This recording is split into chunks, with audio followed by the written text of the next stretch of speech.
The first warning was not an alarm. It was the silence of the augur servitors. For 3 days, the strike force had crossed the lightless reaches of the ghoul stars, with its active arrays muted, its astropathic chambers shuttered, and its vox transmissions reduced to narrow beam bursts, no longer than a heartbeat. The Carcharodons had hunted in darkness for too many centuries to mistake silence for emptiness. Aboard the White Maw, lumen strips had been extinguished throughout entire decks to conserve failing generator relays, leaving chapter serfs to labor by the red glow of emergency globes and the phosphor runes painted around bulkhead hatches. Beyond its hull moved the Nicor, ancient and enormous, its scarred flanks half hidden behind drifting fields of ice and dead stone. The strike cruiser Levitus Vex followed several thousand kilometers astern, while the frigate Grey Harvest prowled farther out, its machine spirit sending infrequent augur pulses into the dark. All 4 vessels bore fresh wounds. Armor plates had been patched with mismatched adamantium. Void shield emitters cycled below prescribed tolerances. Thunderhawks sat chained inside launch vaults, with engine cowlings removed and servo assemblies laid open like butchered organs. The fleet had spent months fighting things that never tired, never surrendered, and never understood fear. Now something followed them beyond the edge of their sight, keeping pace without showing itself. On the command deck of the White Maw, Baal Shah watched the darkness rendered across the tactical hololith as a sphere of grainy blue-black nothingness. He wore his warplate despite the absence of a declared contact, ancient Maximus pattern ceramite, layered with new scars over old ones, his iron pattern helm maglocked at his hip. The skin of his face was corpse-pale beneath the dim strategium light, the blackness of his eyes making them appear like holes burned through flesh. Reaper rested against the command throne beside him, the massive 2-handed chain axe silent, its armored motor housing still stained dark, where scrubbing servitors had failed to remove the last traces of Tyrannid Ichor from piety's dead. Around Shah, mortal crewmen operated cogitator banks in absolute quiet. Servo skulls floated between stations carrying parchment readouts. A deck officer coughed once into his fist and looked ashamed afterward. Shah's attention remained on the void. The Grey Harvest had failed to answer its scheduled return pulse. Not delayed, not distorted, absent. The distinction mattered. "Repeat," he said. The Voxmaster obeyed. A needle-thin signal crossed the darkness and vanished. No answer returned. Shah reached for his helm. Battle stations. Silent condition remains. No klaxon sounded. No warning hymn thundered through the ship. Crimson lumen strips awakened one corridor at a time as armed serfs rose from bunks. Carcharodons sealed themselves into armor, and weapons were removed from shrines with the murmured benedictions owed to killing tools that had survived longer than the men carrying them. The creature came out of nothing, at a range no Imperial captain would willingly have permitted. One moment, there was darkness beyond the starboard augur boundary. The next, there was a continent of diseased flesh moving through it. The bioship had hidden behind the corpse of a frozen planetoid, its hide mimicking mineral shadow, until great membranes unfurled from its sides and swollen weapon cysts opened along its ventral mass. The first bioplasma discharge crossed the gap like a green-white lance. It struck the Grey Harvest before the frigate had completed its emergency turn, stripping void shields away in a boiling aurora and carving a burning wound from prow to midships. Armor several meters thick became incandescent vapor. Compartments beneath it ceased to exist. Hundreds of men died between one breath and the next as pressure, flame and molten metal crossed decks faster than warning systems could close them. The frigate rolled away bleeding atmosphere in silver streamers, yet its prow batteries fired before the bioship's second discharge. Torpedoes crossed the void. Macro shells followed. They struck living armor and opened craters that spasmed around the impacts. The thing did not retreat. Its wounds clenched. Bone plates shifted beneath layers of muscle. Then its flanks convulsed, and thousands of dark shapes erupted from it toward the Carcharodon. Formation. Boarding organisms, the Auspex officer said, voice tight. Shah was already replacing his helm, his armor sealed around him with a hiss. Range. The answer came immediately. Closing. Less than 1 minute. Shah lifted Reaper and thumbed the activation rune. The relic awakened with a low mechanical growl that became a murderous whine as its toothed chain accelerated around the axe head. Third company. Breach protocol. Void brothers to designated holds. Serfs withdraw behind tertiary seals. He turned from the hololith while the ship began to shake beneath defensive fire. Outside, point defense turrets filled the dark with streams of shells and laser bursts. Boarding spores burst by the hundred, blooming into wet explosions that froze instantly in vacuum. Others survived. Some were the size of tanks, some larger than hab blocks, all wrapped in layers of chitin dense enough to endure impacts that would have gutted conventional assault craft. They struck the white Maw like artillery. One punched through an armor gallery and continued through 3 internal decks before embedding itself in a troop compartment. Another ruptured against the hull and disgorged organisms through a wound it had made with its own corpse.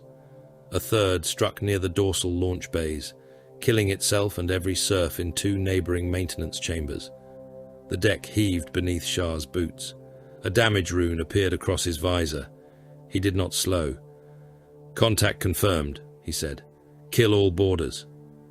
Armsman Edrin Hale had fought pirates, mutants, and starving men driven insane by warp translation. None of those experiences survived first contact with the Tyranids. His defense cohort occupied a companionway outside the 4th dorsal magazine, 43 chapter serfs behind portable barricades with autoguns, shotguns, and 2 belt-fed heavy stubbers covering the passage. They had rehearsed the position for years. Fire lanes were measured. Ammunition crates stood open. Incendiary grenades had been distributed. When the pressure door at the far end bulged inward, Hale believed discipline might matter. The door came off its runners a second later and killed 3 men beneath its weight. Gaunts poured over it. The first rank disappeared under stubber fire, bodies disintegrating as heavy rounds punched through thin chitin and burst flesh behind it. But the dead did not slow the living. They crawled over their own ruptured kind, shrieking through jaws wet with strings of venom. Autoguns flashed. Men shouted range corrections until the distance ceased to matter. A gaunt leapt the barricade and opened Hale's squad leader from groin to sternum with one stroke of a scything limb. His intestines came out in steaming loops before his body struck the deck. Another man lost both arms and remained standing long enough to stare at the red stumps before a second creature bit through his throat. The defensive line lasted less than half a minute. Hale fell backward beneath a pile of dying men and lay trapped beneath warm bodies while claws clicked across the deck around him. Then the Void Brothers arrived. They came through their own retreating serfs without breaking stride, giants in grey plate marked by exile glyphs and old scars. Their bolters began firing before Hale understood what he was seeing. Mass reactive shells entered Tyranid bodies and detonated after penetration, turning narrow wounds into violent internal explosions. A gaunt's chest vanished outward in a fan of ribs, black organs, and shredded chitin. Another lost its head so completely that the body continued running for 2 strides before striking a bulkhead. Shah came behind the first squad, Reaper screaming in his hands. He did not swing it wildly. The chain axe moved in short, brutally efficient arcs. Its first blow entered the shoulder of a Tyranid warrior and drove through the torso as the chain teeth found purchase, spraying the wall with fragments of exoskeleton and ropes of viscera. Shah reversed the weapon, severed the creature's remaining arm, and rammed one boot into its chest, hard enough to smash it backward through 2 smaller organisms. "Left aperture," he said. 3 bolters shifted as one.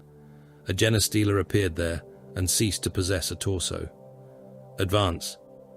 The Carcharodons stepped over the remains without looking down. Hale understood then why mortals called such beings the Angels of Death. There was nothing angelic about them. They were heavier than men, faster than men, and vastly more deliberate. They processed murder the way the ship's engines processed fuel. One Genestealer survived long enough to reach Void Brother Raka. It came from above, clinging to the ceiling until the last instant.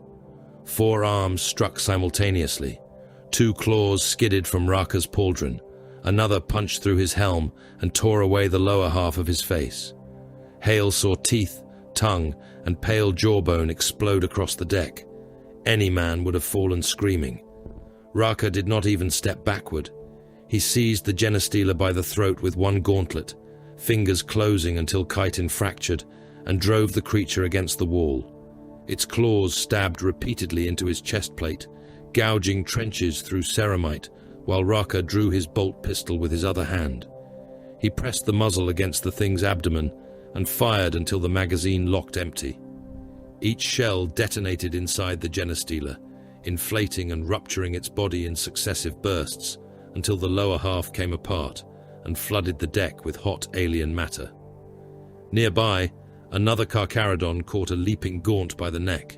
He swung it one-handed into 2 others, breaking one against the bulkhead, then dropped the twitching animal and stamped once. Its skull burst beneath his boot, grey brain matter and black blood jetting around the greave. "Magazine," Raka said through a ruined mouth, extending his empty pistol. Another Void Brother handed him one. That was all.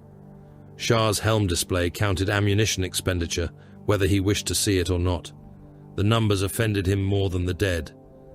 Third Company had entered the last engagement with stocks already below preferred fighting strength. Now bolt magazines were vanishing at boarding action rates, crack grenades were being consumed against warrior organisms, and the ship's armory reported that several plasma cells had reached unsafe charge degradation. Apothecary Tama had converted a secondary Medici hold into a progenoid repository because the proper vault was already full of recovered gene seed awaiting preservation rights. The company had lost warriors whose warplate could not be restored without cannibalizing other suits. 3 suits in the Artificer's vaults were now nothing more than stripped ceramite shells. A damaged Thunderhawk in the aft bay had surrendered its starboard turbine to keep another craft operational. Even the dead were being dismantled for whatever could be used. Such was life in the outer dark. The Imperium possessed forge worlds that vomited tanks by the regiment and hive cities where ammunition was manufactured by the billion rounds, yet the Carcharodons prowled too far from those abundant streams. Every bolt shell was a thing carried across stars. Every surf represented years of training. Every engine lost was a wound that might never heal. The Vox filled with terse reports. Dorsal 4 contained. Port armory compromised. Boarding mass in cargo sanctum. That last transmission repeated once and ended beneath a burst of static and screaming. Shah halted. The cargo sanctum lay within 2 decks of the reserve torpedo magazines. If the Tyranids penetrated the magazine armor, the ship would become its own executioner. "Strength?" he asked. The reply came from a dying serf, whose breathing bubbled wetly over the Vox. "Warriors, Lord. Many. Larger organism. Synapse suspected." Shah changed direction. Before he had taken 6 strides, a new rune appeared across his visor. Teleport lock. Chapter authority. The signal did not originate from the White Maw. It came from the Nicor. Shah stopped moving. "Seal approach corridors," he ordered. "Why?" asked one of the squad leaders. Shah watched the teleportation warning reach completion. "The Red Wake has taken the prey." The cargo sanctum had once contained cathedral-sized racks of torpedo components, replacement armor plates, coffin stacks of preserved nutrient paste, and shrine cages around ancient machinery. Tyranids had transformed it into a charnel house. Hundreds of serfs lay across the deck, many reduced to pieces. A warrior stood among them, with a man's upper body impaled on one talon, the corpse still twitching as blood ran down the alien limb. Behind it moved a larger synaptic beast, armored in layered plates, its skull crowned by sensory veins and its limbs ending in blades capable of opening power armor. The creatures turned together when the teleport flare erupted. White radiance filled the sanctum. Air cracked. The Red Brethren appeared within the dying light, Terminator plate materializing among corpses with storm bolters already raised. At their center stood Tyberos. His armor made the other Terminators seem diminished, ancient tactical dreadnought plate enlarged and rebuilt around his impossible bulk. Hunger and Slake enclosed his hands, relic gauntlets whose barbed power talons framed inner rows of chain teeth. He remained motionless for one fraction of a second, while targeting information crossed his visor. Then his voice entered the squad channel as little more than a whisper. Synapse first. Storm bolters fired. The sanctum became thunder. Warriors staggered beneath impacts that burst armor plates inward and blew fists of flesh from their backs. Tyberos moved through the gunfire with speed that should not have belonged to anything wearing Terminator armor. He did not charge the largest organism directly. Hunger caught the forelimb of the first warrior and severed it above the joint. Slake opened the creature from throat to pelvis as the underbite chain mechanism screamed against chitin. Tyberos shoved the collapsing carcass sideways into another tyrannid, obstructing its attack for less than a second. The second was enough. A power talon entered beneath the jaw and emerged through the crown of the skull, carrying a clot of pulped brain.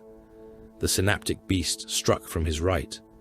Tyberos turned inside the blow. One blade scored his shoulder plate. Hunger closed around the attacking limb, and the powered jaws ate through armor, tendon and bone in a shower of shredded meat. He did not pursue the severed limb. Slake went immediately for the creature's supporting leg. It collapsed. Tyberos stepped onto its neck, pinned it beneath his weight, and drove both gauntlets into its thoracic cavity. The chain teeth engaged inside the body. What remained of the beast came apart beneath him in pieces too small to identify. The effect on the lesser organisms was immediate. Warriors faltered. Gaunts spun toward conflicting stimuli. The Red Brethren advanced into them with methodical violence, storm bolters firing at arm's length, power fists reducing skulls and rib cages to collapsing masses. When Shah entered the sanctum minutes later, Tyberos was standing amid a carpet of alien dead so thick that the deck could barely be seen. Blood ran in channels around his boots.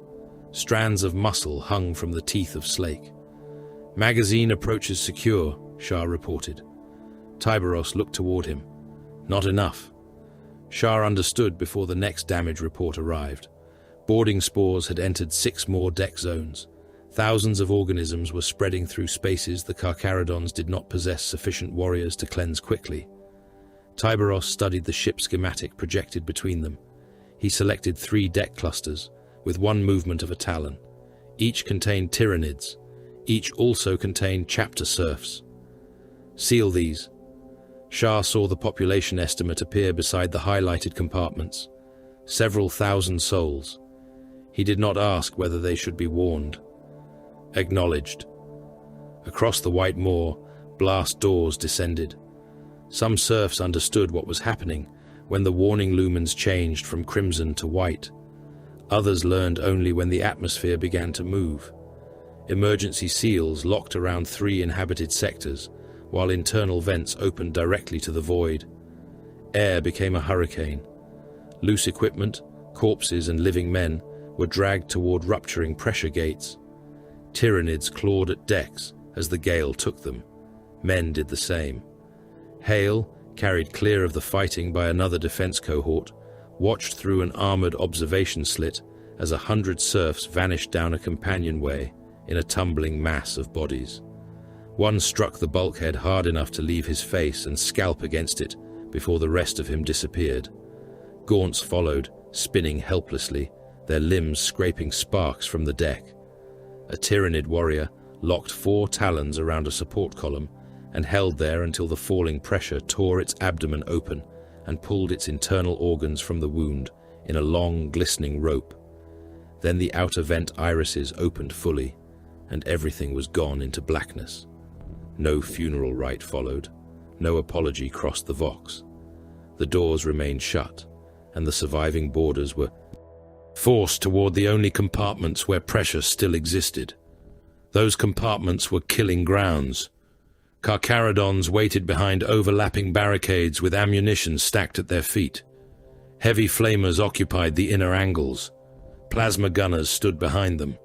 When the first gaunts broke through the pressure doors, bolter volleys struck them from 3 directions. The corridor disappeared behind detonations. Flamers followed, filling the air with burning promethium that adhered to chitin and flesh alike. Tyranids emerged from the fire already dying and were broken apart by disciplined shots before they reached the line. Warriors pushed through the carcasses and met plasma. Blue-white spheres punched through armored torsos, flash-boiling organs and blowing steaming cavities through bodies. One plasma gun screamed an overheat warning. Its bearer released the trigger, changed firing position, and resumed only after the coils fell within tolerance. No one wasted a shot on creatures that had ceased to threaten the line. This was not rage. It was husbandry performed with weapons, the careful preservation of a dwindling resource by men who knew exactly what starvation looked like. By the time the final organism died, more than 3,000 serfs had been lost, and 12 Void Brothers had entered the Apothecarian. 5 would not leave it alive. Tama's servants were already preparing the fallen for progenoid extraction, while armor serfs waited outside with cutting tools to reclaim plate, cabling, interface plugs, and functioning weapons. Shah stood in the blood-slick corridor, while Reaper idled in his hands. The White Maw had survived. The tactical achievement meant almost nothing. If another bioship attacked tomorrow, they would face it with fewer shells, fewer men, and fewer functioning machines. If another came the day after that, the arithmetic would become worse. Predators that could not replenish themselves eventually became carrion.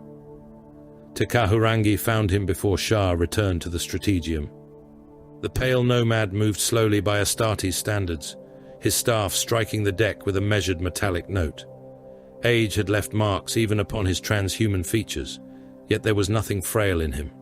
His eyes were distant. "The thing we killed was not alone," he said. Shah glanced toward him.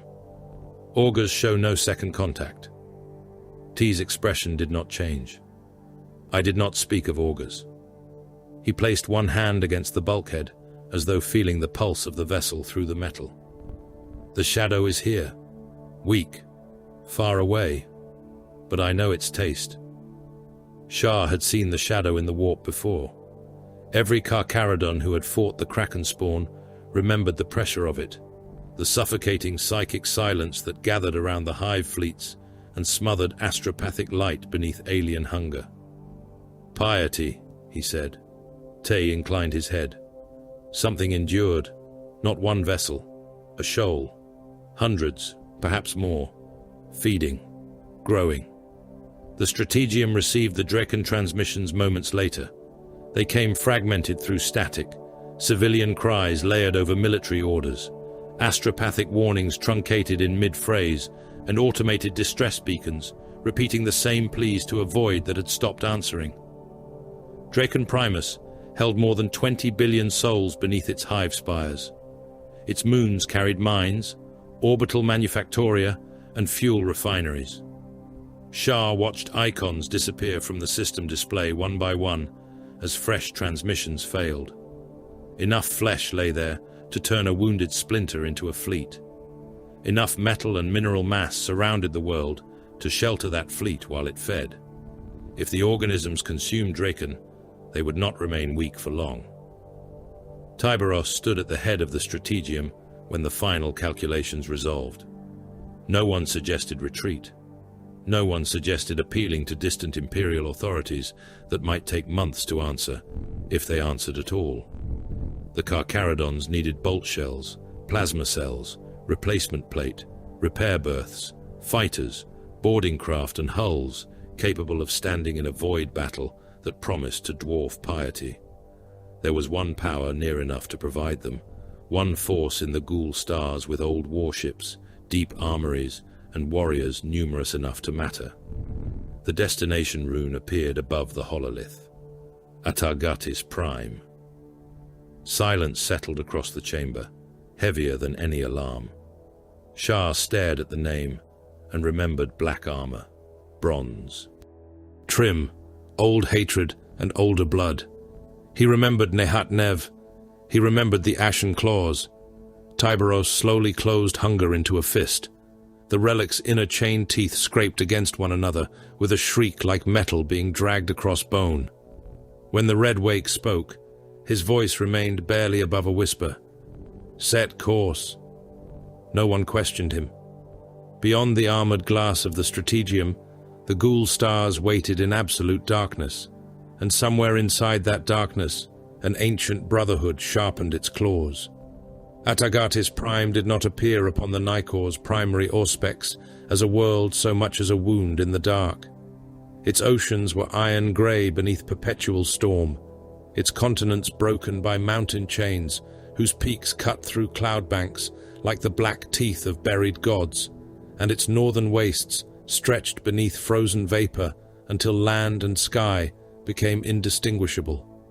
No orbital lanterns marked civilized approaches. No sanctioned beacons proclaimed imperial sovereignty. There were no devotional transmissions praising the master of mankind, no administratum identification codes, no mechanicus cant announcing orbital traffic. The planet simply waited beneath them, cold and silent, while the Carcharodon strike force crossed the outer system under combat readiness. The White Maw held close behind the chapter flagship, wounds from the Tyrannid boarding action still black against its hull, whole armor sections discolored where emergency plates had been welded across ruptures. The Levitus Vex moved farther astern. The crippled Grey Harvest had been left under escort beyond the system boundary, its engines incapable of sustaining a combat translation. Every vessel retained weapons lock.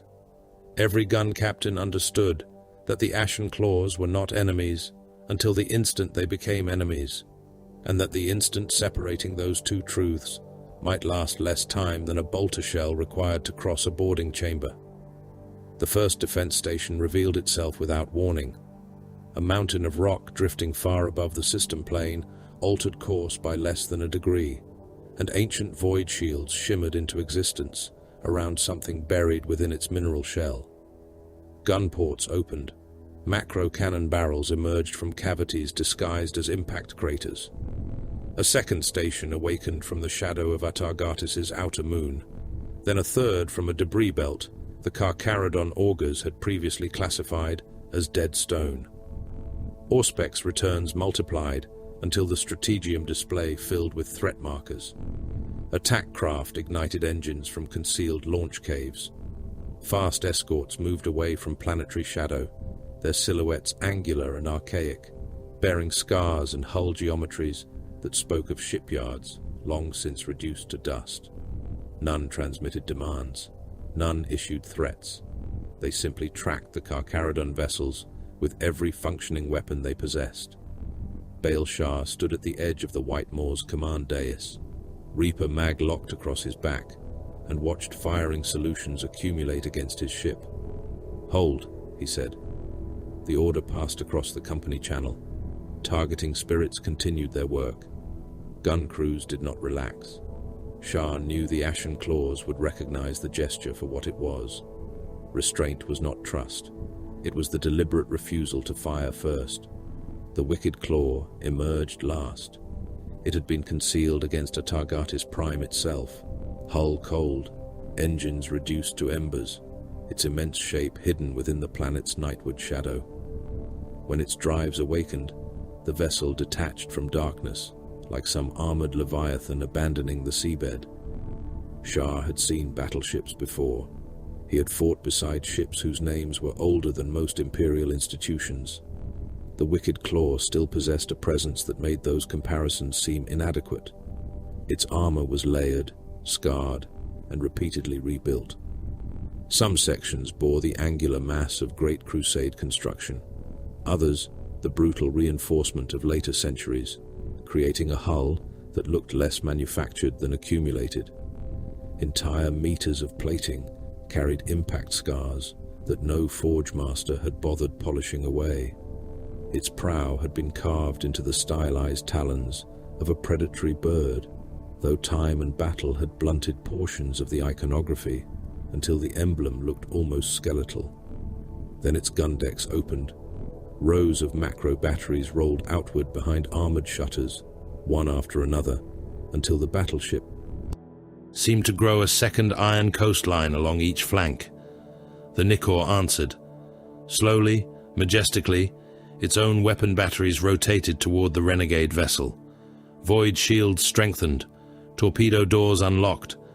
Across the gap between them, two ancient warships regarded one another through thousands of targeting spirits and enough firepower to kill cities. Shah watched the alignment data without comment. He remembered piety. He remembered the sight of ashen claw armor in the bloodlight of battle and the older hatred that had moved beneath every exchange between their forces. He remembered men who had fought like brothers while speaking like enemies.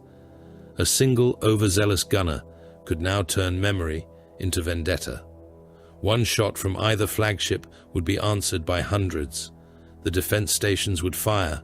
The White Maw would answer. Ships would die above a Targatis before either commander found time to decide whether the war had been intended.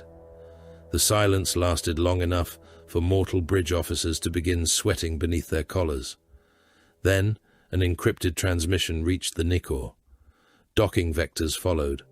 No greeting accompanied them. No declaration of safe conduct. The gun decks of the Wicked Claw remained open. The Nikor's batteries remained trained. Permission to approach had been granted, and nothing more.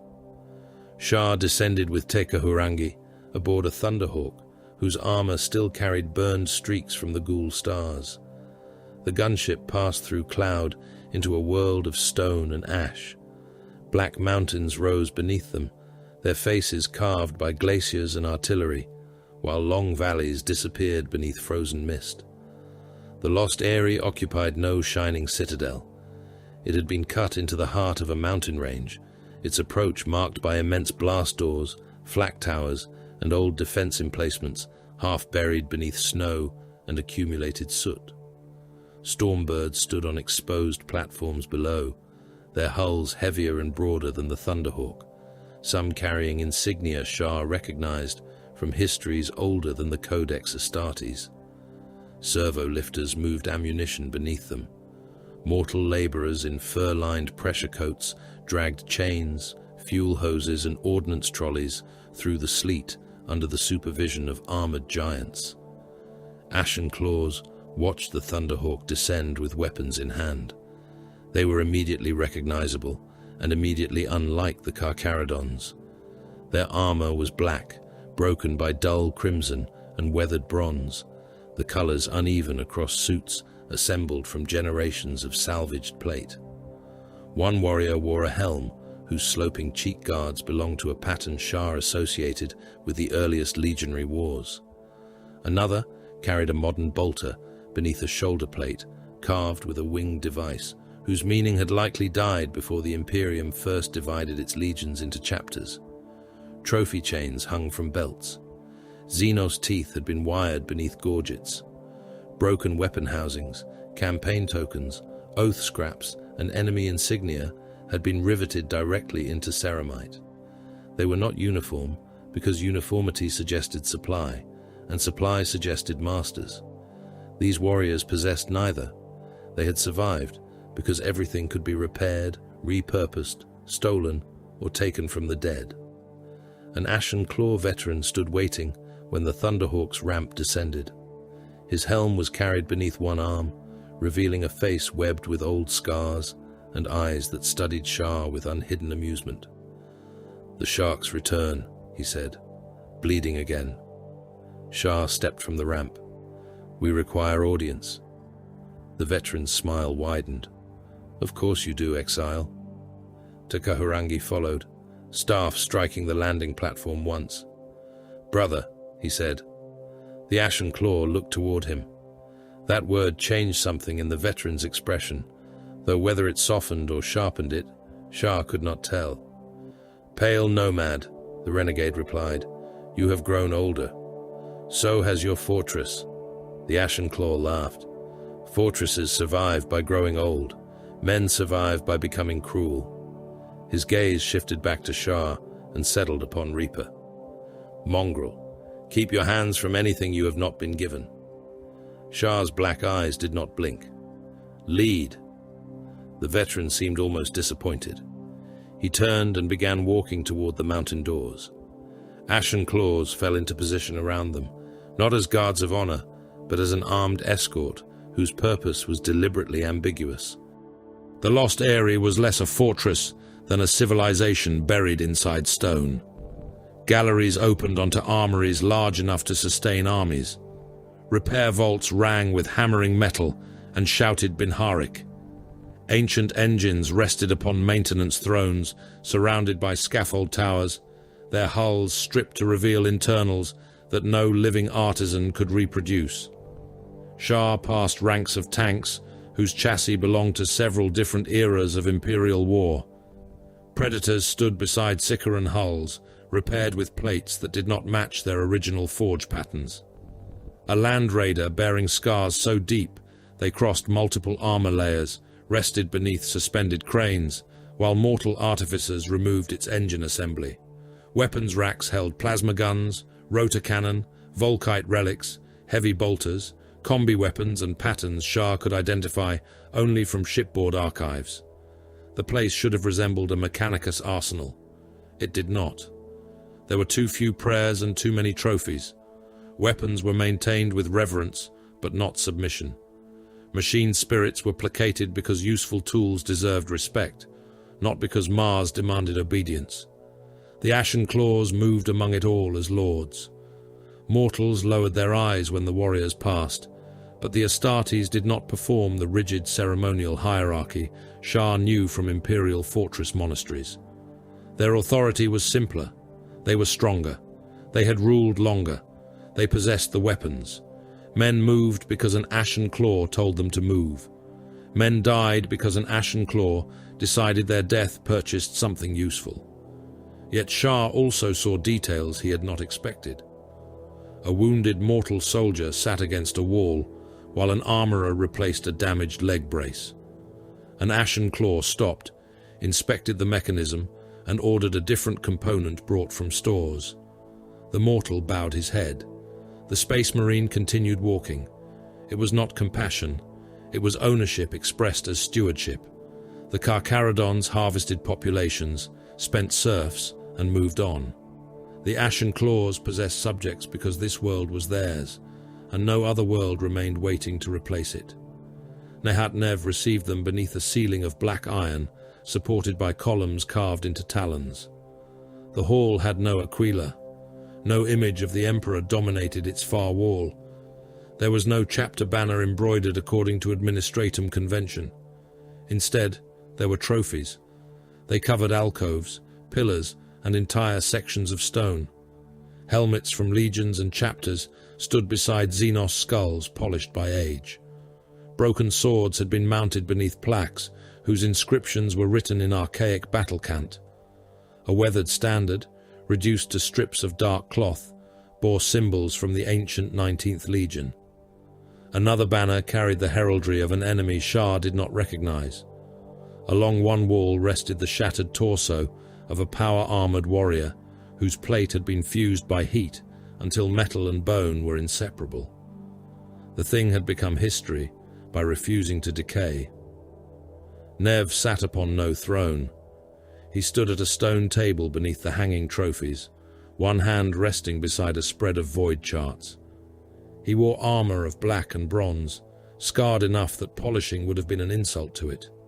His face possessed the hard, lean severity Shah remembered, though time had cut deeper lines around his mouth. Several Ashen Claw veterans stood with him, each armed. Their weapons were loaded. Nev looked first at Tekahurangi, then at Shah. His gaze descended to Reaper and remained there. So the great predator sends his little teeth. Shah said nothing. Nev tilted his head.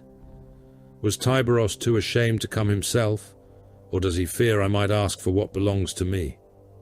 Tay answered before Shah could. The Shade Lord remains aboard the Nicor. Nev's mouth bent into a cold smile. Naturally, easier to steal from a man when one need not look at him. Shah's gauntlet tightened once. Tay saw it. Nev saw it as well. Hunger and Slake remain the Shade Lord's war gear, Shah said. His voice was flat enough to turn the statement into something colder than defiance. Nev stepped closer. Do they? His veterans shifted fractionally, and every movement became a calculation. You sharks have an interesting understanding of possession. A thing taken becomes yours. A debt owed becomes forgotten. A world harvested becomes empty. And when the void finally gnaws through your armor, when your magazines run dry and your ships begin dying around you, where do you crawl? He spread one hand toward the hall. Here. Shah met his stare. We came because you have what is required. There, at last. Truth. Nev looked toward T. You should bring this one more often. He wastes fewer words. Tay lowered his staff against the stone. Drekken. Nev's humor vanished. The pale nomad continued. The tyrannid splinter that escaped destruction has not dispersed. It has fed. Its shadow moves toward the system.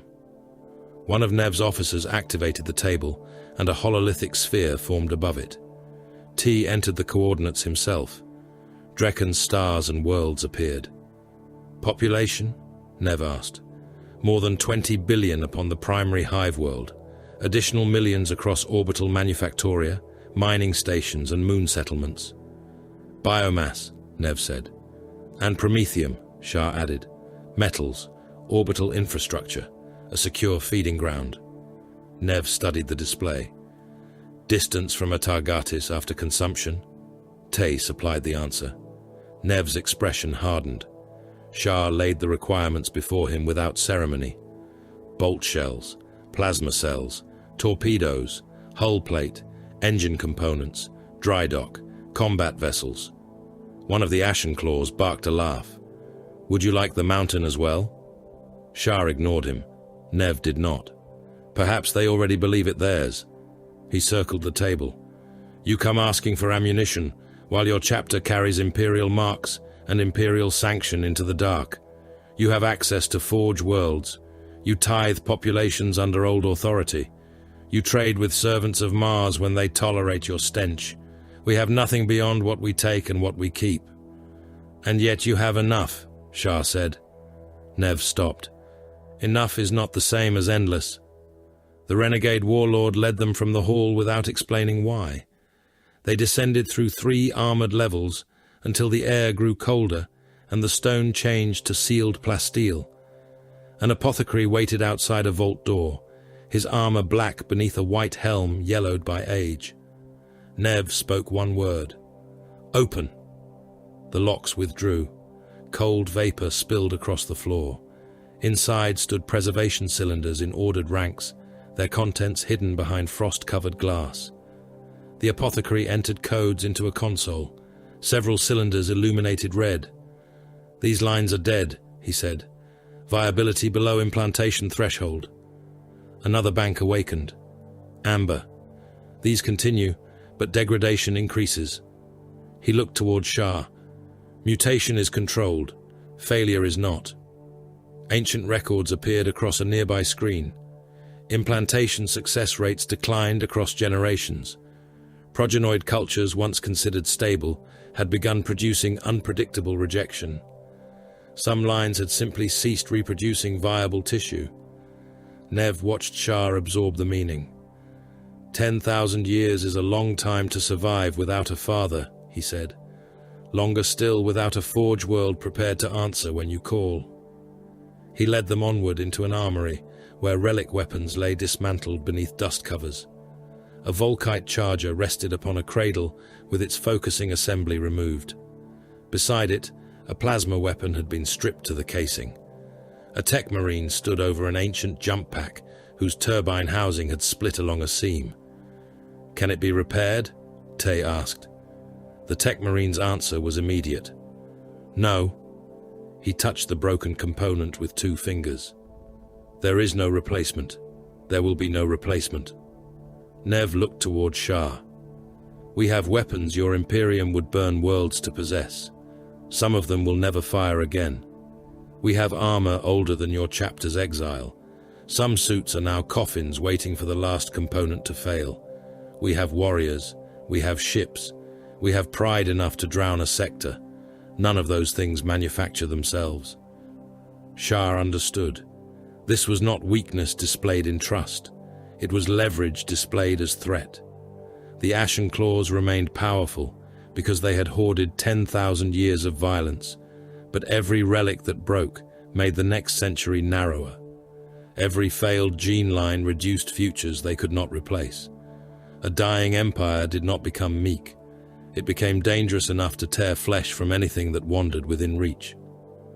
Gene seed, Shah said. Nev's eyes settled upon him. Say it properly. Viable Raven Guard. Stocks. Silence filled the armory. Even the Tech Marine stopped working. Shah continued. Mechanicus components, plasma cells, machine parts of current manufacture, in exchange for munitions, dockyard support and ships. Nev studied him for a long time. How much gene seed? Enough to begin. Not enough. Enough to prove viability. Ter entered quietly, and enough that another exchange remains possible. Nev smiled then, not warmly. The old shark understands trade. They returned to the hall while servitors carried data slates between them. Quantities were argued without raised voices. Torpedoes became plasma cells. Armor plate became sealed genetic cultures. Dockyard days became engine parts. Ashen Claw escort tonnage was measured against ammunition reserves the Carcharodons could surrender without crippling themselves. No one spoke of loyalty. No one mentioned reconciliation.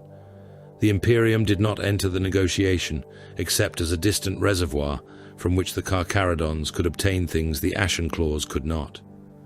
At last, Nev placed both hands upon the stone table. Not alliance, he said. Shah had never intended to use the word. No. Not service. No. Nev looked between the Carcharodon and the pale nomad. Pact. Tay inclined his head. Pact. Shah said nothing for a moment. Then, agreed. The mountain shook before any seal could be placed upon the arrangement. Not from bombardment, from engines. A warning tone sounded through the hall, and an Ashen Claw officer turned toward a wall display as new runes raced across it. Translation event, inner system. Nev's expression sharpened. Identity. The answer came after several seconds. Our own. A picked feed appeared.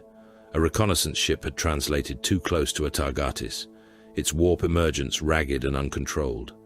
Fire already ran along its flank. One engine nacelle was gone. The vessel rotated slowly as emergency thrusters fought to stabilize it. Armor had been peeled away around the prow, exposing decks that vented debris and bodies into space. The transmission that followed was barely coherent. Static swallowed half the words. A male voice spoke through blood and damaged vox filters. Lost Eyrie, this is Knight's Talon. Draken compromised.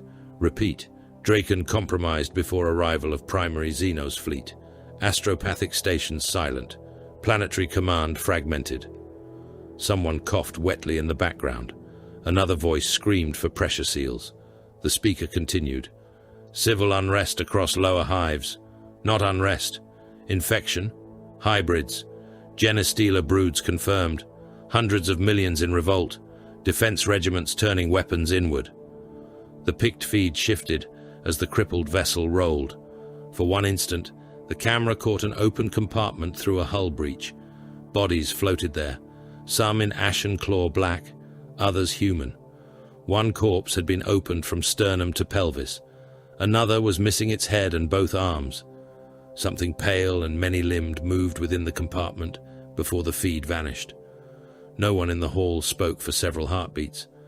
Takaharangi stared at the dead display, as though listening to something farther away than the wounded ship. Shah already understood the shape of it. The Tyranids had not simply found Draken. They had prepared it. Seeds planted decades earlier, perhaps centuries, had grown unnoticed beneath hive populations until the moment of revelation. Cult bloodlines had entered labor guilds, defense forces, void crews, and astropathic infrastructure. The invasion had begun before the Gloam Maw ever crossed the system boundary. Nev looked at the hololith of Draken still hovering above the stone table. His face no longer carried amusement. "How long?" he asked. T's answer was quiet. "Long enough." The Ashen Claw warlord reached forward and closed one hand around the glowing image of the hive world until its light shone between his fingers. "Then the pact begins now." Shah lifted Reaper from his back. Somewhere above them, hidden gun batteries rotated toward the void, armories opened, Stormbird crews ran to their machines, and ancient warriors began preparing weapons that had already survived one age of galactic betrayal.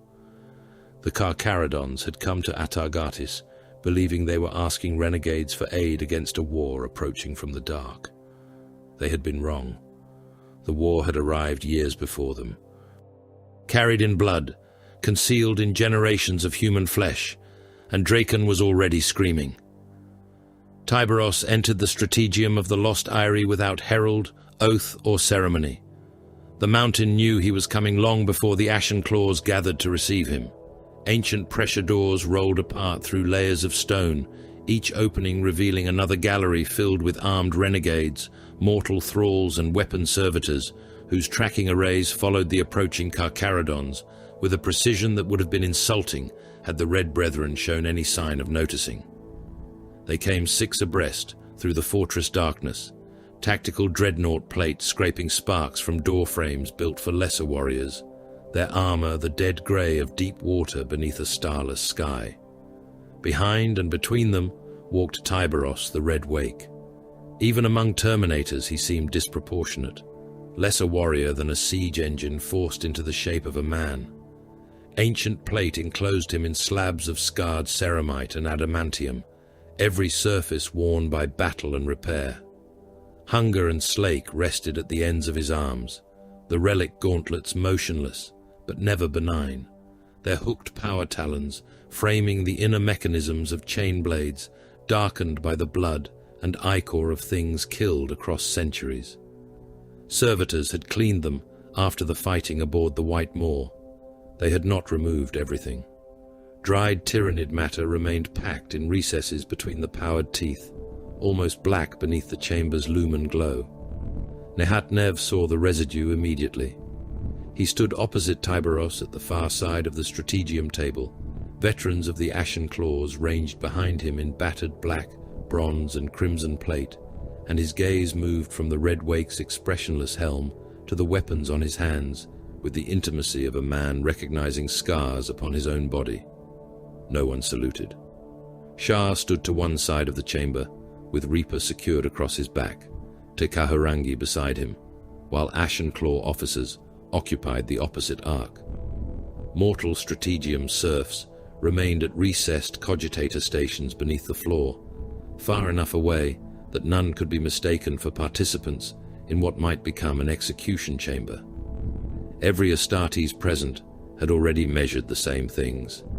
Distance between leaders, number of Red Brethren, number of renegade veterans, thickness of the table, position of the nearest armor column, fields of fire from the gallery above, time required for a bolt pistol to clear leather, cloth, or magnetic lock.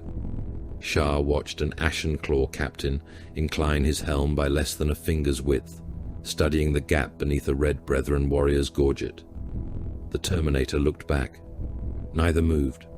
The room smelled of machine oil, old stone, recycled air, and the faint metallic residue of blood that had soaked into the armor of men who had not come expecting peace.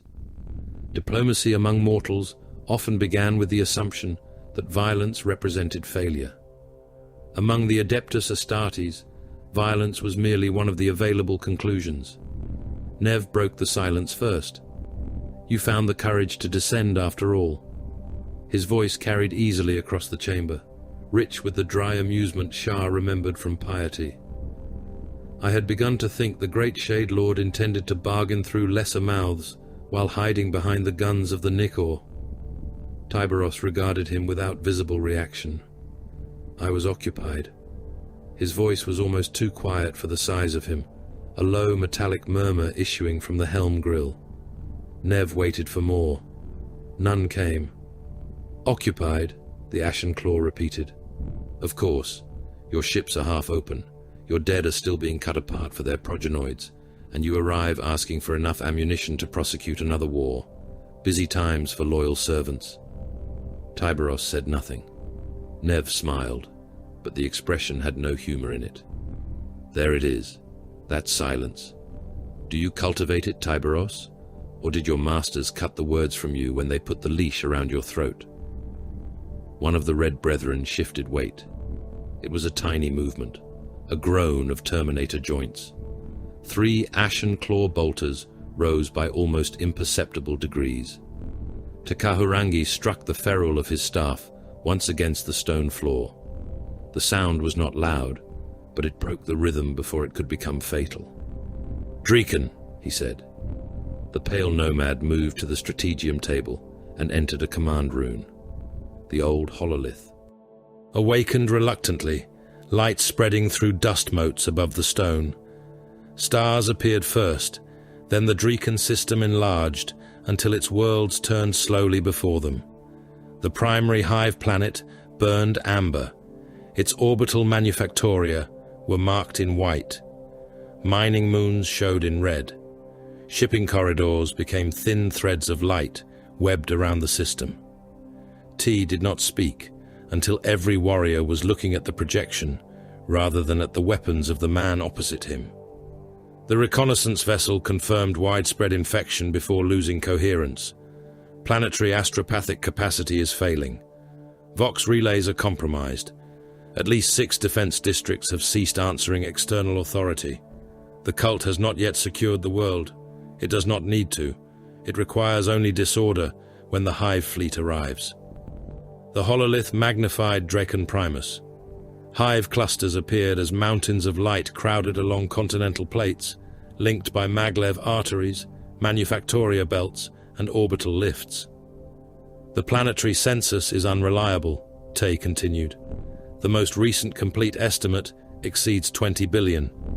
If the lower hives have grown at the projected rate, the living population may be greater."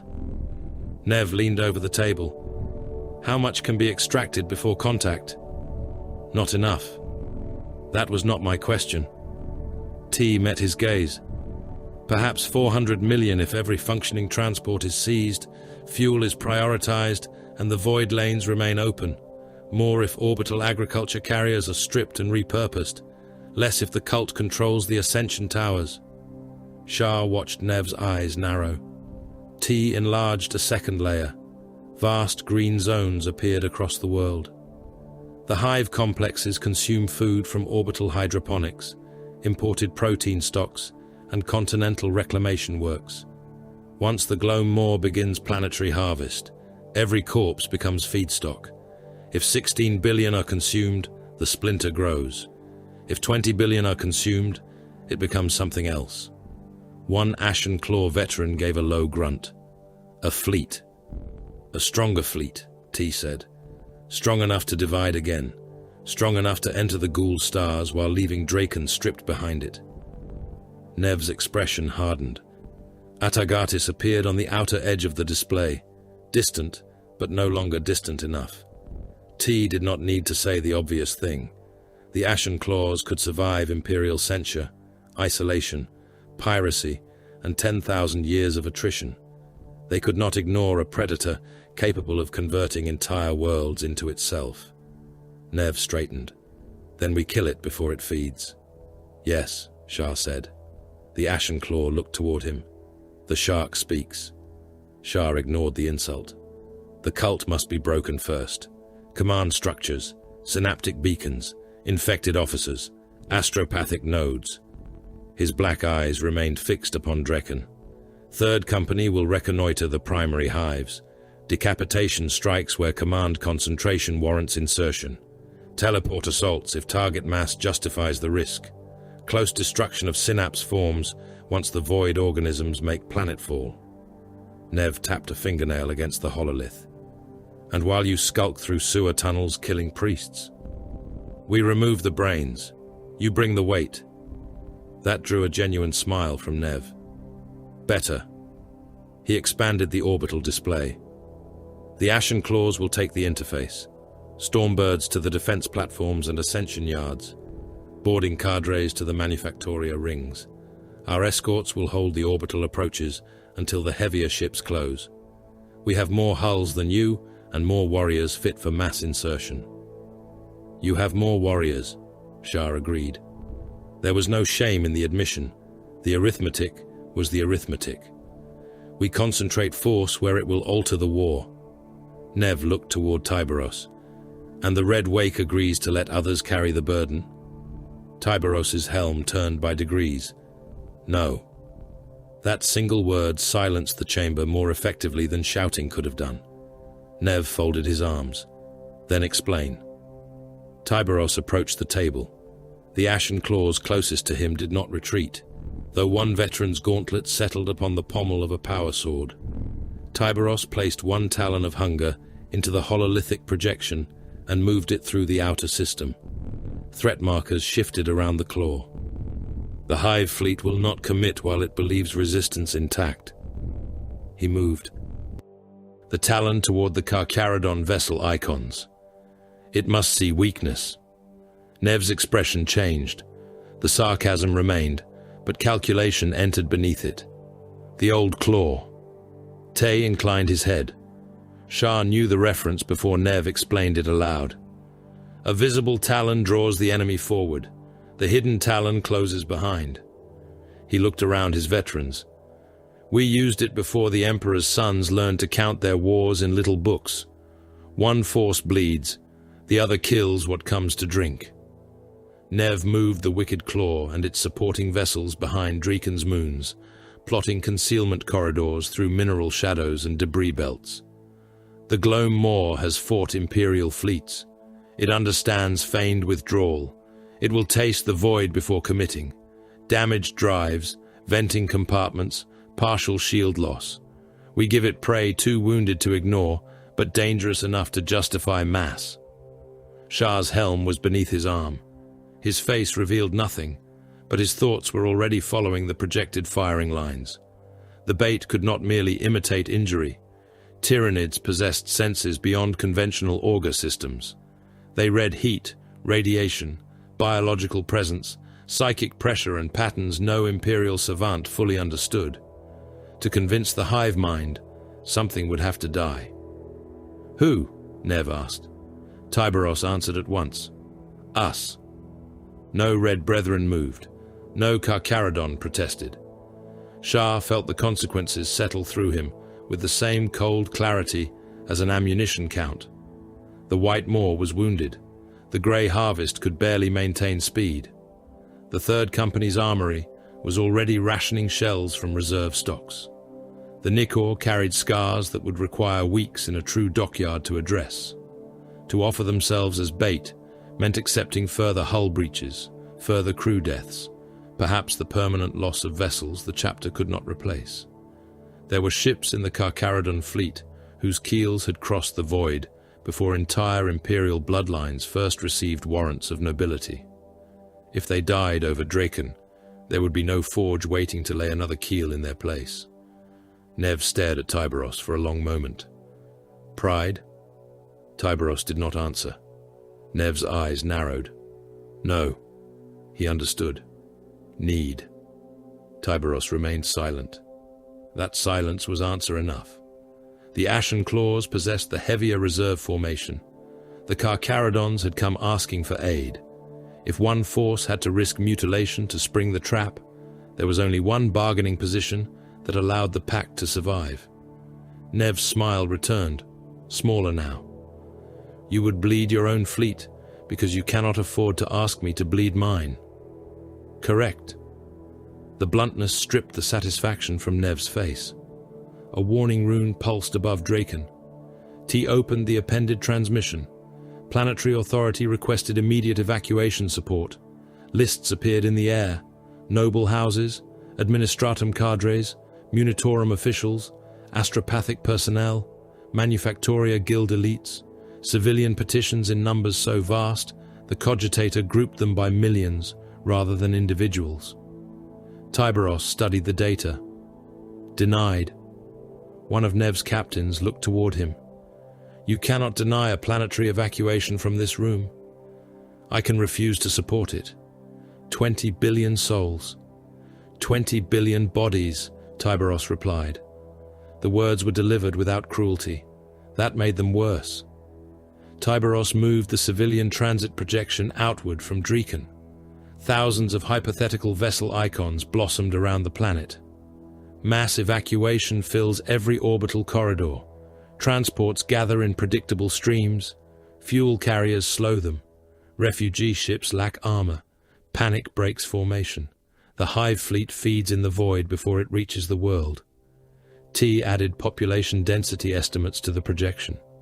Even a fraction of the planet attempting escape would create traffic measured in hundreds of thousands of hulls if smaller civilian craft were included. Shah imagined those convoys beneath attack, unarmed pilgrim transports opening like eggs under bioplasma, families freezing in void, boarding organisms entering cargo holds packed with 10,000 terrified humans and emerging swollen with blood. The population remains, Tyberos said. It fights. Nev's gauntlet struck the table hard enough to fracture stone. Every weapon in the chamber shifted. No. Tyberos looked at him. Nev leaned across Draken's image. You do not spend mine because spending comes easily to you. They are not yours. Some are. Nev's voice had lost its humor.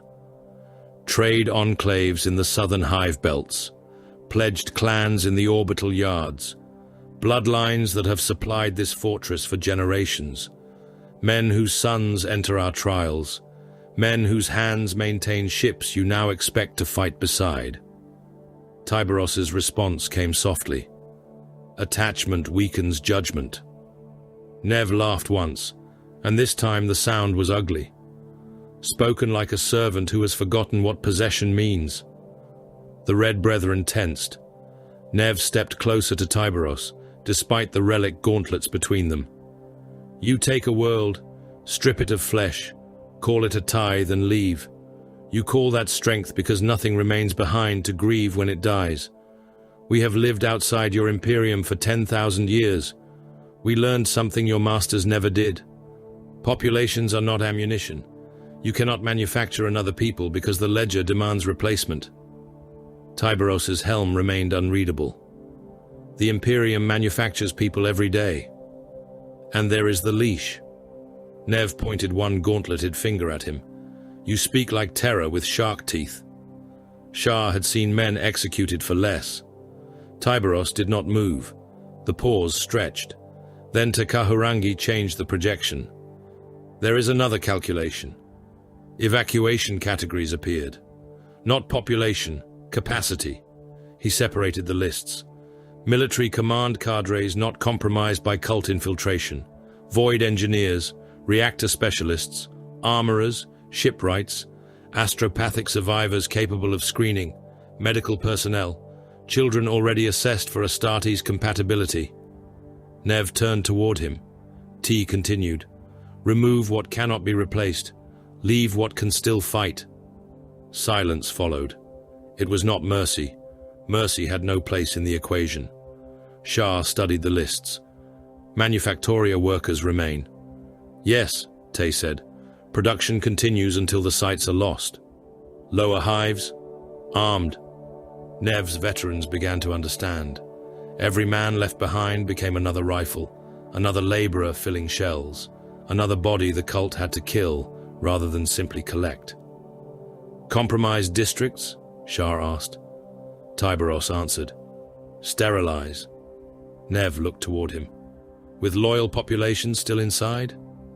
if infection is irrecoverable. Numbers? Irrelevant after threshold. Nev's lip curled, but he did not object immediately.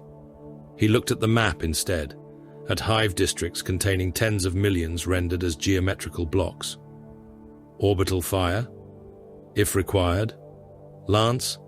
If required. You would burn 100 million to deny them to the beast. Tiberos's answer was barely audible. Yes. Nev considered that for several seconds, then nodded once. So would I. The compromise formed from there. Selected orbital yards would evacuate engineering cadres before the fleet arrived. Ashen Claw intermediaries would identify pledged bloodlines and aspirant populations considered strategically irreplaceable. Carcharodon reconnaissance squads would screen evacuation routes for cult infection before any vessel received clearance. Every remaining transport would be seized for military logistics. Planetary defense stocks would be distributed into the lower hives. Food would be rationed. Civil government would become subordinate to War Command.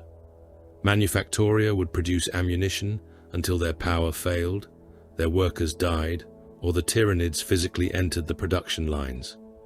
Any hive sector whose biological contamination exceeded recovery limits would be marked for destruction. There would be no mass retreat. Drekken would become fortress, slaughterhouse, and lure.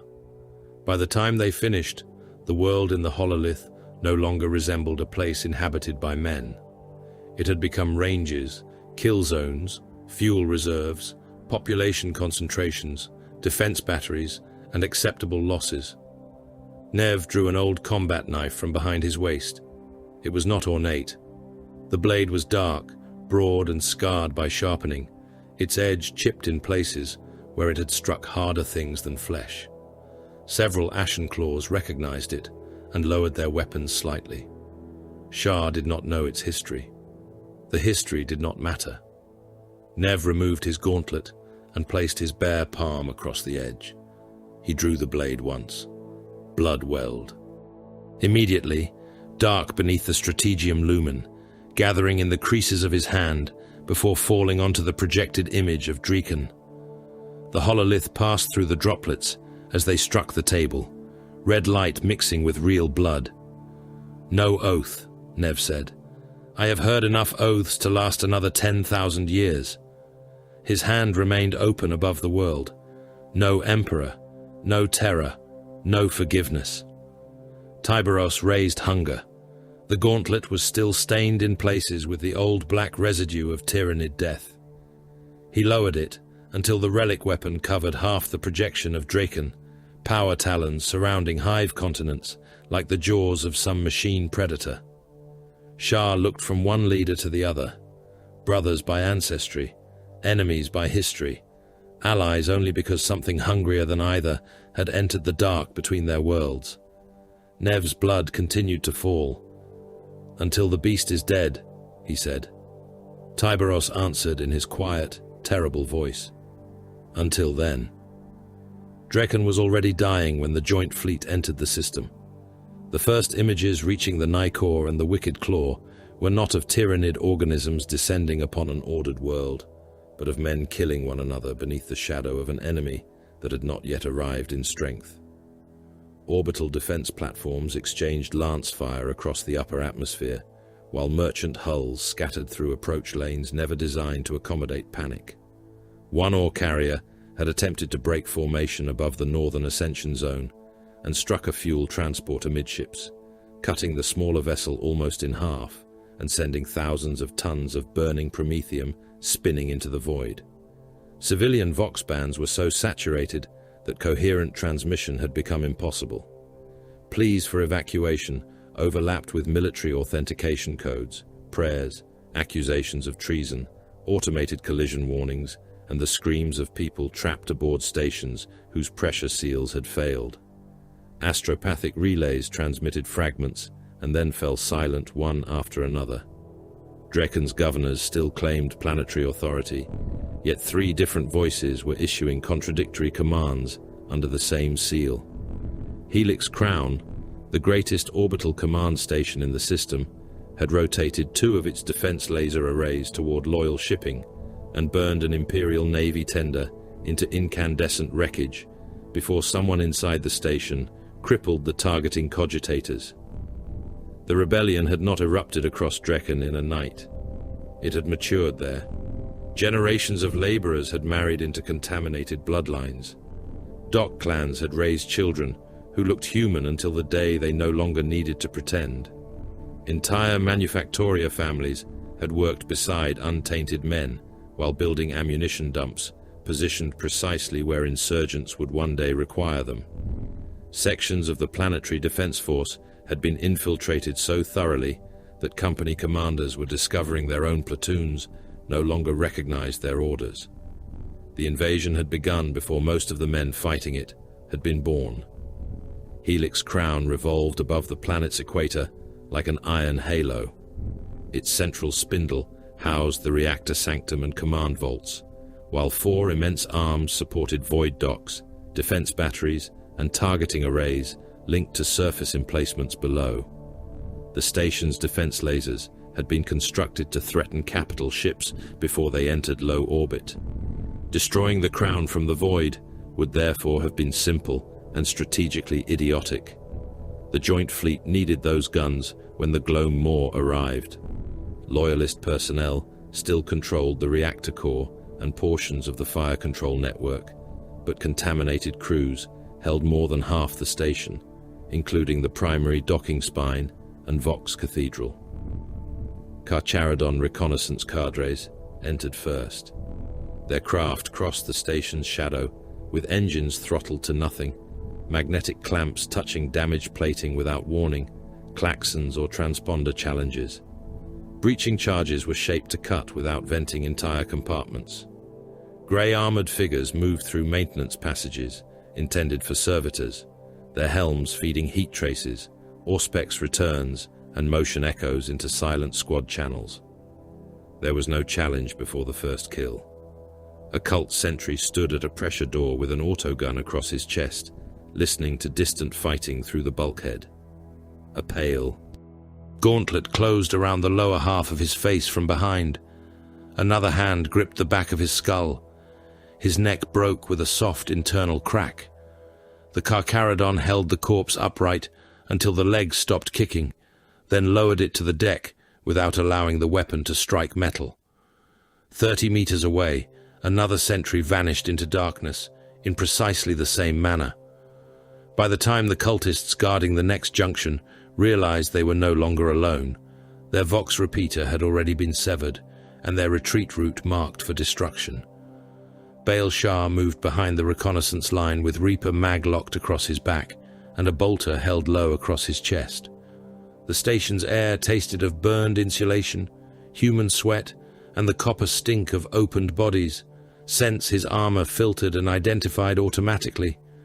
His helm display showed every mapped hostile position as a cold rune.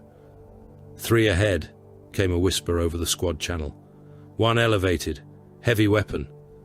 Shah answered, "Mark." The rune sharpened. They entered through a maintenance grill rather than the defended corridor. The heavy weapons team never saw them until a Carcharodon hand emerged from darkness and dragged the loader backward through the opening. His throat was crushed before he could shout. A second Void Brother came through behind him, fired 1 suppressed bolt into the gunner's spine, and caught the man's body as the explosive round detonated inside his chest. The corpse convulsed in his arms. Blood sprayed through the front of the uniform in a dark fan. The autocannon remained silent. Shah stepped past it, his warriors spreading through the chamber. No battle cry announced their presence. No challenge was offered. By the time alarms sounded farther along the spine, the Carcharodons had mapped 3 transit galleries, identified the cult concentration surrounding the command lift, and transmitted insertion coordinates to the Ashen claws. The Renegades entered like an orbital bombardment given human shape. Dreadclaw assault craft tore through Helix Crown's upper hull, their armored petals grinding against plasteel and adamantium until ancient breaching mechanisms bit deep. One impacted directly into a cargo chapel occupied by more than 200 cultists. The collision hurled men from their feet before the clamps finished locking. Shaped charges detonated a heartbeat later. The hatch, and everyone standing in front of it, ceased to exist as coherent bodies. Metal fragments crossed the chamber at killing velocity, opening torsos, cutting faces apart, and tearing limbs from sockets. Ashen claws charged through the smoke before the debris had settled. Their black and bronze armor took on a wet red sheen almost immediately. Bolters hammered. A cultist struck in the abdomen folded around the impact before the mass-reactive shell detonated inside him, blowing his spine and lower ribs out through his back in a cloud of meat. Another round entered a man's shoulder, burst beneath the collarbone, and removed most of the upper torso, leaving one arm and part of the neck attached to a body that remained upright for less than a second. An ashen claw, carrying an ancient Volkite weapon, swept its beam across a barricade. Flesh flashed, carbonized, and burst apart under thermal bloom. "There you are," one renegade snarled as a hybrid lunged from behind a cargo shrine. His chain blade entered beneath the creature's chin and climbed through the skull, throwing teeth, bone chips, and steaming tissue across his breastplate. "Thought you vermin had learned to hide better." The two forces met near the command lift. Their methods could not have been more different, yet the dead accumulated with equal efficiency. Carcharodons moved in measured silence, firing only when a target entered a prepared angle. Ashen claws cursed, laughed, and shouted insults through external vox, as though the battle were an old game played among brothers. "Left gallery, Shark," an Ashen Claw sergeant called, as a cluster of hybrids broke from concealment. Shah turned without acknowledging him. Bolters fired from both sides. The first row of cultists came apart before they reached 10 paces. Mass-reactive shells punched through armor scraps and clothing, then detonated inside organs and bone. One man's pelvis exploded, throwing both legs sideways while his torso struck the deck separately. Another received 2 rounds through the chest and burst.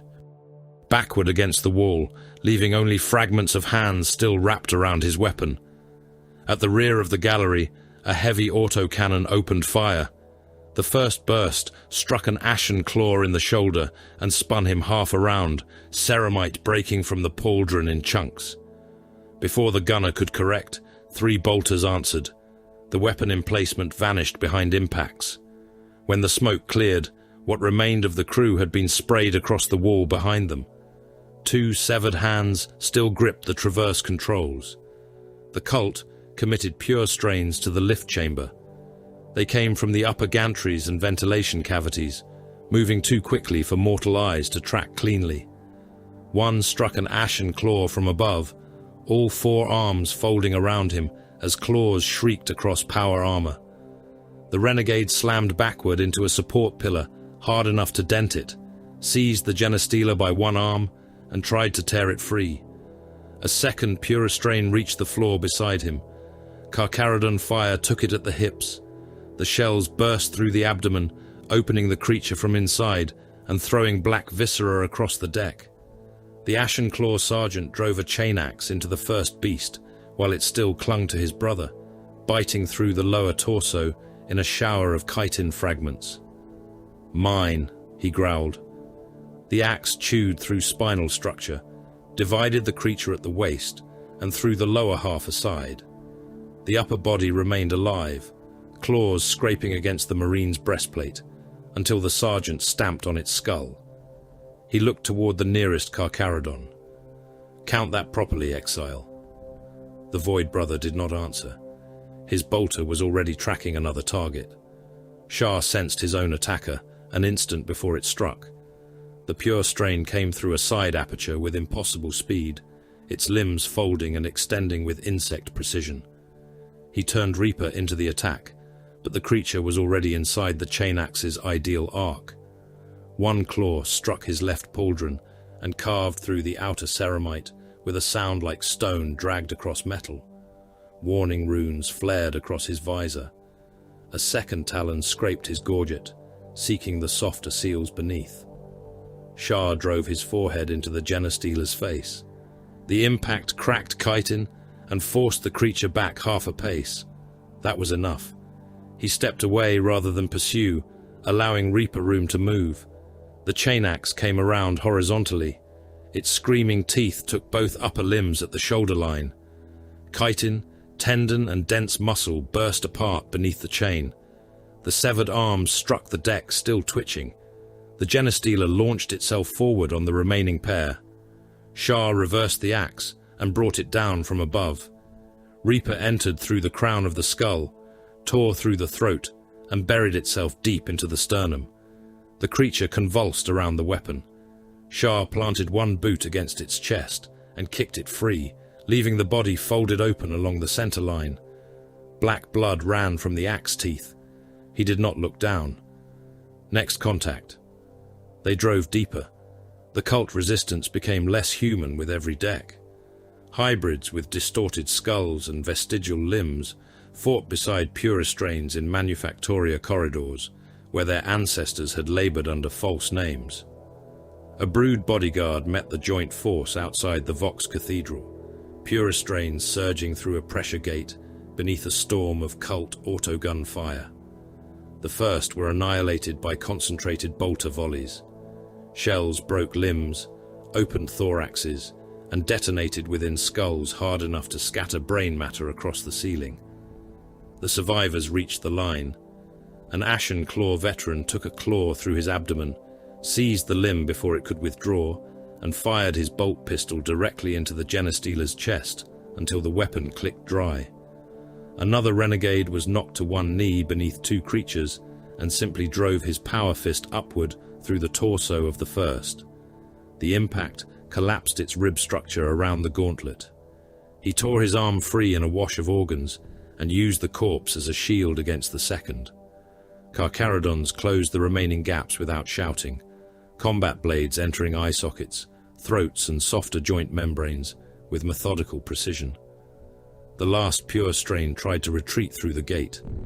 The Ashen Claw sergeant caught it at the threshold and hacked through its waist with repeated chain blade strokes, until the upper half crawled forward on its hands. He placed a boot between its shoulder blades and severed the head.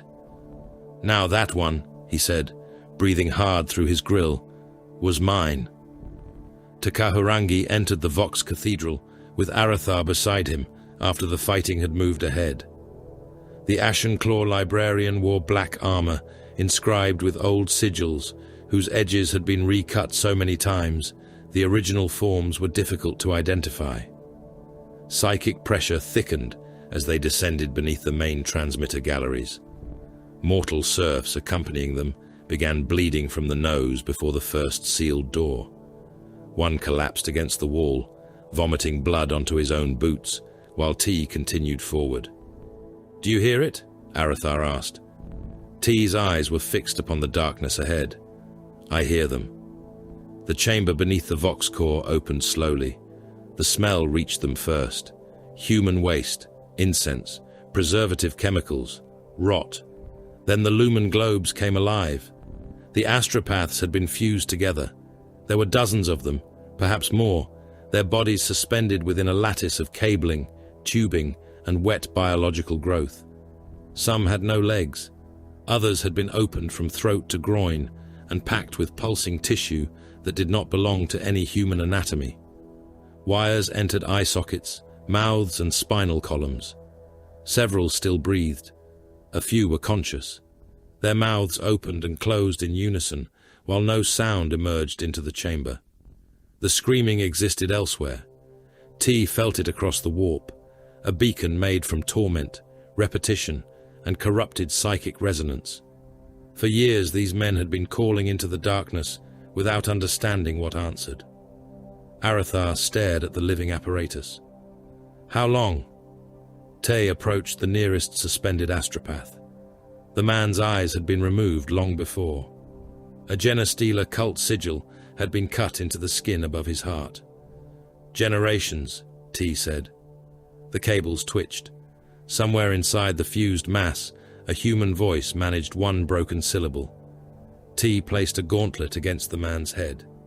Peace. Psychic force passed through the chamber, like deep water closing over a drowning man. One astropath died, then another, then all of them together. The screaming in the warp stopped so suddenly that the silence hurt. It did not last. T turned toward Arathar. There are more. The Ashen Claw librarian's expression hardened. On the planet. Thousands. The word carried no uncertainty. Above them, recovered station data confirmed what the pale nomad had felt. Hidden signal nodes existed throughout every major hive. Vox repeaters had been altered years earlier. Ammunition depots had been overstocked near districts now in revolt. Defense battalions had been rotated deliberately, so compromised units controlled approach roads, landing fields, and orbital lift termini. Cult personnel occupied Medici systems, manufactoria guilds, and power distribution networks. Draken had not merely been infiltrated, it had been engineered for collapse. The fire control vault finally returned to loyal command less than an hour after the first Carcharodon entered the station. Helix-crowned surviving defense lasers rotated outward once more.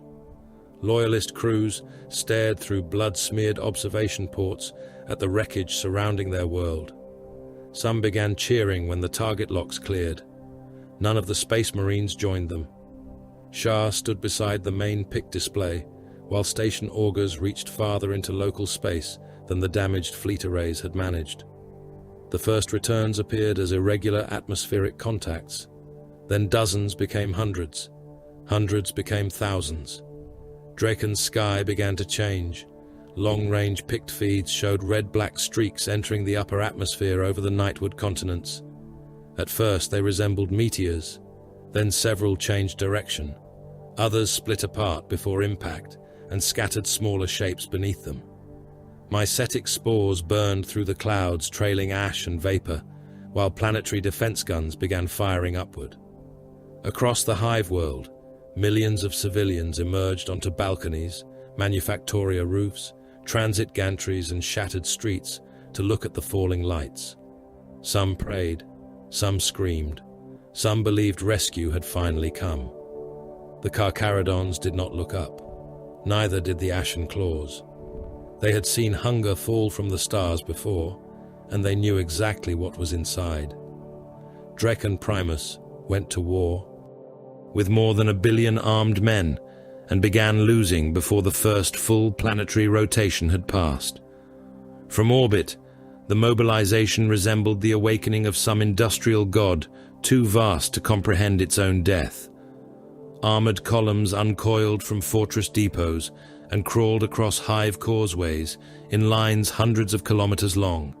Lehman Russ squadrons grinding beneath banners blackened by smoke, while fuel bowsers, ammunition crawlers, and troop carriers struggled to keep pace through roads already choked with refugees and dead.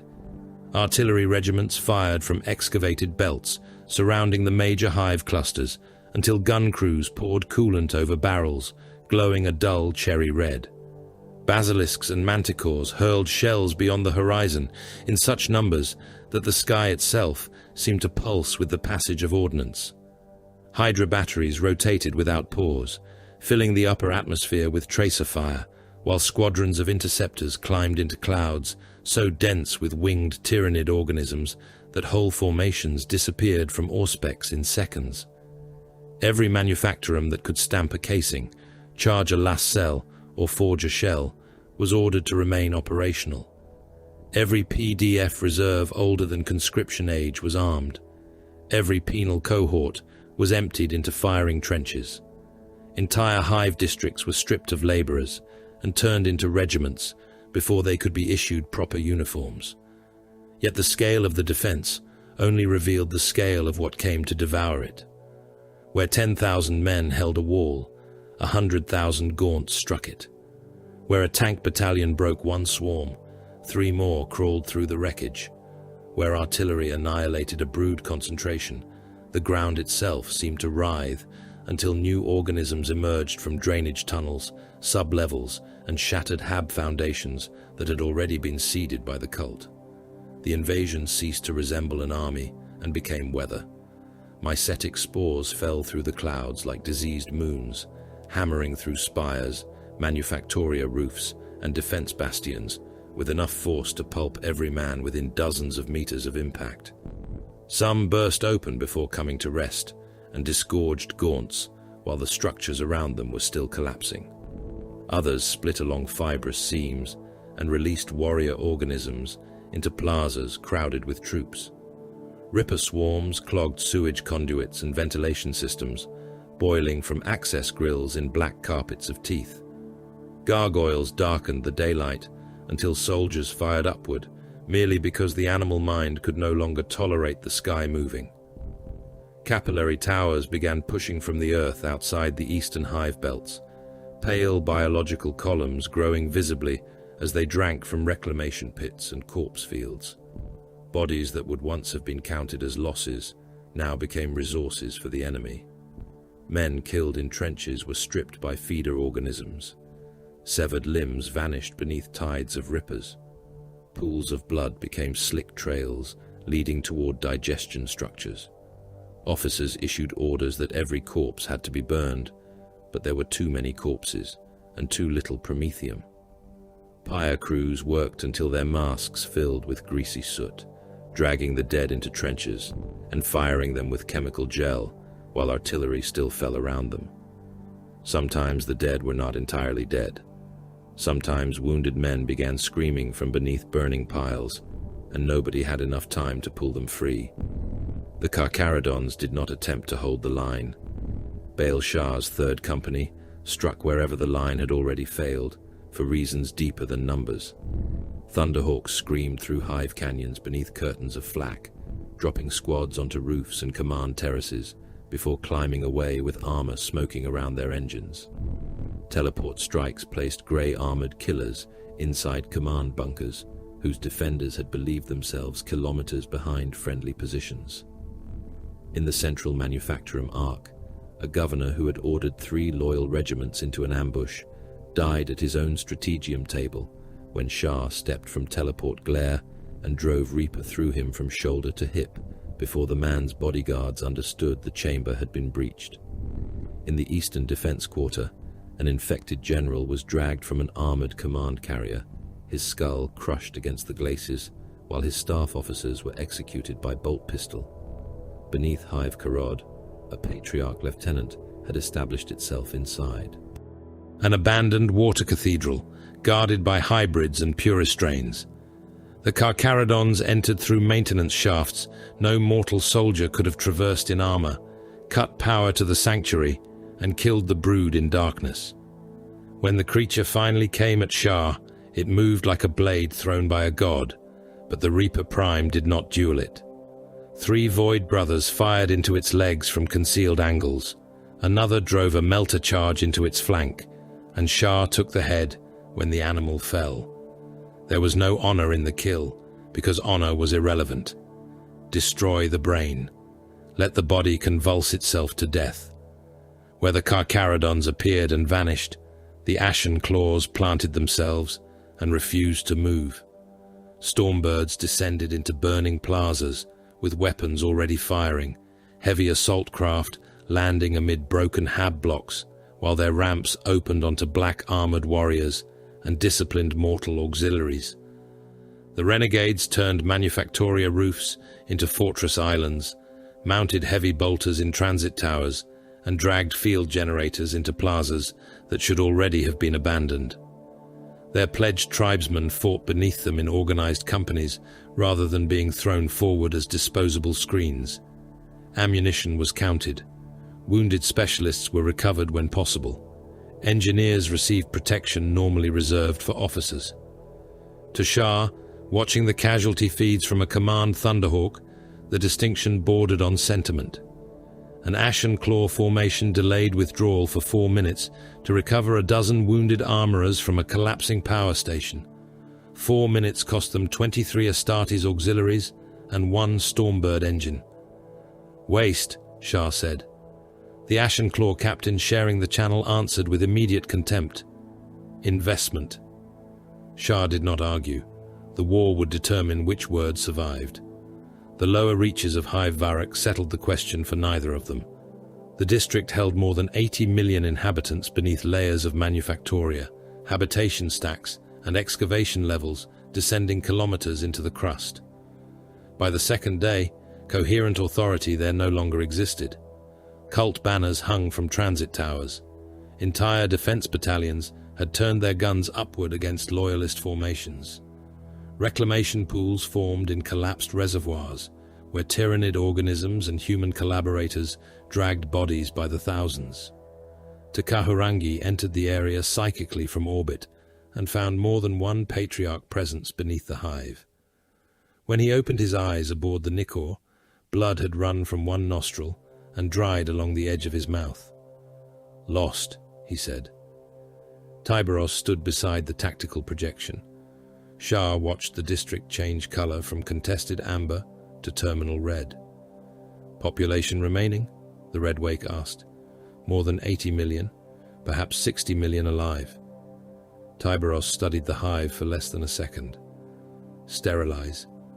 One of Nev's officers turned toward him so sharply that armor servos whined. "Our pledged companies are still inside. Withdraw them. 6,000 men." Tyberos's helm remained fixed on the map. 9 minutes. The message reached Nehat Nev in the command hold of the Wicked Claw. He did not curse. He did not plead. He simply ordered every available Stormbird within range toward Varrock and transmitted one command to the Ashen Claws, fighting below. 9 minutes. Bring back who you can. The Renegades moved immediately. They abandoned emplacements that had taken hours to establish and cut toward predetermined extraction points through streets no longer recognizable as streets. Genestealers came from windows, vents, and broken shrine facades. One Ashen Claw was struck across the torso by a pure strain and opened from ribs to hip despite his plate, the creature's claws pulling armor and flesh apart together. He remained upright long enough to fire his bolter into its face before collapsing in a heap of exposed organs and shattered ceramite. Another warrior was dragged into a ventilation shaft by 3 hybrids, his boots carving trenches in the floor, while his brothers hacked at the creatures until the shaft became clogged with severed arms. Mortal auxiliaries fought backward in disciplined wedges, firing lasguns until barrels smoked, then using bayonets and entrenching blades when magazines ran dry. One squad reached an extraction gantry carrying 2 wounded men. Between them, a gaunt brood struck before the Stormbird landed. The survivors formed around the wounded and died there, knee-deep in alien bodies, buying enough seconds for the aircraft to fire its nose weapons through the swarm. 7 minutes remained when Nev entered Varrock's airspace personally. His Stormbird descended through black clouds laced with anti-air fire, while 2 others died around it. One lost a wing to a bioplasma strike and spun into a hab tower, punching through 20 floors before its reactor exploded. The blast threw molten debris across 3 city blocks. Nev's gunship slammed onto an industrial roof, already crowded with retreating auxiliaries. "Load," he ordered. Men ran toward the ramp, while Ashen Claws formed a perimeter around them. A Genestealer vaulted from a shattered vent and landed on a veteran's back, claws punching through the armor beneath his shoulder. Nev seized the creature by the neck, tore it free, and smashed it head first against the deck until the skull split. He threw the body aside before its limbs stopped moving. "Move!" There was no praise, no reassurance. A pledged tribesman missing half his left arm stumbled at the ramp. An Ashen Claw caught him by the harness and hurled him bodily inside rather than leave him. The act was brutal, efficient, and unmistakably protective. 3 minutes remained. Varrock's lower levels were already beyond extraction. Thousands of distress calls continued from men who had received the withdrawal order but had no path upward. Nev heard some of them over the command net while his Stormbird climbed. Third enclave trapped below furnace tier. Eastern stairwell gone. Brood contact in lift shafts. Need one more gunship. There was no gunship. Tyberos's countdown continued with machine precision through the fleet vox. 2 minutes, 1 minute, 30 seconds. Nev's pilot reported one final Ashen Claw transponder rising from the western quarter aboard a damaged assault craft. Its engines were failing. "Hold fire," Nev transmitted. No answer came from the Nikor. The craft climbed through smoke, one wing trailing flame. 15 seconds. 10. The assault craft cleared the designated blast radius by a margin that would have been laughable in any war less absolute than this one. At 9 minutes exactly, the Nikor fired. The lance strike came through the cloud cover as a pillar of white so bright that every picked feed compensated too late. For an instant, the lower hive became a black silhouette around the beam. Then matter ceased to behave like matter. Towers exploded outward from foundations turned molten beneath them. Roads folded. Hab blocks collapsed into one another as shockwaves crossed the district faster than men could fall. Tens of millions died before pain could reach the brain. Others lived long enough to understand. Windows burst inward across kilometers. Bodies were hurled from balconies and transit bridges. Tyrannid organisms scattered through the air in pieces, gaunts tumbling like burned insects, while larger beasts were flayed by heat and pressure. A second lance struck along the eastern reclamation zone, vaporizing pools and everything feeding around them. The atmosphere itself ignited with pulverized debris. Streets filled with molten glass, burning flesh and fragments of concrete, carrying pieces of human bodies too small to identify. One hab spire containing more inhabitants than some imperial cities leaned slowly, impossibly, then collapsed through the neighboring district in a mountain of dust and fire. When the light faded, Varrock no longer existed as a hive district. It was a cratered ruin surrounded by collapsing architecture and burning atmosphere. The casualty cogitators attempted to estimate the dead and return numbers too broad to be meaningful. Tyberos did not ask for refinement. Nev came aboard the Nikor before the ash cloud had finished expanding. He found Tyberos in the Strategium exactly where he had been during the strike. The Ashen Claw warlord entered still wearing armor blackened by Varrock's smoke. Blood from a genestealer was drying along his right gauntlet. 30 seconds, Nev said. Tyberos looked toward him. Your last craft cleared with 30 seconds to spare. Yes. If it had not, it would have died. Nev's jaw tightened. With your fire? Yes. For several heartbeats, the only sound in the chamber was the low hum of the hololith. Nev stepped closer. 6,000 of mine. The district contained 60 million viable bodies and multiple synaptic nodes. That is not what I asked. I answered. Nev stared at him, anger visible but controlled. Then something close to disgust entered his expression. You truly would have done it. Tyberos's response was almost a whisper. I did. Nev left without another word. The destruction of Varrock did what neither chapter expected. Seismic surveys taken after the strike revealed cavities beneath the hive, too regular to be geological. The lance impact had burned through layers of buried infrastructure and exposed tunnels descending far below known excavation limits. Shah led the first reconnaissance descent with Tekahurangi and a small mixed force. They passed through collapsed sublevels where walls had melted into black glass and human remains had been fused into the surfaces. Deeper, the construction changed. Steel gave way to stone, then stone to something that had once been biological. The tunnels were lined with mineralized secretions hardened over decades. Niches contained old bones, some human, some hybrid, all arranged around passages leading farther into the crust. They found discarded brood chambers beneath foundations laid generations earlier. They found human skulls whose mutation patterns suggested contamination older than the current governor's bloodline.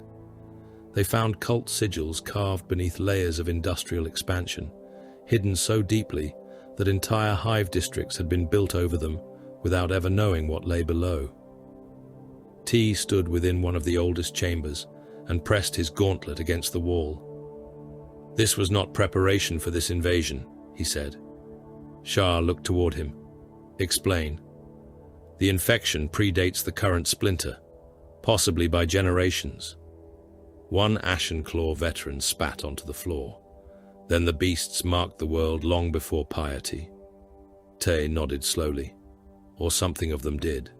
A brood, a vessel, a contamination event never recorded. Shah looked back along the tunnel. Draken had not been discovered by chance. It had been cultivated. The warning from orbit arrived before they could descend farther. At first, the fleet augurs registered mass distortions beyond the outer system. Then the contacts multiplied. Hundreds. Some were small enough to resemble escorts. Others dwarfed cruisers. The largest organic signatures measured kilometers in length, vast living ships surrounded by swarms so dense that counting them individually became impossible. Behind them came more. The Joint Fleet's tactical display filled until threat markers overlapped into solid fields of red. Shah returned to the surface beneath a sky already burning with spores and looked upward once, not in fear, but calculation. Remember, don't forget to like, comment, and subscribe. Support helps. Around him, billions of men were fighting across a world that had become an open wound. Artillery still fired, tanks still advanced, hives still burned. None of it would matter if the void above Draken was lost. The true Gloam Maw had arrived. The war abandoned the ground and climbed into the void. Beneath them, Draken still burned, billions of men and tyrannid organisms murdering one another beneath a sky choked with spores. But the commanders of both chapters had ceased pretending that the surface battle would decide anything. If the Gloam Maw mastered the system above the planet, every fortress below would become nothing more than a sealed ration waiting to be opened. The Nicor took the center of the formation with the White Maw, and the least damaged Carcharodon strike cruisers spread behind it in a broken echelon, while surviving escorts, defense monitors, and armed merchant vessels occupied layers farther inward toward Draken's gravity well. Civilian ore haulers with macro cannon welded into their cargo spines drifted beside refinery tugs, carrying torpedo racks they had never been designed to launch. Helix Crown rotated above the world with its restored defense lasers pointed outward, the station's surviving gunnery crews chained to their consoles by duty and fear. Farther away, hidden behind Draken's moons and fields of refinery debris, the Ashen Claws waited with the Wicked Claw, their warships running cold enough that mortal crews shivered beneath emergency blankets, while reactor output was throttled to the minimum necessary to keep life support breathing. The Tyrannid fleet came on without any semblance of naval order that a human admiral might have recognized. Great bioships drifted at the center of living shoals, their hides layered in armor that flexed and sealed around old wounds. Smaller organisms clustered beneath them, as lesser predators might shelter beneath the belly of something ancient and immense. Clouds of attack creatures swarmed ahead, too numerous for the fleet augurs to catalogue individually. The void itself seemed to move. Baal Shah stood upon the White Maw's command deck beneath dimmed lumens and watched the first range brackets close. The chapter vessel looked weaker than it was because Tyberos had ordered weakness made visible. Damaged armor plates remained unsealed where they could safely remain so. Atmosphere was deliberately vented from empty compartments in pale streamers that suggested catastrophic pressure loss. 2 secondary weapons arrays had been powered down despite remaining functional. The port drive plume had been reduced until the strike cruiser seemed to limp. Similar deception spread through the Carcharodon line. The Nicor moved with one engine bank throttled and sections of its void shields intentionally fluctuating. To an Imperial admiral, the display would have appeared crude, almost theatrical. To the Tyrannids, there was no theater, only injury, heat, movement, biological presence, and opportunity. Predation range closing, the Auspex master reported. His voice remained steady because Shah stood close enough to kill him before fear could become useful. Forward organisms increasing velocity. Shah watched the red mass thicken around the enemy's advance. "Maintain withdrawal." The helmsman obeyed. Drekken's gravity dragged at them from behind. Ahead, the hive fleet began to accelerate. The first bioplasma strike missed the Nikor and tore through a defense monitor 3,000 kilometers to starboard. The monitor's void shield flared green-white and collapsed.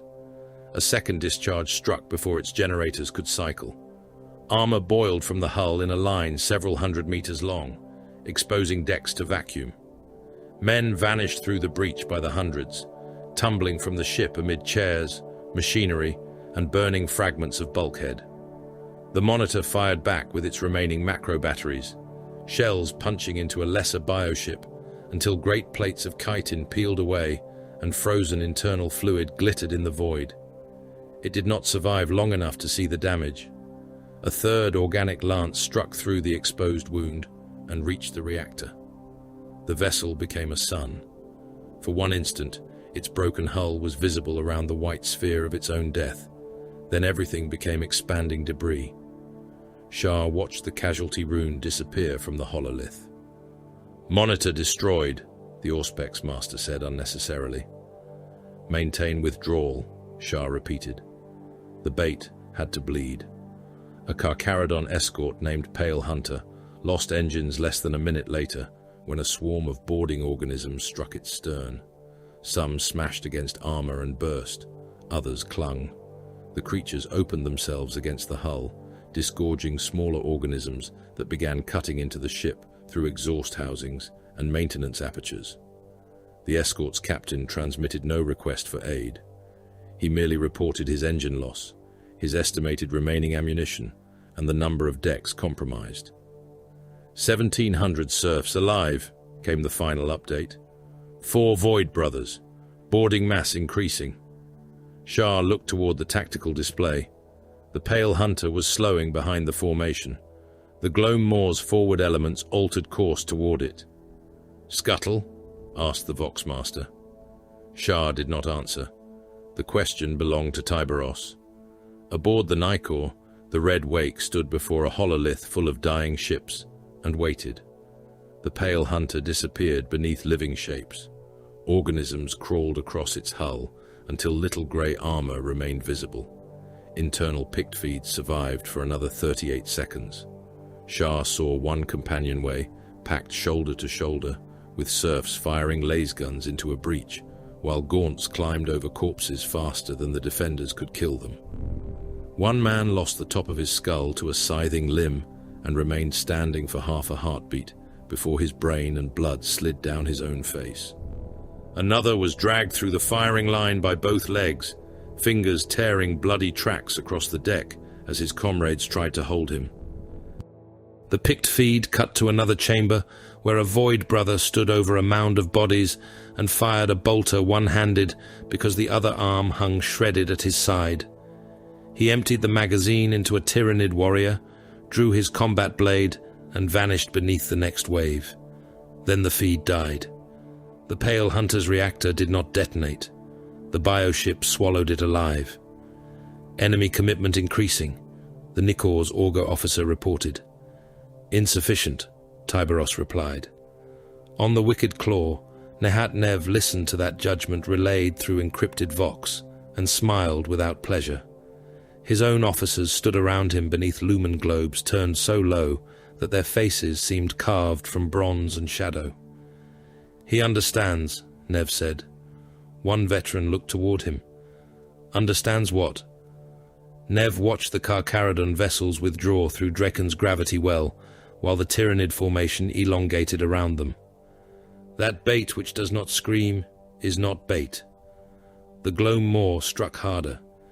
Bioplasma crossed the dark in sheets and lances. Spore mines detonated against void shields. Attack organisms swarmed around escorts until defense turrets overheated from continuous firing. The White Maw took a glancing strike across its dorsal armor. The command deck lurched violently enough to throw 3 mortal officers from their stations. One landed against a cogitator bank just as the console exploded. Metal fragments entered his throat and face. He dropped clawing at the ruin where his jaw had been, while coolant sprayed across the deck in a freezing white torrent. Another officer tried to reach him and slipped in blood. Shah stepped over both men without looking down. Damage. Reports arrived from throughout the ship. Dorsal armor breached. Port launch bay sealed. 2 defense turrets destroyed. Secondary plasma conduit ruptured. Casualties rising. A servitor fused into a gunnery throne began shrieking when fire reached the remains of its organic spine. The machine continued calculating firing solutions until flames consumed its eyes. "Silence it," Shah said. An armsman put one las round through the servitor's skull. The cogitator continued working. The commanders did not sound frightened. That disturbed the mortal crews more than shouting would have done. Carcharodon voices crossed the command channel with the calm of men reciting armor inventories. Decks 20 through 23 lost. 47 serfs dead in Magazine 6. Starboard launch cradle destroyed. Void Shield 3 cycling below combat threshold. Enemy closing. There was no prayer for the dead, no anger, no promise of vengeance. The chapter treated catastrophe as information until catastrophe reached a scale that required action. Shah understood the reason. Rage did not refill magazines. Grief did not reseal hulls. The outer dark permitted emotion only after survival. Another escort died. This one ruptured from amidships when bioplasma opened its reactor shielding. The explosion did not destroy it cleanly. The prow separated and continued drifting under momentum, still firing from 2 functioning batteries, while the stern became a spreading cloud of fire, bodies, and molten machinery. Thousands of men in the surviving prow sections found themselves without drives, astropathic communication, or any possibility of recovery. The captain continued giving fire orders. Macro cannon shells left the broken vessel in disciplined sequence, while frozen corpses floated from the severed decks behind it. The enemy committed deeper. Takahurangi stood beside Tiberos, aboard the Nikor, and felt the psychic pressure strengthen with every closing bioship. The shadow in the warp pressed against his mind like the weight of an ocean suspended above thin glass.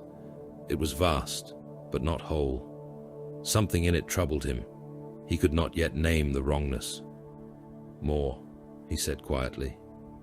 Tiberos waited. The Gloam Moor's center crossed the line Nev had marked hours earlier. "Now," said the Shade Lord. Drekken's moons erupted. The wicked claw emerged from behind the largest satellite with drives at full burn, its ancient engines throwing plumes of white fire longer than cities. Ashen claw strike cruisers and escorts came with it, appearing from debris shadows and refinery fields that had concealed them from the approaching organisms. Defense monitors powered weapons simultaneously. Helix Crown's laser arrays locked onto targets already selected by Ashen Claw Augur Masters. Nev did not aim at the largest bioship. His first salvo struck the creatures around it. The Wicked Claw's broadside began with macro cannon. The battleship shook along its length as weapons older than countless Imperial dynasties fired in sequence. Shells crossed the void like artificial meteors and struck lesser bioships from the flank. The first organism lost almost half its body as armor plates caved inward and explosive shells detonated beneath them. Frozen fluid erupted outward in volumes large enough to form glittering clouds kilometers across. Another was hit by 3 rounds along the same weakened seam and split open from sensory crown to abdominal mass. Thousands of smaller organisms spilled from cavities inside it, some alive, most ruptured by decompression or impact shock.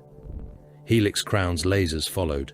Coherent beams burned through exposed tissue and cut one escort organism nearly in half.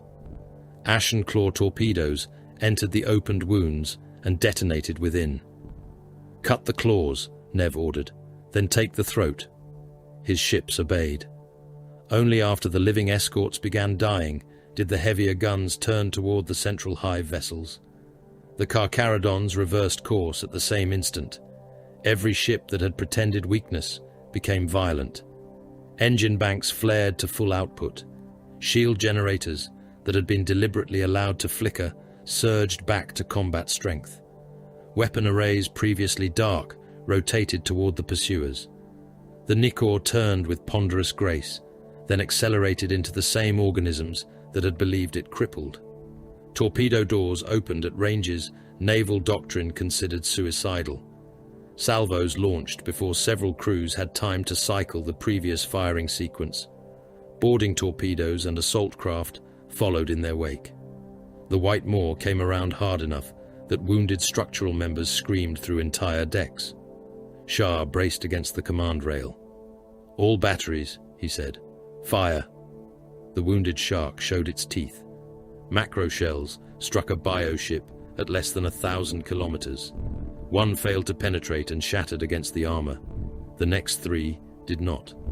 Chitin plates collapsed inward, exposing wet organs beneath. A torpedo entered the wound and detonated deep enough that the entire creature convulsed. Its side opened in a rupture hundreds of meters long. Internal pressure hurled oceans of fluid into vacuum, along with organisms that had never known anything beyond the biological chambers that birthed them. They froze as they emerged, becoming a drifting graveyard of claws, teeth, and ruptured flesh. Human ships died just as obscenely. A defense cruiser took a living projectile through its prow. The impact punched through armor and opened 3 decks to vacuum. Men were torn from firing pits, while still strapped into weapon harnesses. One compartment decompressed so violently that a crewman's intestines were pulled from an abdominal wound before the rest of his body struck the breach. Fire chased escaping oxygen through the decks. The ship's prow ceased to exist as a functioning structure, yet the reactor, magazines, and command vault remained intact. Its captain ordered the remaining batteries to continue firing. The ruined cruiser drifted sideways through the battle, half a ship carrying enough guns to remain murderous. Ashen Claw assault craft passed it on their way toward the bioships. Stormbirds were not intended to dogfight living void swarms, but the Renegades flew them through corridors created by their escort's defensive fire. Their pilots knew orbital interface warfare with the intimacy of men whose chapter had spent millennia striking from void to atmosphere and back again. They did not attack the thickest armor. Auger officers marked sensory membranes, respiration cavities, and flexible seams where biological plating shifted around internal organs. Melter fire burned white holes into those points. Assault craft clamped onto the living hulls. Charges detonated.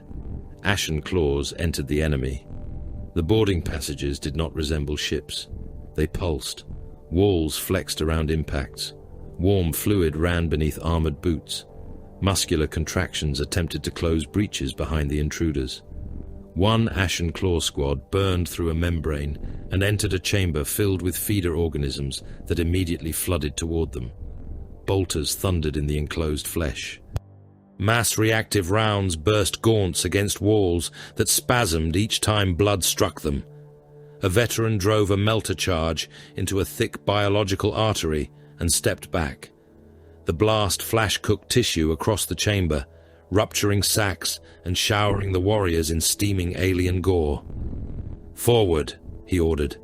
"Make the bastard bleed somewhere important." Elsewhere, an Ashen Claw was caught when the corridor itself contracted around his leg. Bone-hard ridges closed over his thigh armor. He fired downward until the limb was surrounded by shredded tissue, then tore himself free while the passage convulsed. Another squad found a sensory cluster and emptied plasma weapons into it until the organ collapsed in boiling folds. The bioship altered course almost immediately, striking another Tyranid organism as its navigation senses failed. Nev watched the collision from the Wicked Claw and laughed once. Again. For a time, the trap worked exactly as designed. The forward Gloam Maw was being dissected. Its escorts died first.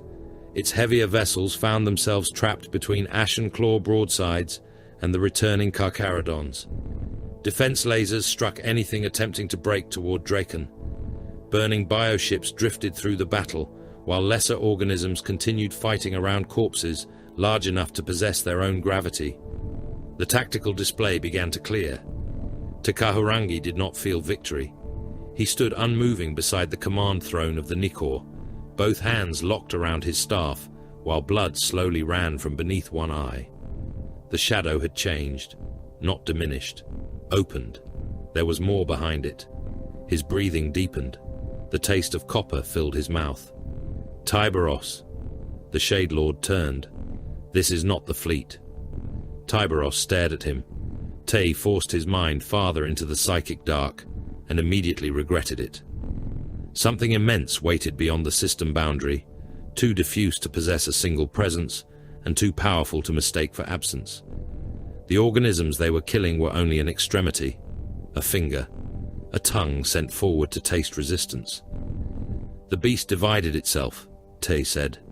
This mass was offered. Shah heard the message aboard the White Maw and looked toward the outer system auger display. New returns were beginning to appear beyond reliable range. The Tyranids changed course, not toward the Nikor, not toward the Wicked Claw. The surviving bioships broke pursuit as though commanded by one thought. Entire shoals turned away from the trap and accelerated toward Draken's outer moons. One descended upon a mining satellite whose defense batteries had already exhausted most of their heavy ammunition.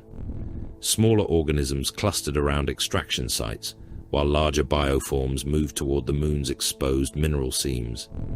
Another group abandoned combat entirely and drove toward an orbital refinery belt. Nev watched the movement spread across the hololith. No commander issued the order. No admiral changed doctrine. An intelligence distributed across thousands of organisms simply discarded a failed behavior and selected another.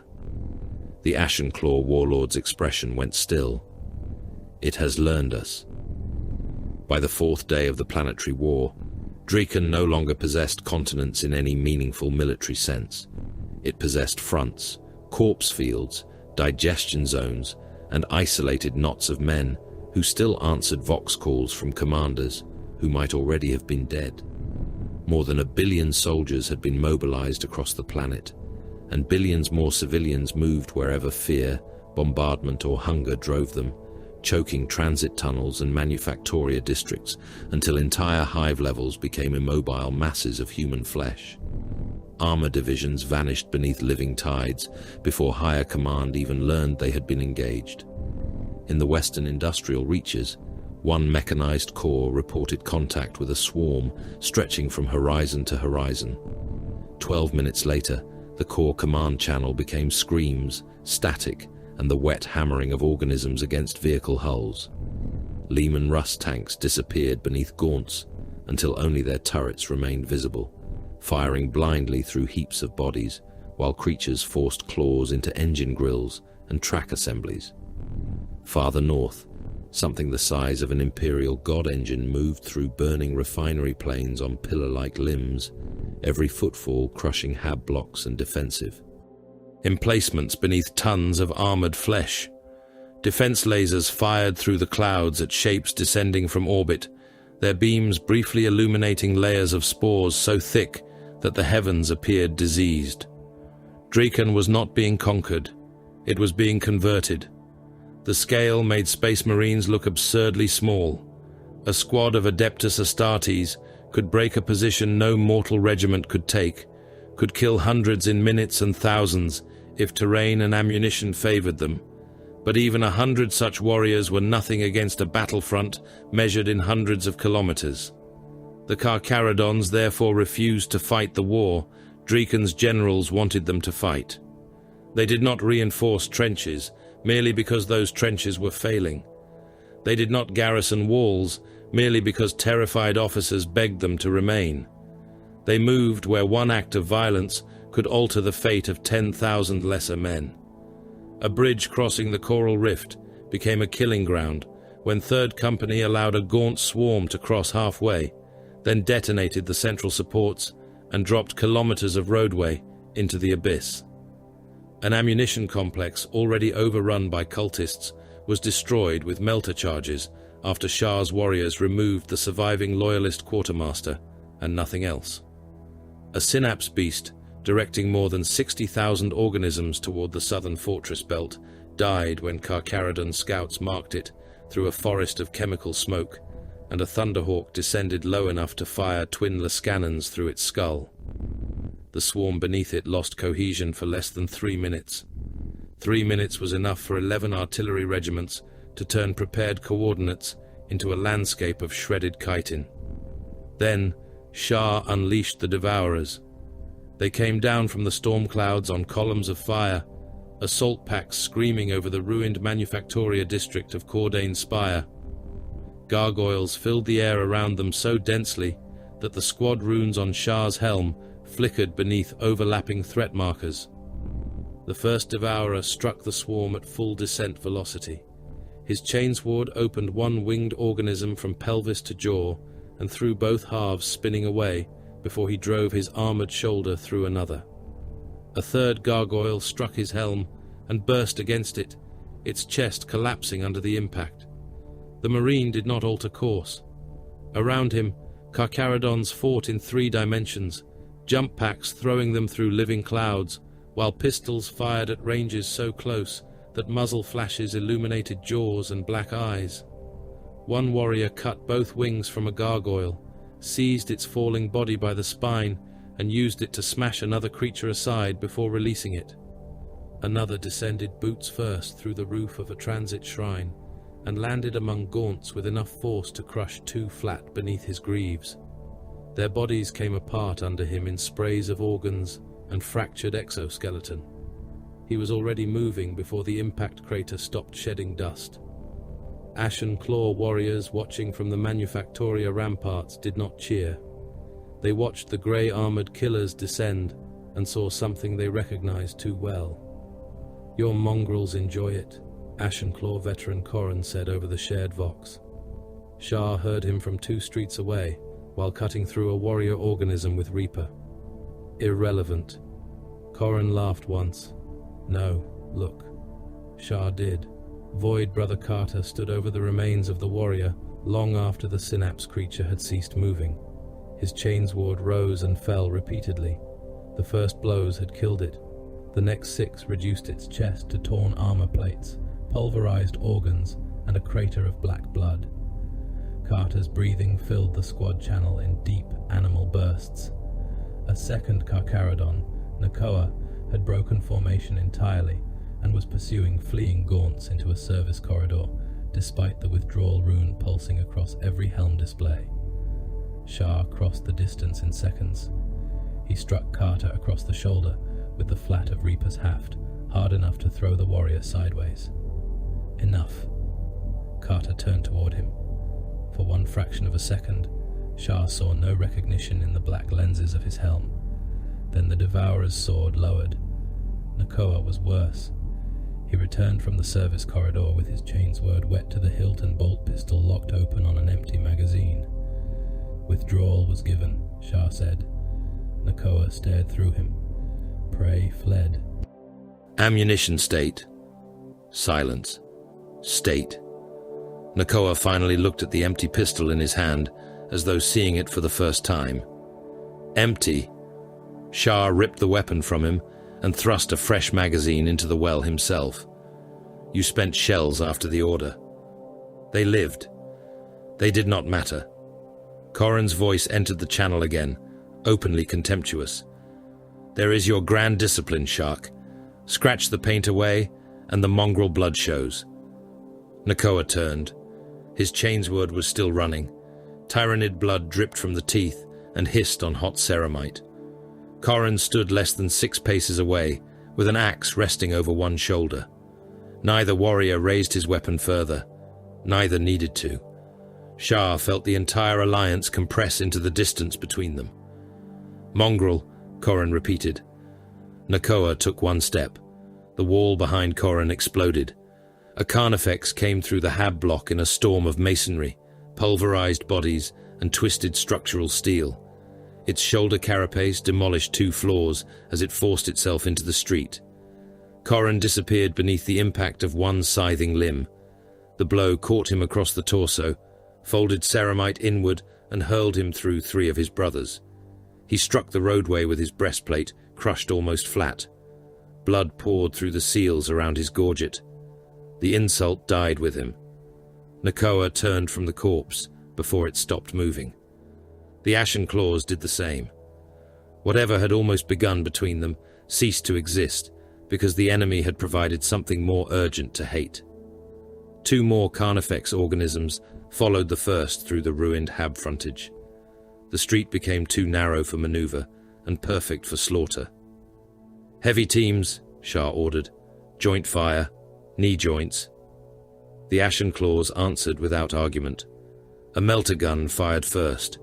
At close range, the beam struck one Carnifex below the right shoulder and turned armored plates white before they collapsed inward. Tissue beneath flash-boiled. The wound opened as a steaming cavity broad enough for a man to crawl inside. The creature bellowed and continued advancing. Plasma struck next. 3 blue-white bolts hit the same forelimb and burned it away at the joint, leaving the severed appendage to crash through a row of defense barriers. Warning runes flashed across the plasma gunner's armor. He released the trigger, vents opening along the weapon's housing as heat shimmered around it. Cooling. Another warrior stepped into his firing lane before the word finished, leaving the Vox. A crack missile entered the melter wound.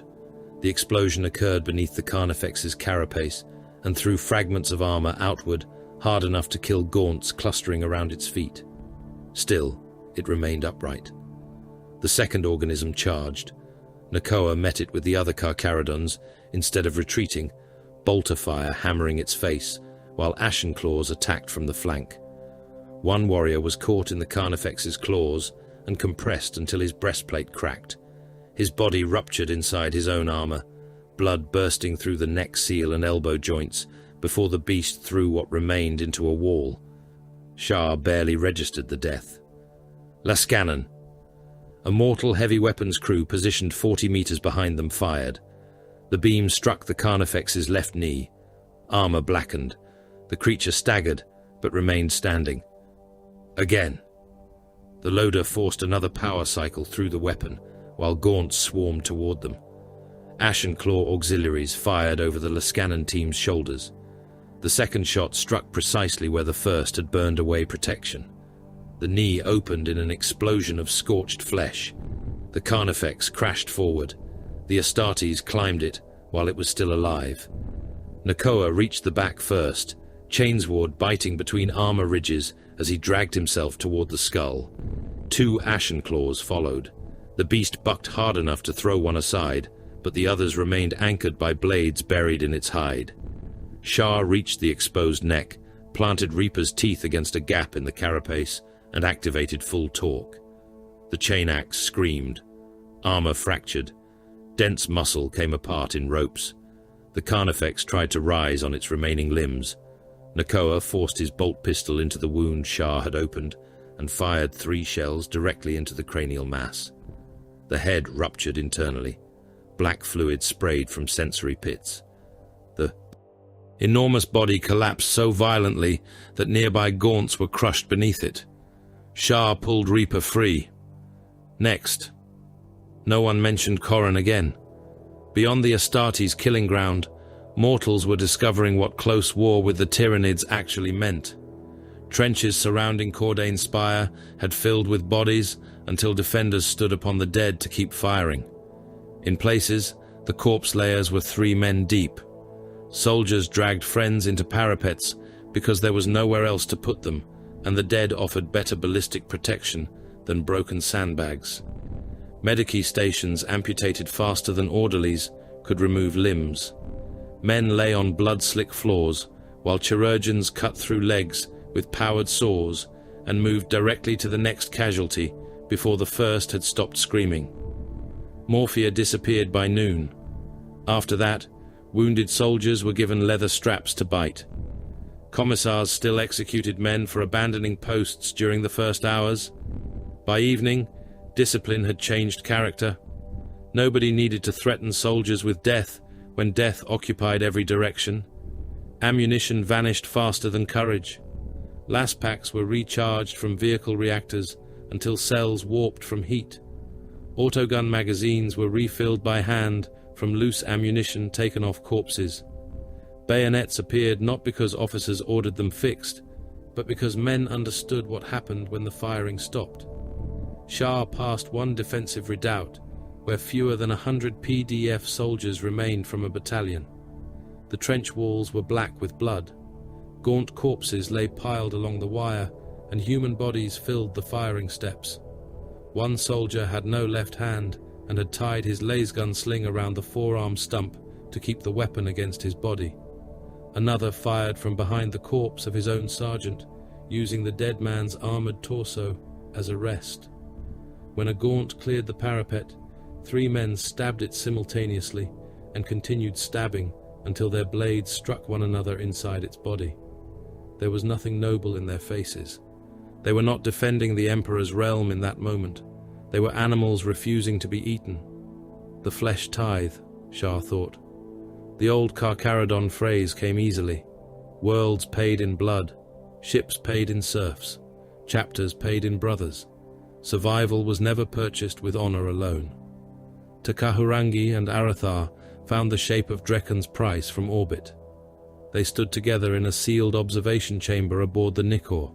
Psychic wards cut into the deck around them, while the shadow in the warp pressed against the hull, like something trying to breathe through steel. Neither librarian attempted to pierce the hive mind directly. That path led to madness or death. Instead, they followed interruption. Every time a synapse beast died somewhere below, tiny fractures appeared within the pressure. Every time a brood changed direction in unnatural unison, another line revealed itself. The 2 psychers built a map from absence and reaction.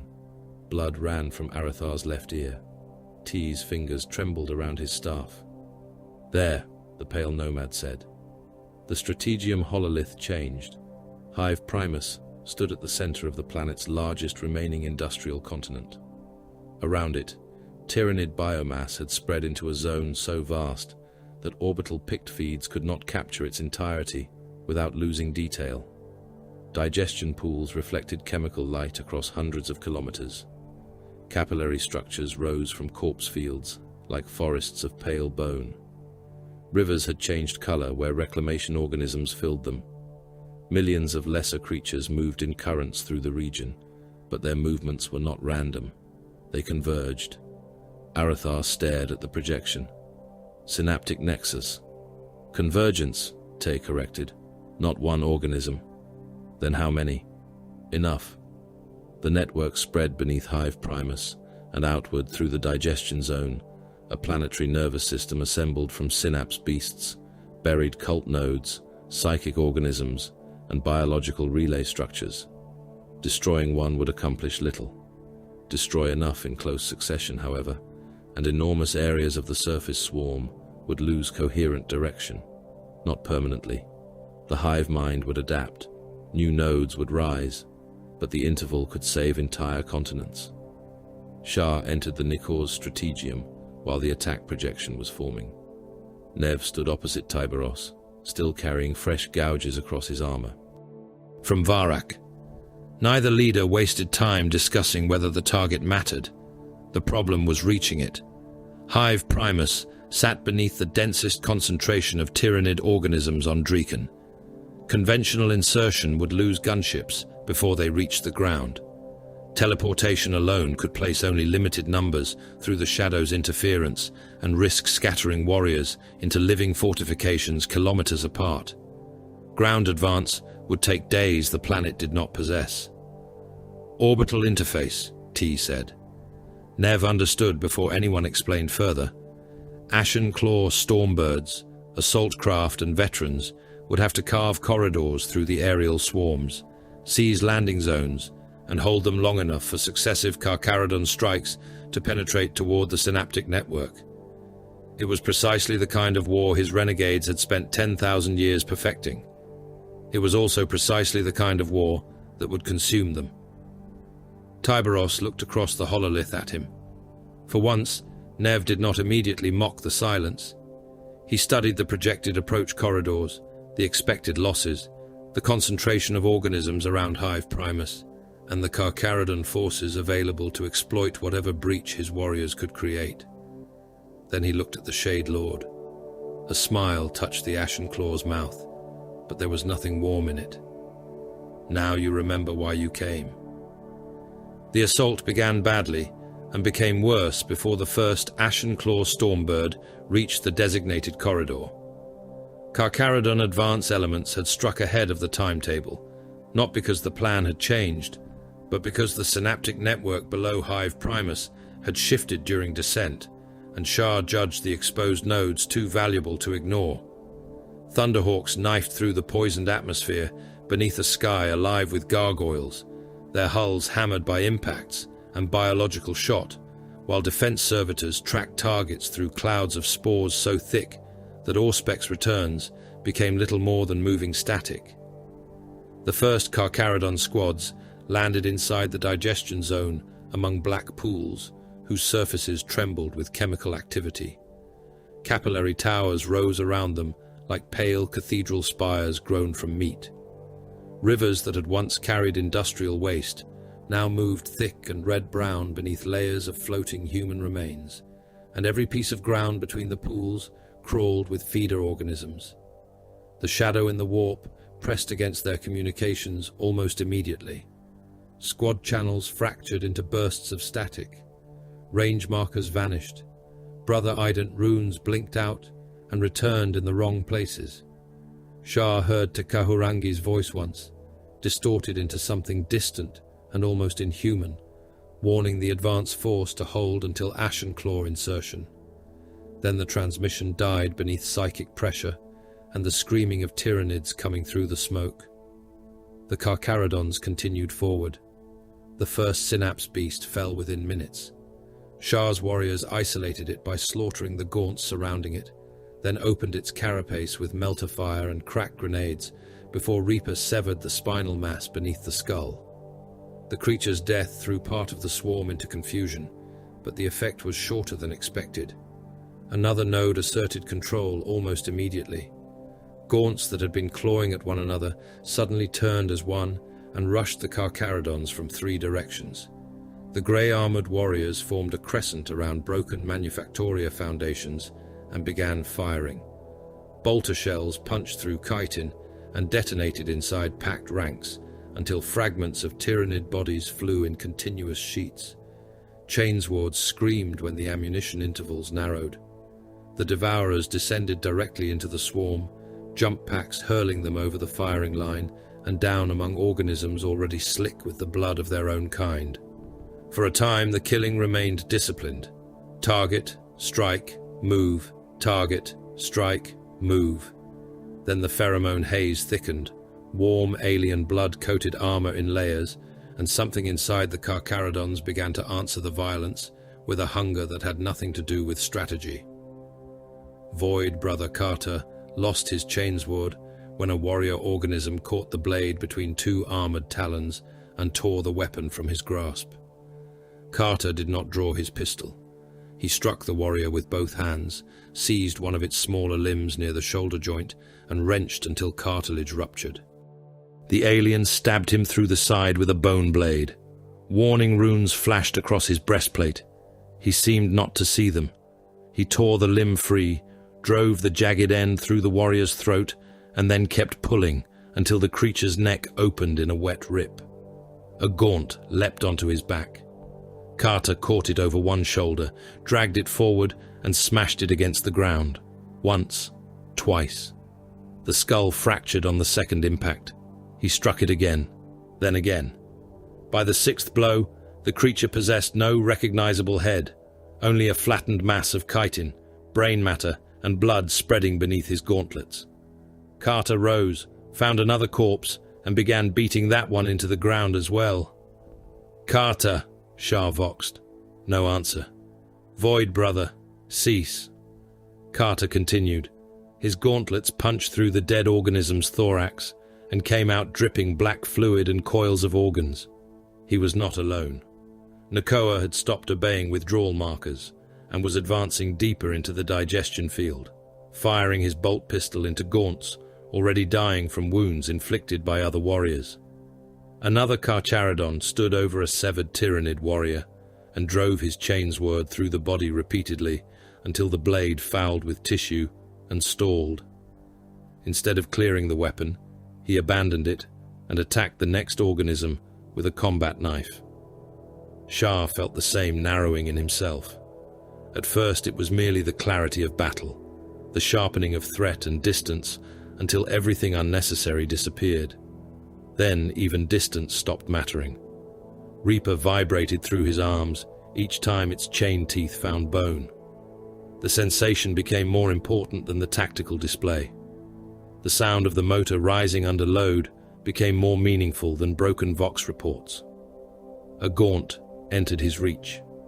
Reaper divided it from shoulder to pelvis. Another came behind it. He took the legs away and crushed the skull beneath his boot. A warrior struck from his right. He saw the angle before the blow began, slipped beneath it, and drove the chain axe upward through the creature's abdomen. The weapon caught inside dense armor. Shah pulled harder. The torso opened in a spray that painted his helm black. More. The word was not spoken. It was simply there. An armored hand seized his pauldron. Shah turned with Reaper already rising. The axe came around hard enough to cut an Astartes in half. The warrior behind him released Shah's shoulder and moved, but not quickly enough to avoid the blow entirely. The chain teeth passed within a hand's breadth of the neck seal and carved sparks from the edge of a bronze pauldron. Black armor, bronze trim, ashen claw. Recognition returned like cold water. The renegade veteran stared at him through a helm painted with old 19th Legion markings. Wrong prey, Shark.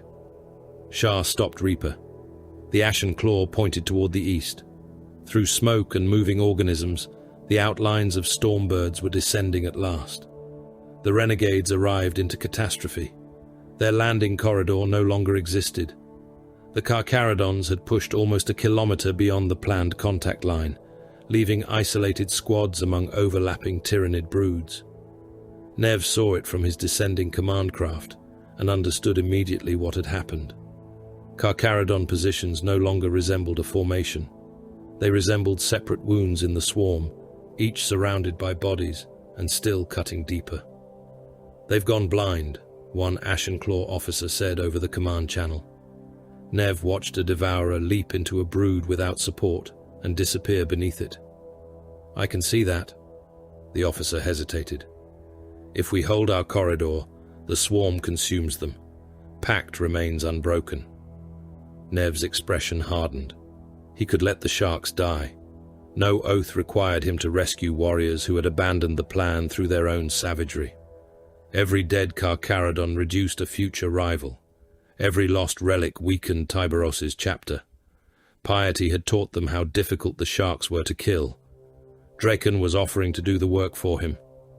Nev looked down at the grey-armoured figures drowning beneath the Tyrannid mass and felt 10,000 years of resentment present him with an opportunity.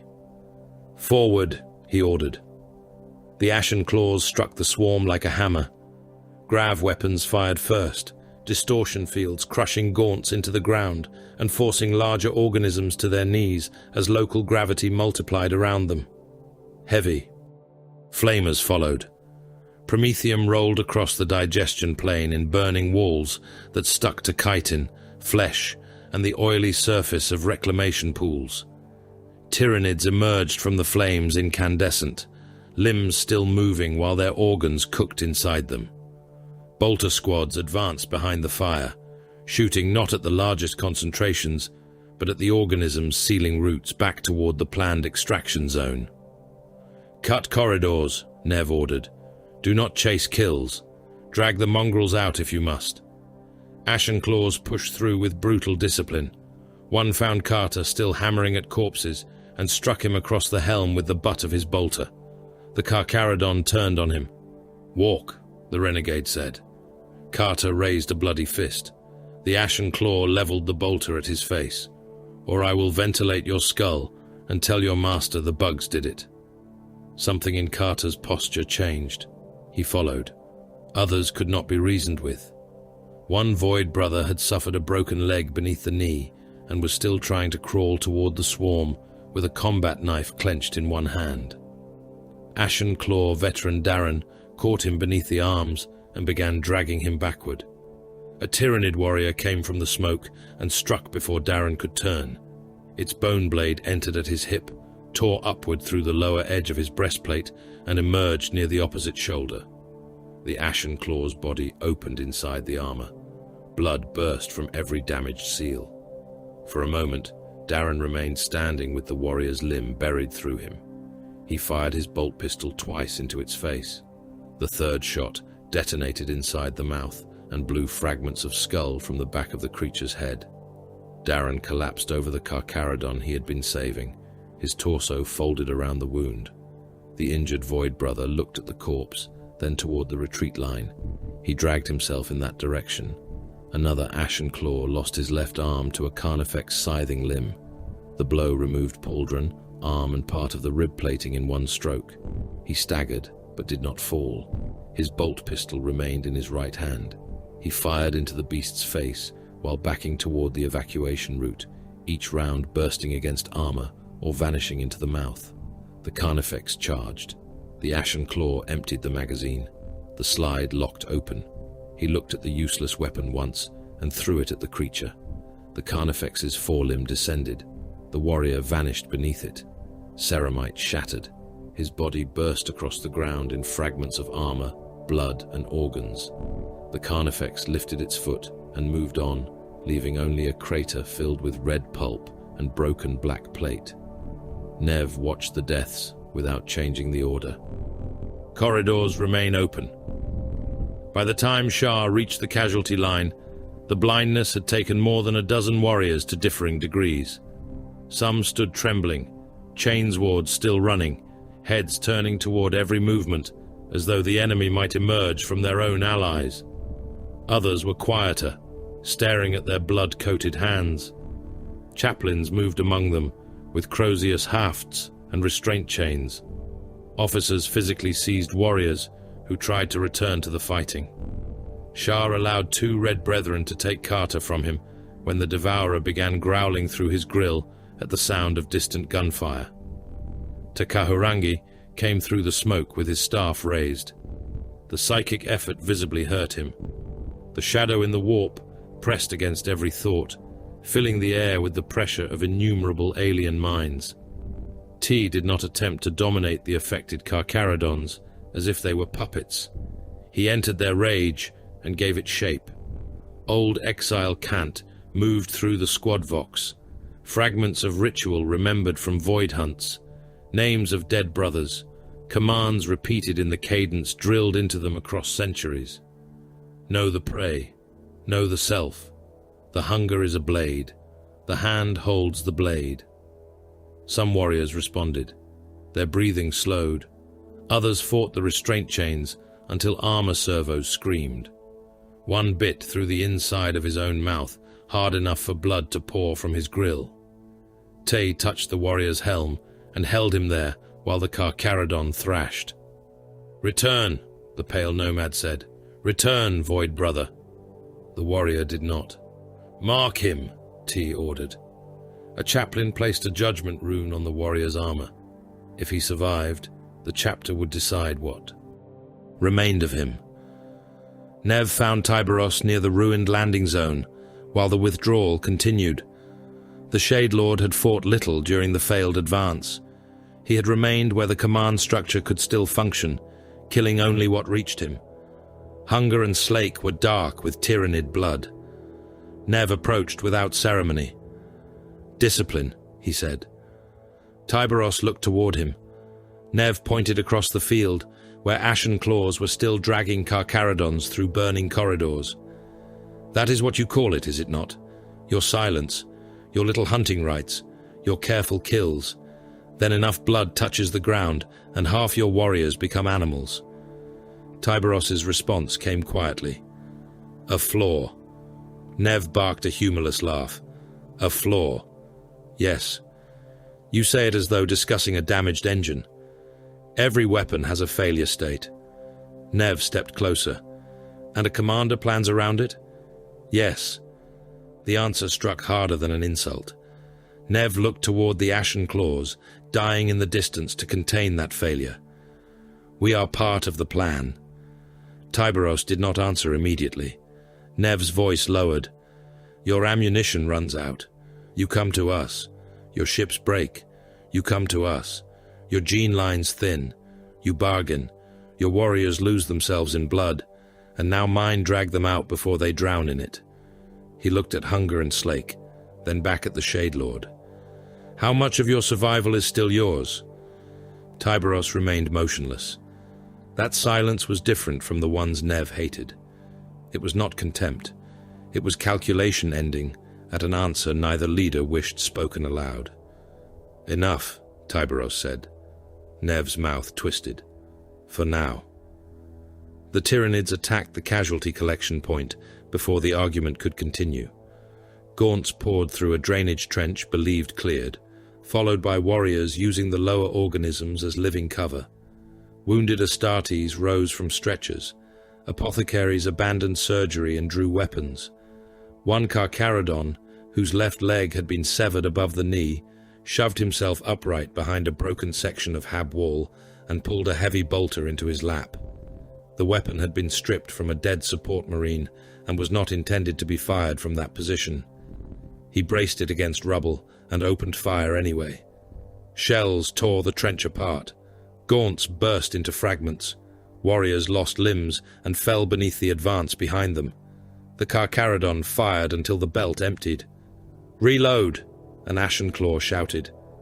The wounded warrior looked beside him. No ammunition remained. The Gaunts were already climbing the rubble. He removed 3 grenades from his belt. The Ashen Claw understood. He turned away and ran. The Carcharodon waited until the first creature reached him. A Gaunt drove its claws into his ruined leg stump. Another seized his shoulder. He pulled the grenade pins together and closed his fist around the charges. The explosion threw pieces of Carcharodon and Tyranid across the casualty station. No one spoke his name. The blast had closed the breach. The withdrawal completed beneath Ashen Claw covering fire. Stormbirds rose one after another through the poisoned sky, carrying wounded, restrained, and dead. Shah remained until the last organized squad lifted away. At the edge of the landing zone lay Darren, the Ashen Claw, who had died pulling the crippled Void Brother from the swarm. His body had not been recovered during the first retreat. Shah saw the wounded Carcharodon crawl back toward him. The Void Brother reached the corpse, opened the Ashen Claw's belt, and removed a combat knife. For an instant, Shah expected him to keep it. Salvage. Trophy. Payment. Instead, the Carcharodon cleaned the blade on the dead warrior's cloak and placed it across Darren's chest. An Ashen Claw standing nearby watched him. The 2 warriors looked at one another through blood-smeared lenses. Neither spoke. Then the Ashen Claw bent, lifted his dead brother, and carried him toward the final Stormbird, while the Carcharodon dragged himself after him through the ash. The debt had been counted. Nehat Nev took command of the descent because he had no intention of allowing the Carcharodons to ruin another assault by mistaking appetite for doctrine. He made the declaration aboard the Wicked Claw without ceremony, standing beneath a hololithic projection of Hive Primus, while the world revolved beneath his gauntlets in colors of fire, poison, and tactical failure. Tyberos offered no objection. That irritated Nev more than argument would have done.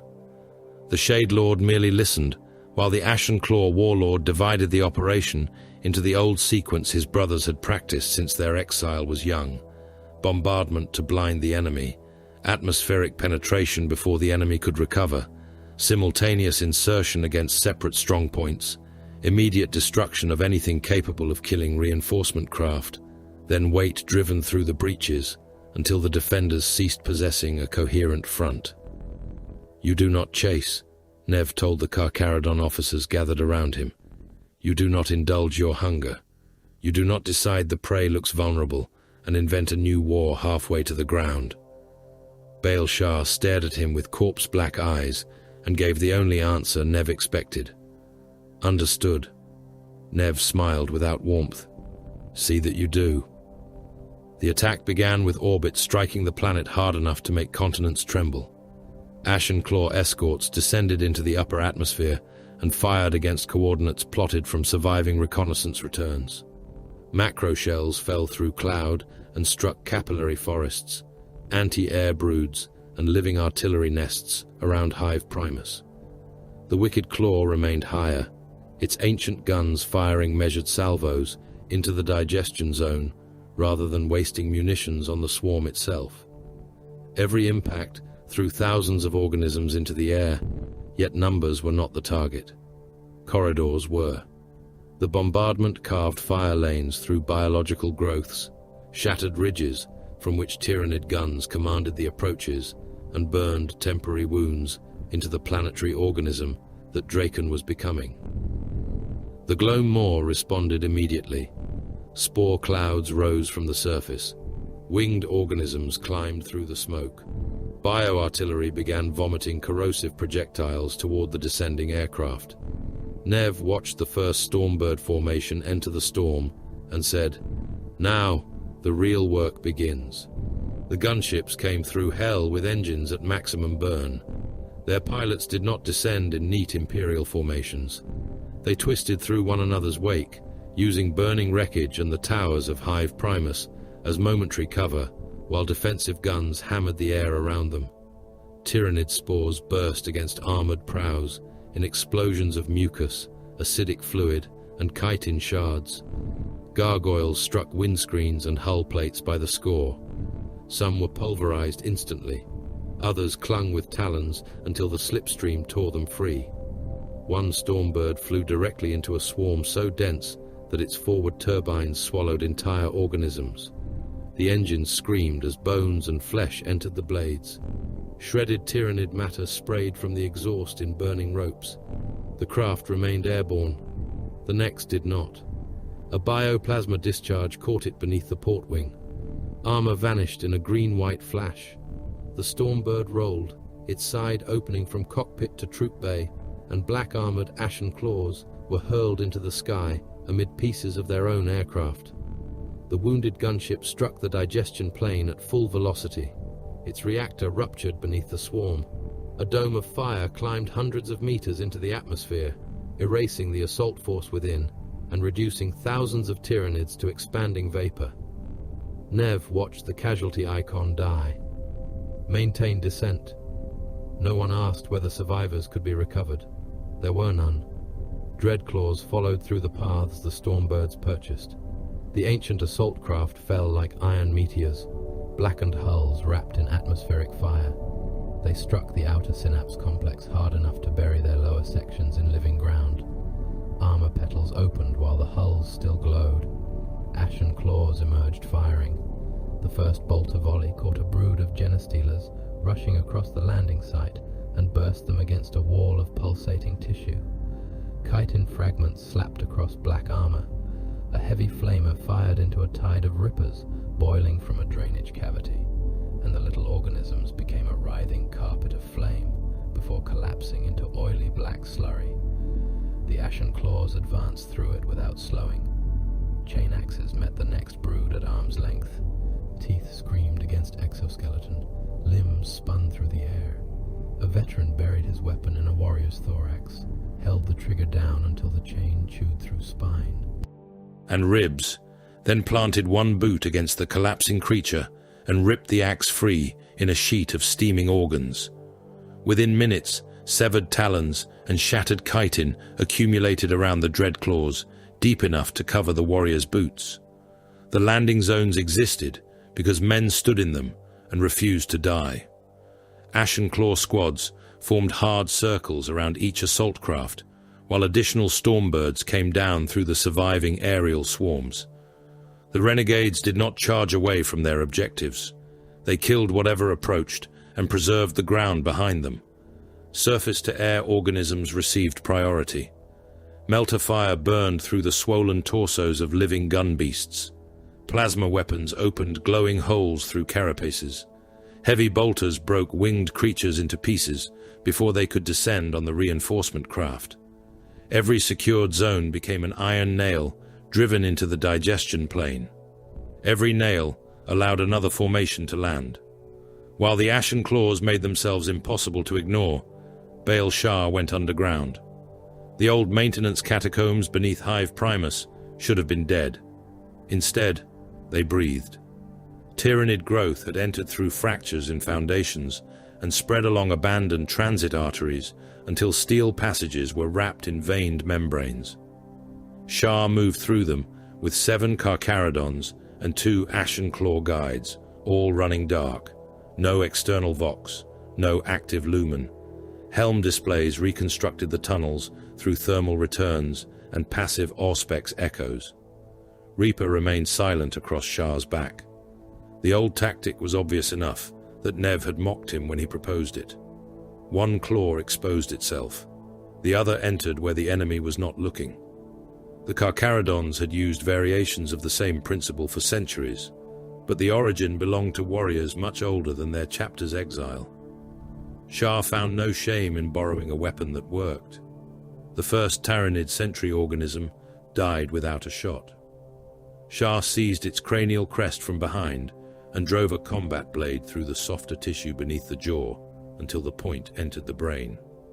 He held the creature upright as its limbs convulsed, then lowered it into the wet growth covering the floor. Far above, the Ashen claws were killing loudly enough to shake dust from the tunnel roof. Eastern concentration moving toward the landing zones, one guide whispered over the tight beam squad link. The claw closes. Shah removed his blade from the corpse. Move. They emerged into daylight beneath the shadow of something that should not have existed on a world already drowning in monsters. At first, Shah's helm could not frame the creature as a single contact. Its legs rose through ruined city blocks like living towers, long-jointed and armored, each step crushing buildings and tyrannids alike beneath a mass too great to care what happened below. Its upper body carried plates thick enough to resemble bastion armor. Symbiotic cannon structures flexed along its flanks, swollen weapon organs tracking aircraft through the poisoned sky. Tendrils moved beneath its torso in restless coils, stabbing at anything that approached the softer belly. Poisonous vapor leaked from vents between the armor plates. A shimmer of psychic force crawled over its hide whenever distant weapons struck it. The designation passed through the shared command net in Tekahurangi's voice. Hierophant, Bio-Titan. An Ashen claw beside Shah raised his bolter. Shah pushed the barrel down before the warrior fired. Pointless. The renegade looked at the monster. I was testing. You already know. The Hierophant fired. Its biocannon convulsed, launching a mass of corrosive organisms into a descending stormbird. The gunship disappeared inside a cloud of impacts. Acid consumed armor faster than emergency systems could compensate. The craft fell with its crew still alive, trailing pieces of dissolving hull. Nev's voice entered the command channel. Mark the beast. Combined strike. No warrior challenged the order by pretending he could kill it alone. Targeting runes multiplied across the Hierophant's legs. Ashen Claw ground teams moved beneath rubble toward the nearest joint structures, while Thunderhawks turned for attack runs above. The first aircraft released Hellstrike missiles from outside the Bio-Titan's immediate reach. They struck its upper carapace in rapid succession. Armor plates fractured, but did not fail. The psychic shimmer around the creature brightened. It answered with biocannon fire that clipped one Thunderhawk and tore away most of its tail assembly. The pilot held the dying aircraft level long enough to complete his firing run before disappearing behind Hive Primus. Lascannons fired from the ground. The first beams burned black scars through one knee joint. The Hierophant changed its stride. The second volley struck the same location. Living armor began to split. Shah watched Ashen Claw assault teams run beneath the creature while tendrils stabbed down around them. One warrior disappeared when a barbed appendage punched through his chest and dragged him upward. Another reached the damaged joint, slapped a melter charge into the open tissue, and died before he could retreat, crushed beneath a descending limb. His charge detonated anyway. The knee burst outward in a cloud of steam and fragments of bone-hard armor. The Bio-Titan staggered. Orbital mark confirmed, Nev said. The sky became white. A lance strike from an Ashen claw vessel punched through the clouds and struck the Hierophant across the upper carapace. Its psychic protection flared like lightning trapped beneath skin, resisted for a heartbeat, and collapsed. Armor split. The beam burned into the creature's back and opened a crater large enough to expose organs pulsing beneath its spine. Thunderhawks returned immediately. Hellstrike missiles entered the wound. Lascannon fire cut the damaged leg again. The Hierophant attempted to turn, distributing its impossible weight across the remaining limbs. It failed. Its fall killed more creatures than the Space Marines had. The Bio-Titan came down across Hive Primus like a collapsing fortress. One leg punched through a manufactorum roof. Another swept across a plaza and crushed thousands of gaunts beneath it. The torso struck 3 hab towers, broke them midway, and carried their upper sections into the streets. The impact shook the ground hard enough to throw Shah against a tunnel wall. Internal cavities ruptured beneath the Bio-Titan's own weight. Hot biological fluid exploded from its wounds in floods, drowning Tyranids and ruins alike beneath steaming yellow-black slurry. The creature remained alive for several minutes. Its legs kicked weakly. Tendrils continued stabbing through rubble. One biocannon discharged into the ground and opened a crater filled with dissolving organisms. "Across it," Shah ordered. The shortest path to the synapse node now went directly through the corpse. They climbed through chest-deep fluids hot enough to trigger armor warnings. Ruptured organs shifted beneath their boots. Gas sacs burst when stepped upon, releasing vapors that hissed against ceramite. The dead Titan twitched around them with residual nerve activity, whole walls of flesh tightening without warning. One Ashen claw vanished to the waist when a collapsed internal cavity opened beneath him. 2 Carcharodons dragged him free before the tissue contracted again. None spoke. Above, the assault continued as though killing a Bio-Titan had been merely the opening of a door. Tikahurangi and Arathar reached the central approach behind the second reinforcement wave. Both librarians looked wounded, despite carrying no visible injury. Blood had dried beneath T's nose. Fresh red ran from Arathar's left ear and disappeared into his gorget. The closer they came to the synapse nexus, the more violently the shadow in the warp pressed against them. It was not silence. It was overcrowding, the psychic weight of innumerable organisms sharing one murderous purpose. T staggered once. Arathar caught his arm. "Still walking, pale nomad?" T looked at the hand until the Ashen claw removed it. "For now." Arathar gave a dry laugh. "Encouraging."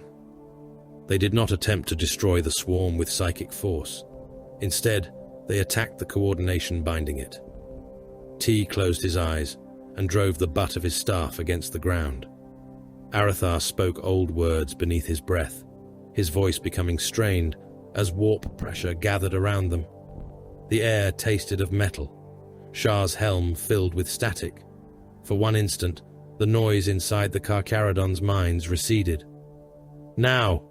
T gasped. Ordinary weapons did the rest. Bolters opened on synapse organisms that had hesitated for only a heartbeat. Plasma fire burned through warriors before they could regain coordination. Ashen claws charged into the gap. Shah led his kill force through the central membrane while the Tyranids were still reacting. The node chamber beyond was vast, circular and wet, its walls threaded with biological conduits thicker than an Astarte's torso.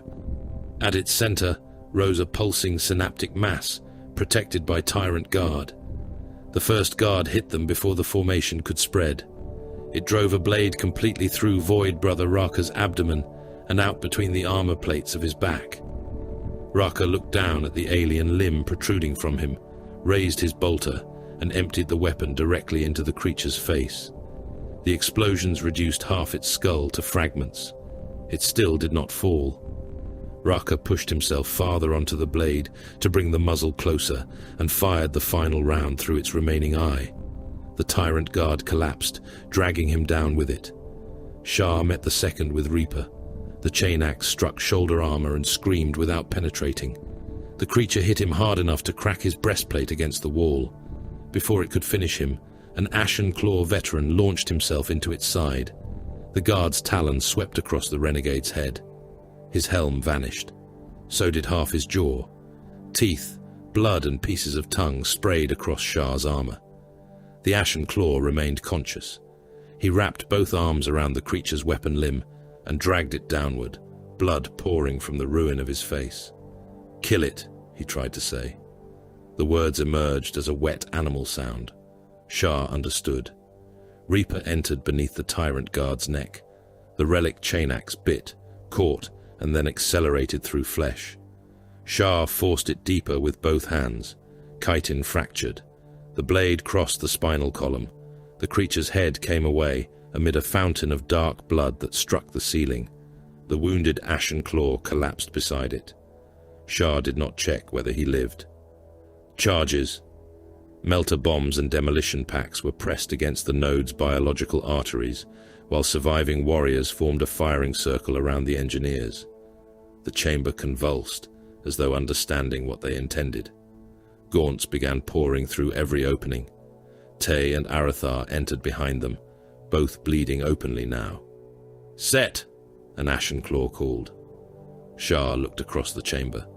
Raka remained impaled beneath the dead guard. "Brother." Raka turned his helm slightly. His armor runes showed catastrophic internal damage. "Go." Shah went. The charges detonated behind them. The synaptic node did not explode like machinery. It died like an organ. Melter fire flash-boiled its interior. Demolition charges tore the connective tissues apart. A psychic scream passed across the battlefield without sound, and every tyrannid within kilometers reacted. Gaunts stopped mid-charge. Some collapsed. Others turned upon the nearest living thing, including one another. Gargoyle formations broke apart in the sky. Larger beasts stumbled as their instructions vanished beneath sudden absence. Across Draken, men who had spent days believing the enemy incapable of fear watched the swarm falter. Then they fired everything they had. Takahurangi fell to one knee outside the ruined node. Shah turned toward him. The pale nomad's face had gone grey beneath its natural pallor. "Not finished," he said.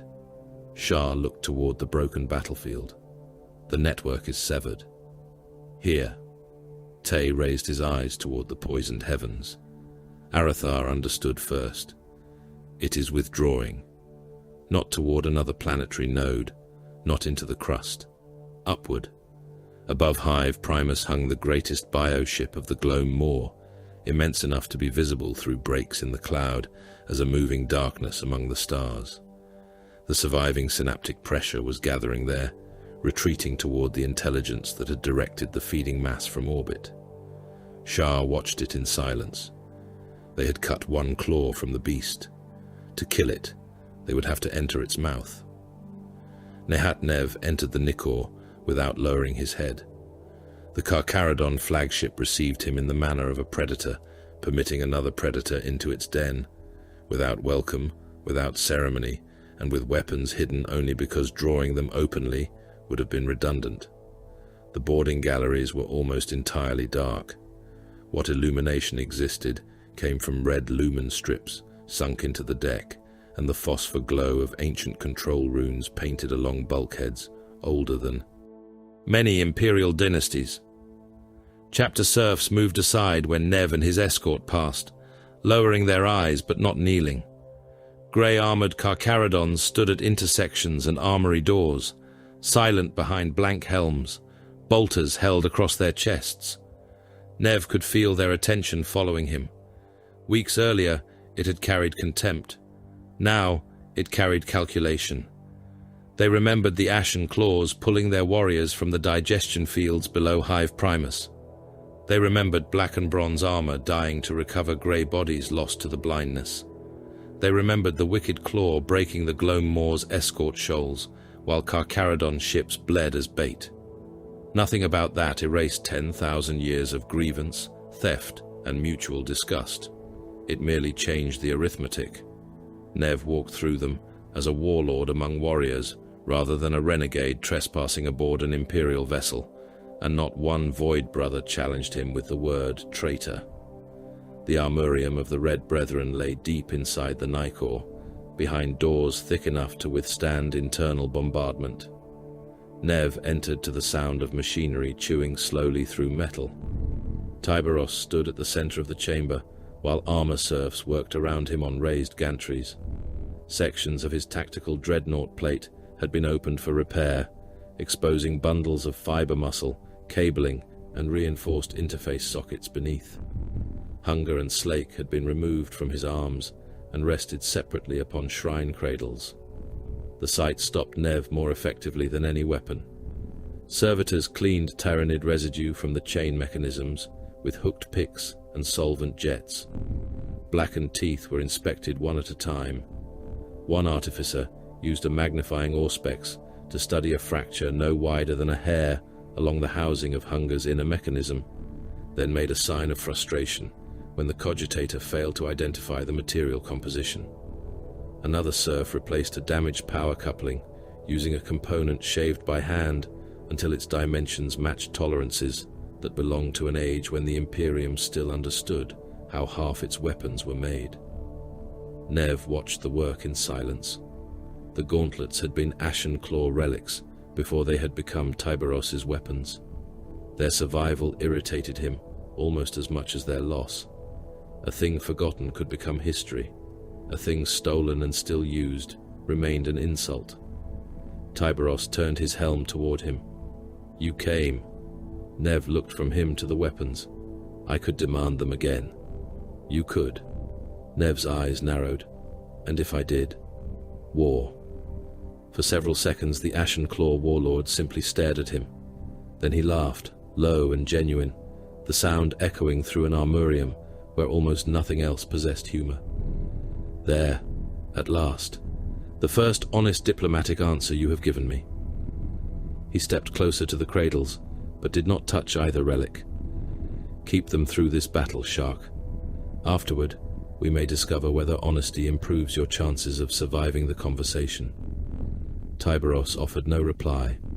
Armor serfs lifted Slake from its cradle and locked it against his forearm with a sequence of mechanical clacks. The weapon's talons flexed once as power returned. Hunger followed. The inner chain teeth rotated briefly, shedding the last fragments of dried alien gore from their housings. Nev watched them wake. Still hungry. Tyberos lowered both arms. "Yes." The final assault plan had already been constructed when they entered the Strategium. The bioship hanging above Drekken was immense enough to distort local auger returns around itself, a living fortress surrounded by smaller organisms that moved through the void as naturally as blood cells move through a body. The synaptic collapse beneath Hive Primus had drawn psychic pressure upward into it. Takahurangi believed the vessel now served as command nexus for the planetary feeding mass, though whether the intelligence within was a single organism or merely one concentration of the greater Hive consciousness mattered little. It had to die. The Red Brethren would teleport directly into the bioship once its outer sensory membranes and void defense organisms were disrupted. Ashen Claw Stormbirds and Dreadclaws would assault multiple points along the creature's ventral and lateral surfaces, burning access channels that would prevent the bioship from sealing every wound behind the teleport assault. Baal Shah would lead a mixed force toward the deeper synaptic chambers. Tyberos and Nev would strike elsewhere, loudly and repeatedly, drawing defensive organisms toward themselves. The plan contained no attempt to preserve either leader. It relied upon the opposite.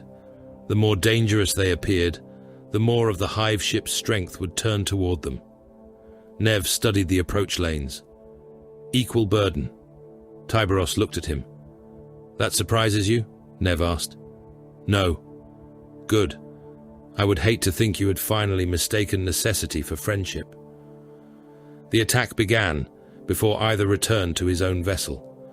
Drekken's surviving defense lasers opened first, their beams crossing the void and burning through clusters of escort organisms surrounding the great bioship. Ashen claw vessels followed with torpedoes and macro fire. The Nicor drove toward the enemy at the center of a formation that should have been too damaged to attempt such an assault. Fighters and assault craft spread around it. The void between fleets became so crowded with living projectiles, attack organisms, and burning debris that navigation systems abandoned predictive plotting and reduced themselves to collision warnings. Thousands died before boarding range was reached. A Carcharodon escort exploded when a spore mine reached its reactor spaces. An Ashen claw gunship vanished inside a cloud of winged organisms and never emerged.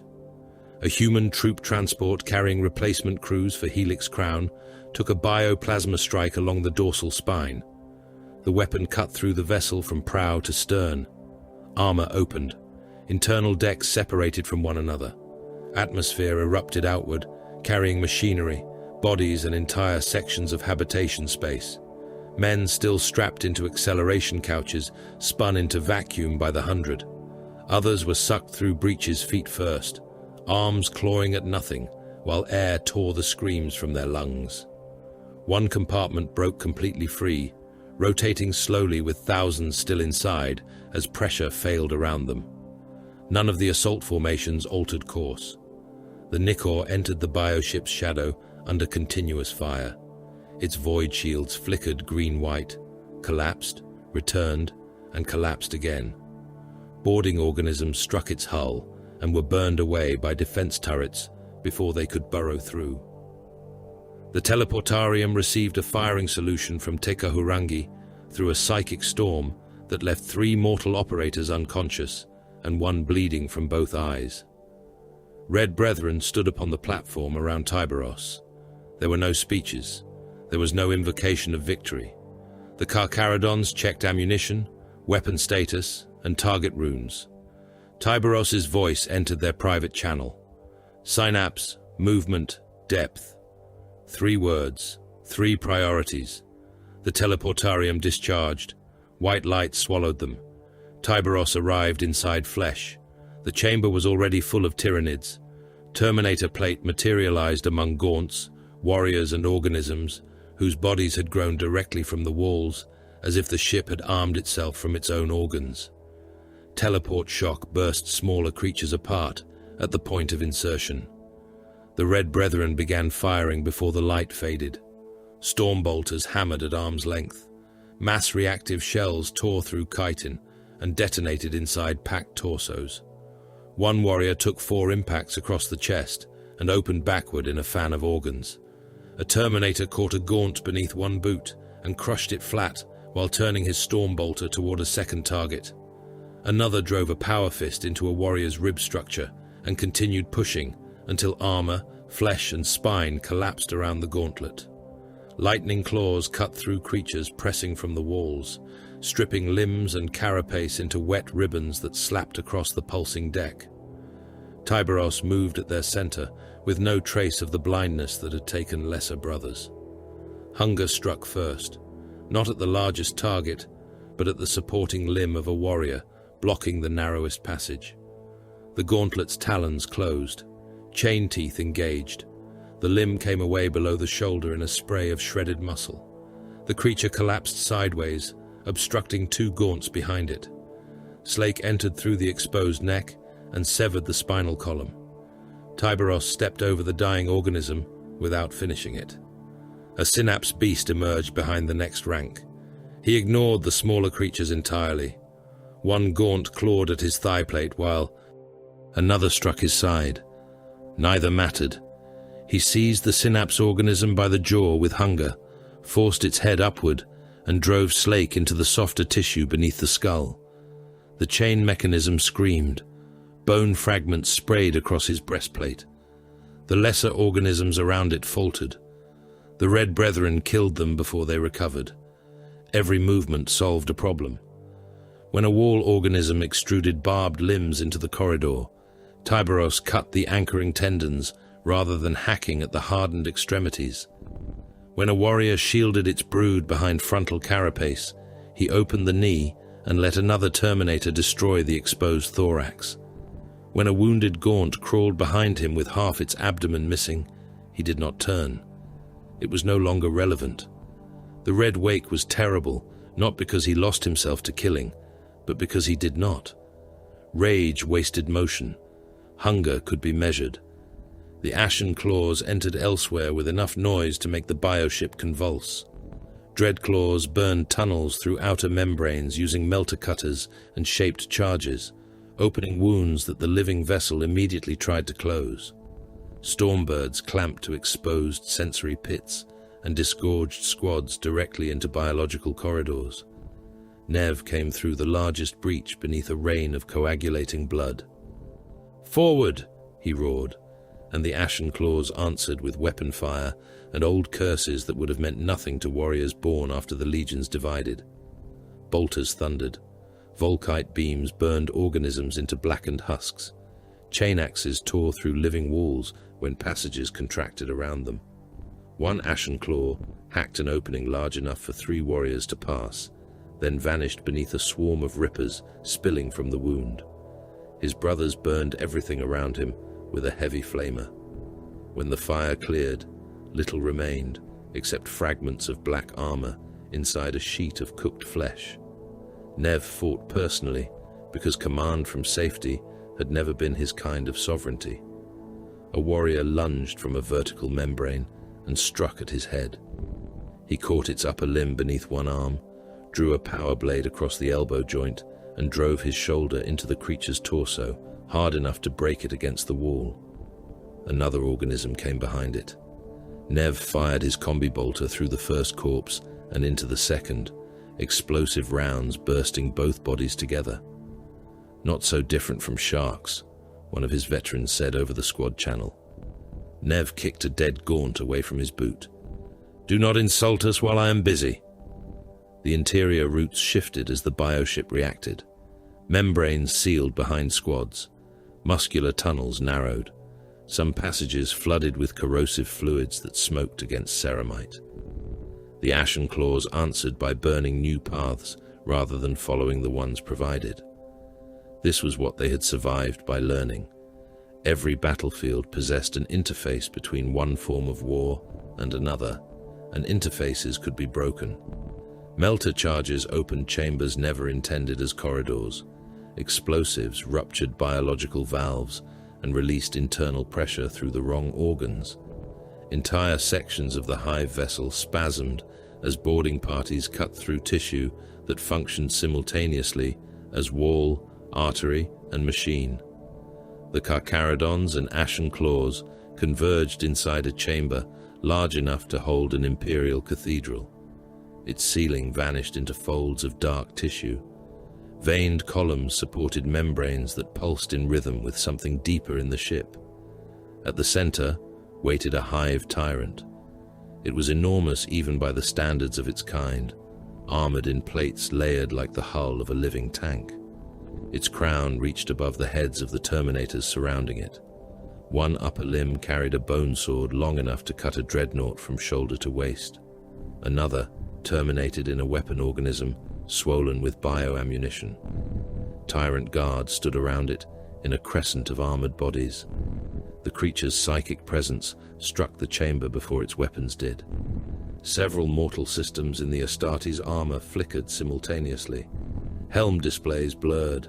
Targeting runes jumped to false positions. Then the tyrant charged.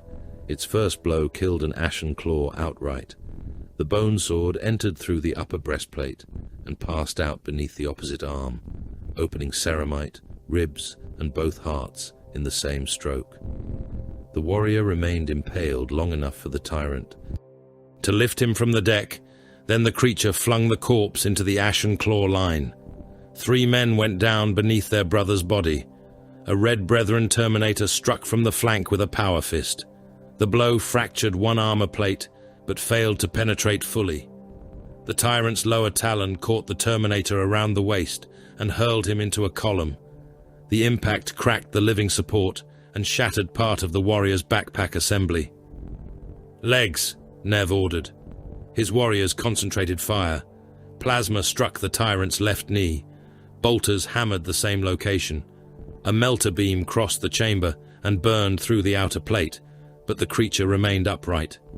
Tyrant guard closed around it. One reached Nev before he could move. The guard's claws struck his chest and drove him backward. He fired into its throat at point-blank range, while one of his veterans buried a chain axe in its side. The guard opened the veteran from shoulder to sternum. Blood and organs spilled across Nev's boots. He stepped through them and drove his blade into the creature's eye. Tyberos reached the tyrant from the opposite side. The hive tyrant saw him. Whether the recognition belonged to instinct, synaptic intelligence, or memory carried through the hive consciousness did not matter. It turned upon the red wake with sudden totality. The bone sword struck Hunger. Power fields collided hard enough to flash white across the chamber. Tyberos absorbed the impact through both legs, armor servos screaming. The tyrant twisted. Its lower limbs struck his shoulder and side. One talon entered beneath the housing of Slake and tore upward. Metal ruptured. Warning runes filled Tyberos's vision. The gauntlet remained attached by locking mechanisms and armored cabling, but half its outer casing pulled away. Nev saw it. For one instant, the relic dispute vanished beneath simpler instinct. Fire! Every ashen claw with a line of sight shot the tyrant's wounded leg. Plasma struck first, then melter, then bolter fire pouring into the gaps. The joint collapsed. The hive tyrant dropped heavily onto one side. Tyberos moved before it reached the ground. Hunger closed around the bone sword arm and bit through the elbow. The chain teeth snarled as the limbs separated. Slake, damaged but functional, drove into the creature's neck. The tyrant caught Tyberos with a lower talon and cut deeply into his flank. He did not release it. Hunger entered the opposite side of the throat. The relic gauntlets worked toward one another. Chitin fractured. Dense muscle became shredded cords. Blood poured down Tyberos's arms in sheets. The hive tyrant thrashed hard enough to drag him several paces across the chamber. Then Nev's warriors destroyed the ruined knee entirely, and the creature collapsed. Tyberos planted one boot against its chest and pulled. Hunger and Slake met inside the neck. The head came away. For a moment, nothing moved except the tyrant's dying limbs. Nev stood over the corpse, staring at the gauntlets. Alien blood ran between the teeth of Hunger. Slake's damaged casing hung open, exposing mechanisms Ashen Claw artificers might have recognized from memories preserved across 10,000 years. The old anger returned so quickly that it felt as though it had merely been waiting behind the battle. Tyberos looked at him from the other side of the severed head. Neither spoke. Ashen Claws and Red Brethren around them shifted by fractions. Weapons were still hot. Ammunition was low. Everyone in the chamber understood how little would be required. Then the bioship convulsed. The floor bucked hard enough to throw wounded warriors down. Membranes across the chamber split. From every passage came the scrape, shriek, and pounding of approaching organisms. Not dozens, thousands. The death of the tyrant had not silenced the ship.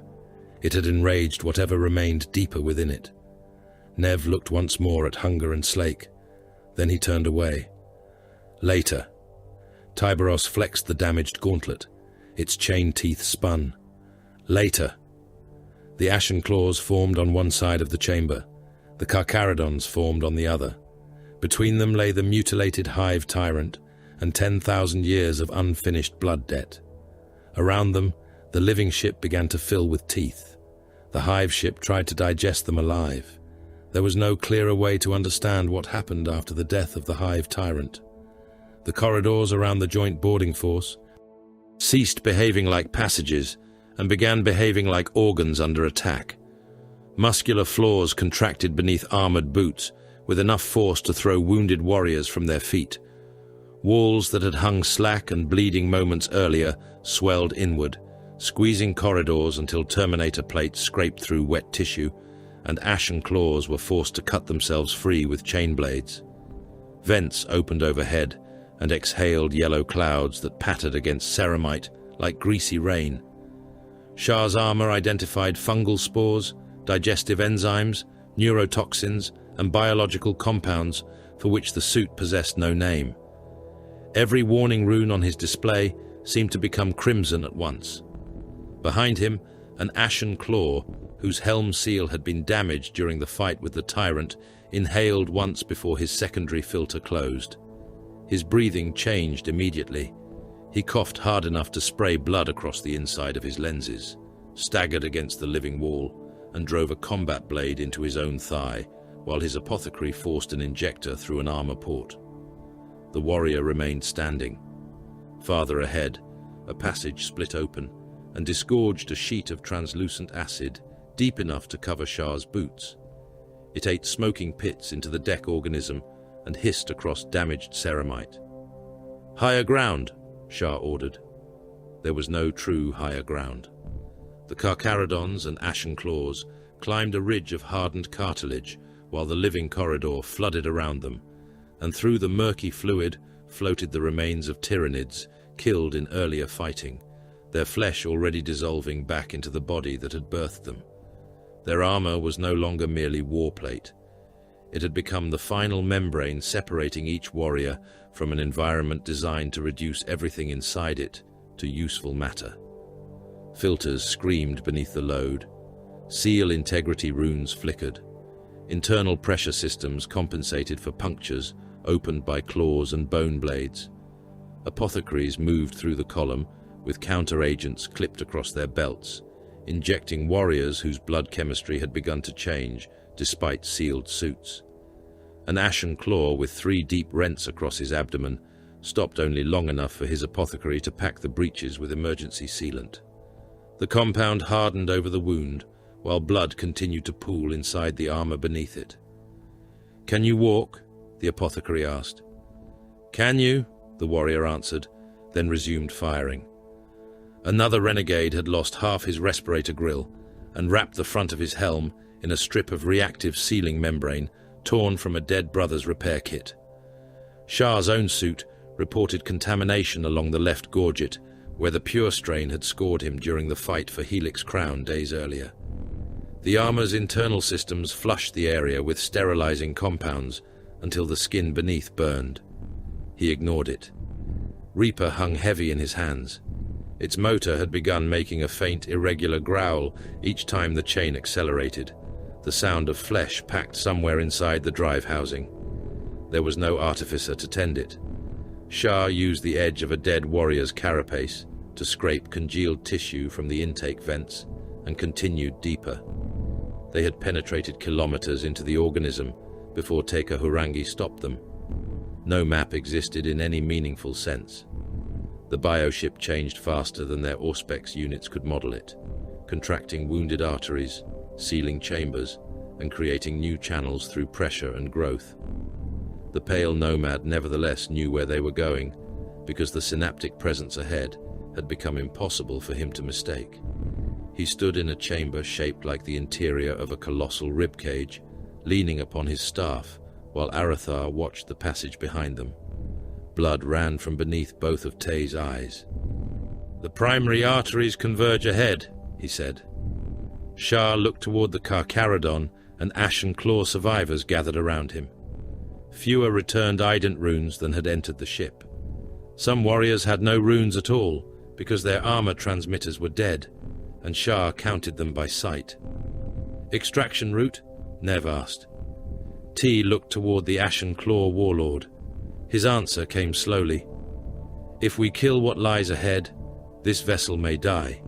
If it dies, the passages may close. The assault breaches may collapse.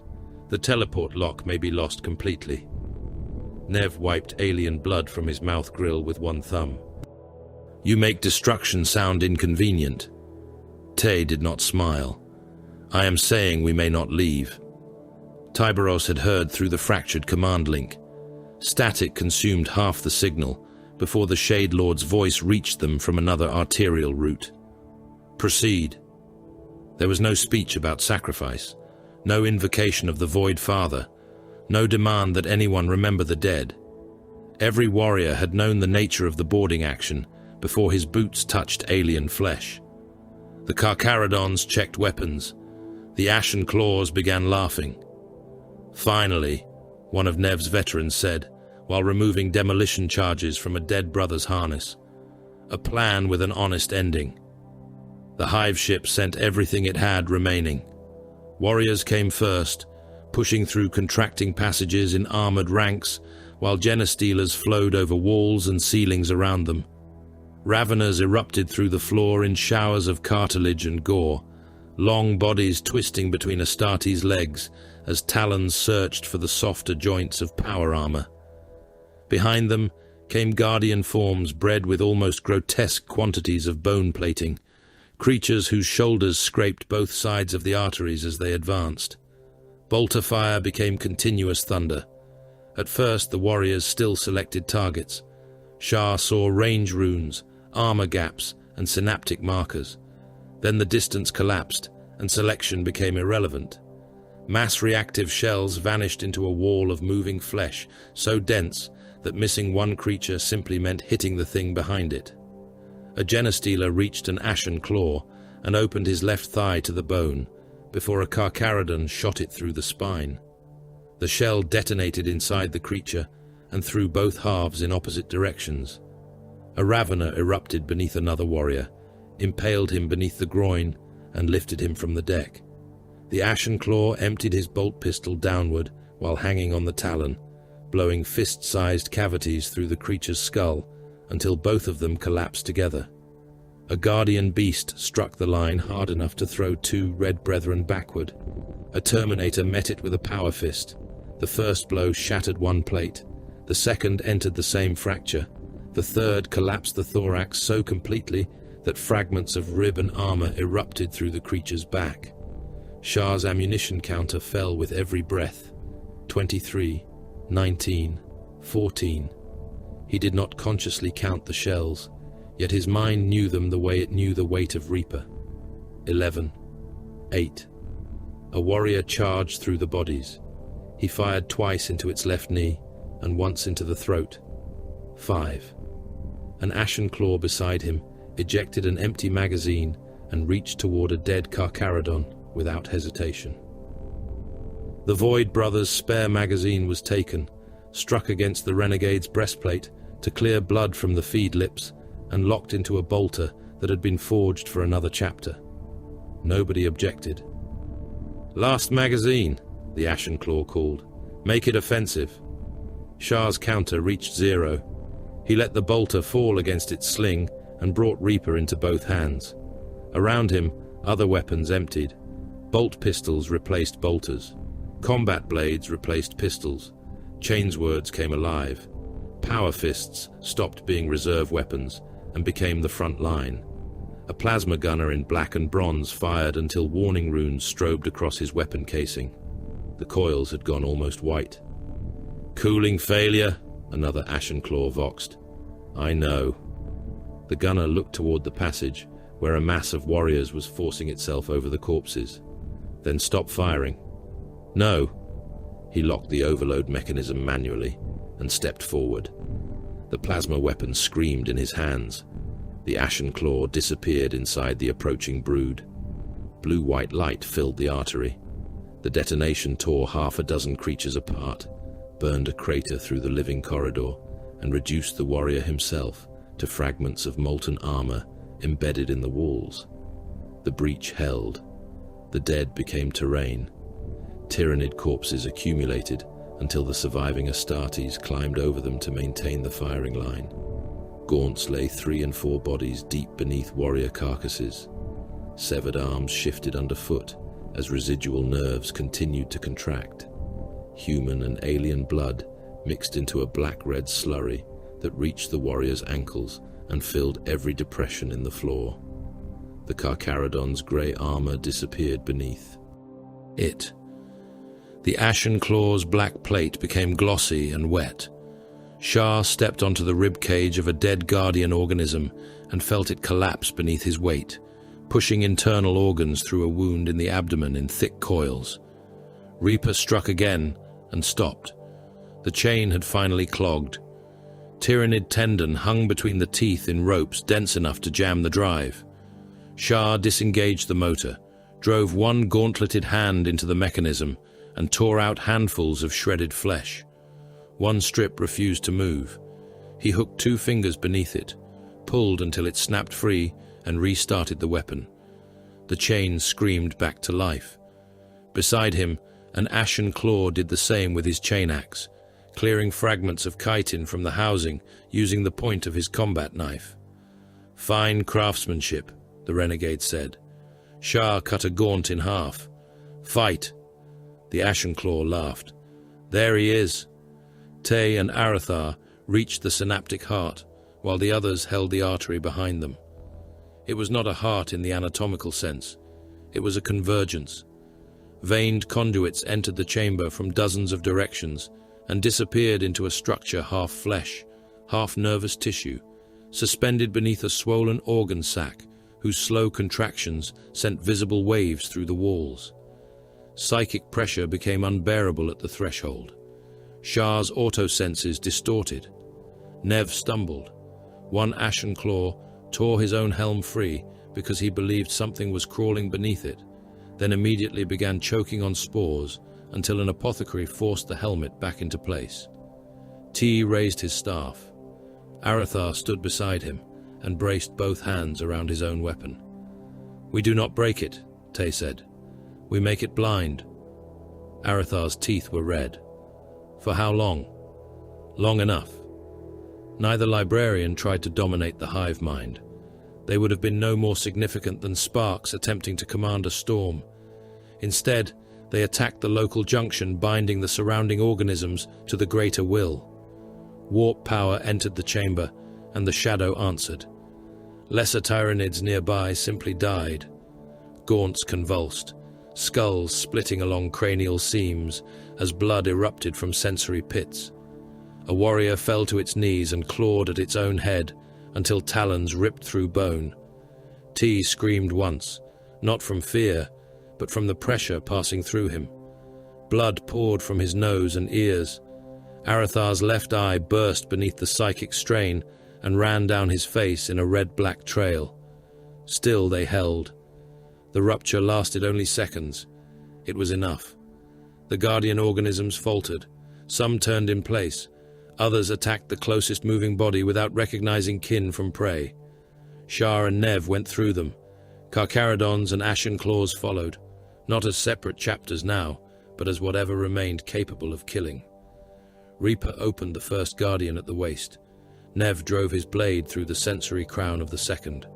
A Red Brethren warrior caught another by the neck and held it while two Ashen claws planted melter charges against its thorax. They did not retreat far enough. The detonation killed the creature and threw all three Astartes through a curtain of tissue. One rose, two did not. Beyond them, the chamber opened into a vast brood cradle where the air itself trembled with synaptic pressure.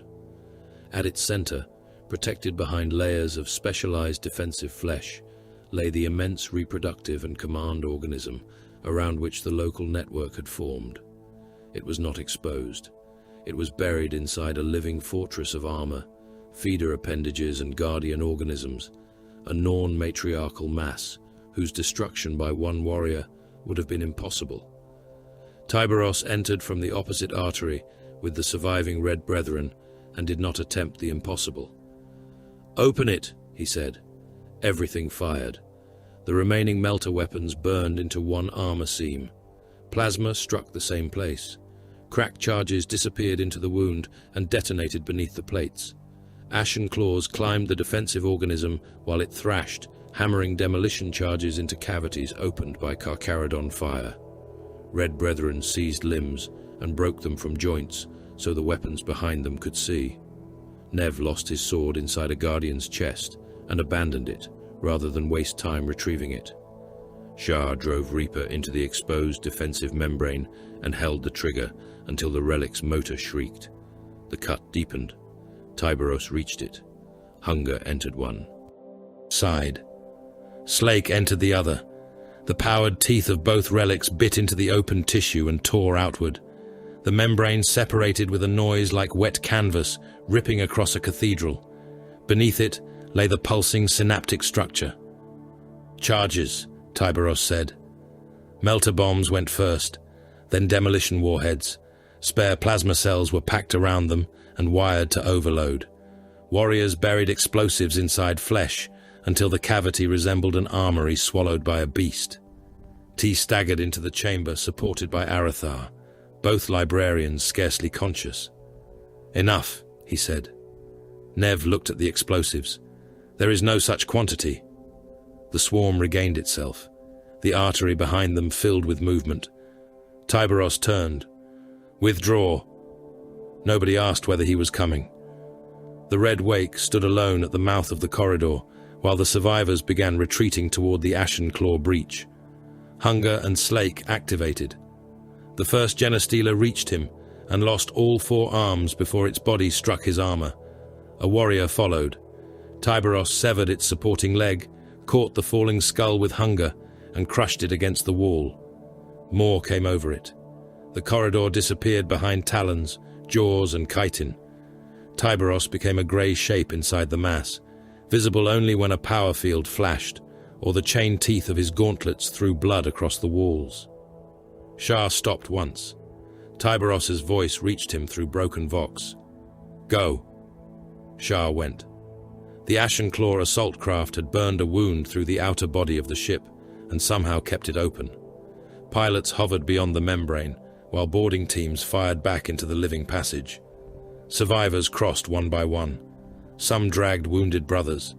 Some carried gene seed canisters taken from the dead. Nev came through almost last with Tay and Arathar between his warriors. "Where is the shark?" he demanded. Shah looked back. The corridor convulsed. Tyberos emerged through a wall of collapsing flesh at a run that should have been impossible in Terminator Plate. Tyranids followed behind him. "Detonate," he said. The charges fired.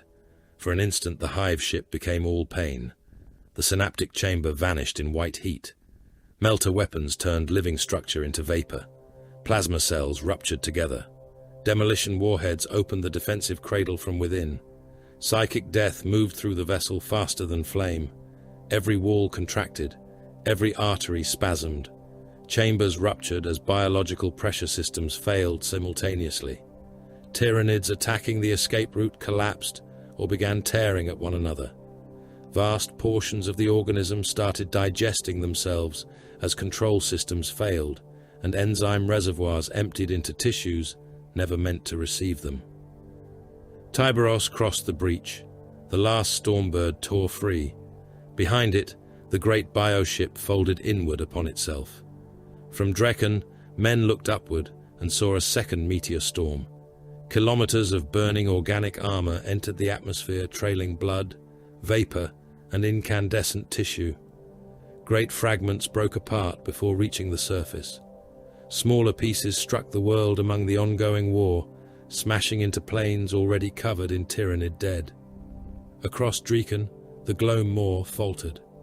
Gaunts stopped. Warriors convulsed. Winged broods fell from the sky.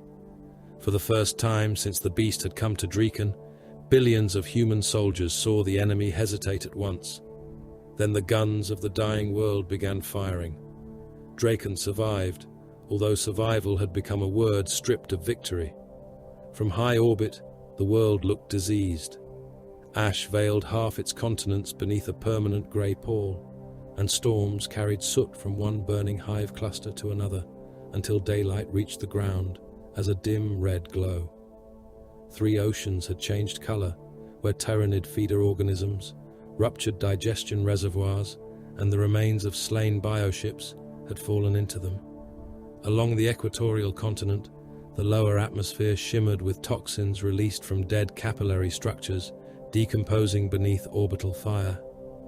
Hive Varak was gone entirely, reduced to a vitrified wound more than 100 kilometers across.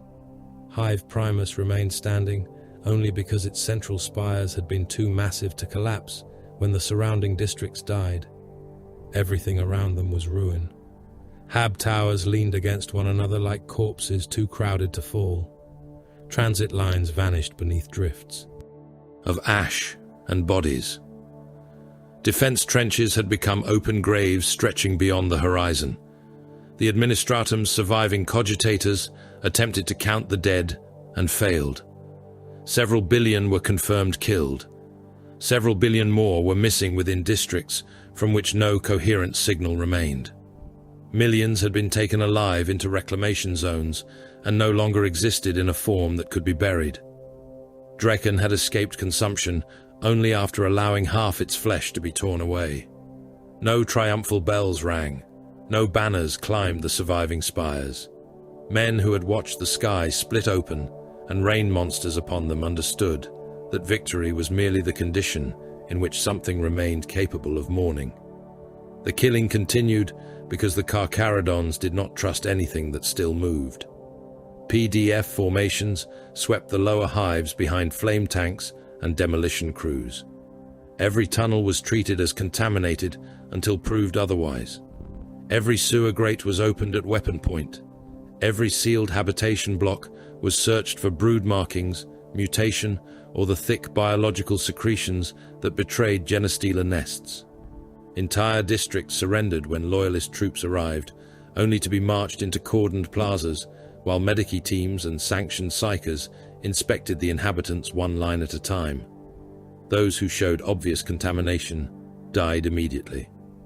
Those whose blood or skeletal structure suggested hybrid ancestry were separated and shot against walls already dark with previous executions. There were no appeals. A man with a third arm hidden beneath his coat received a las round through the skull before he finished explaining that he had never raised a weapon against the Imperium.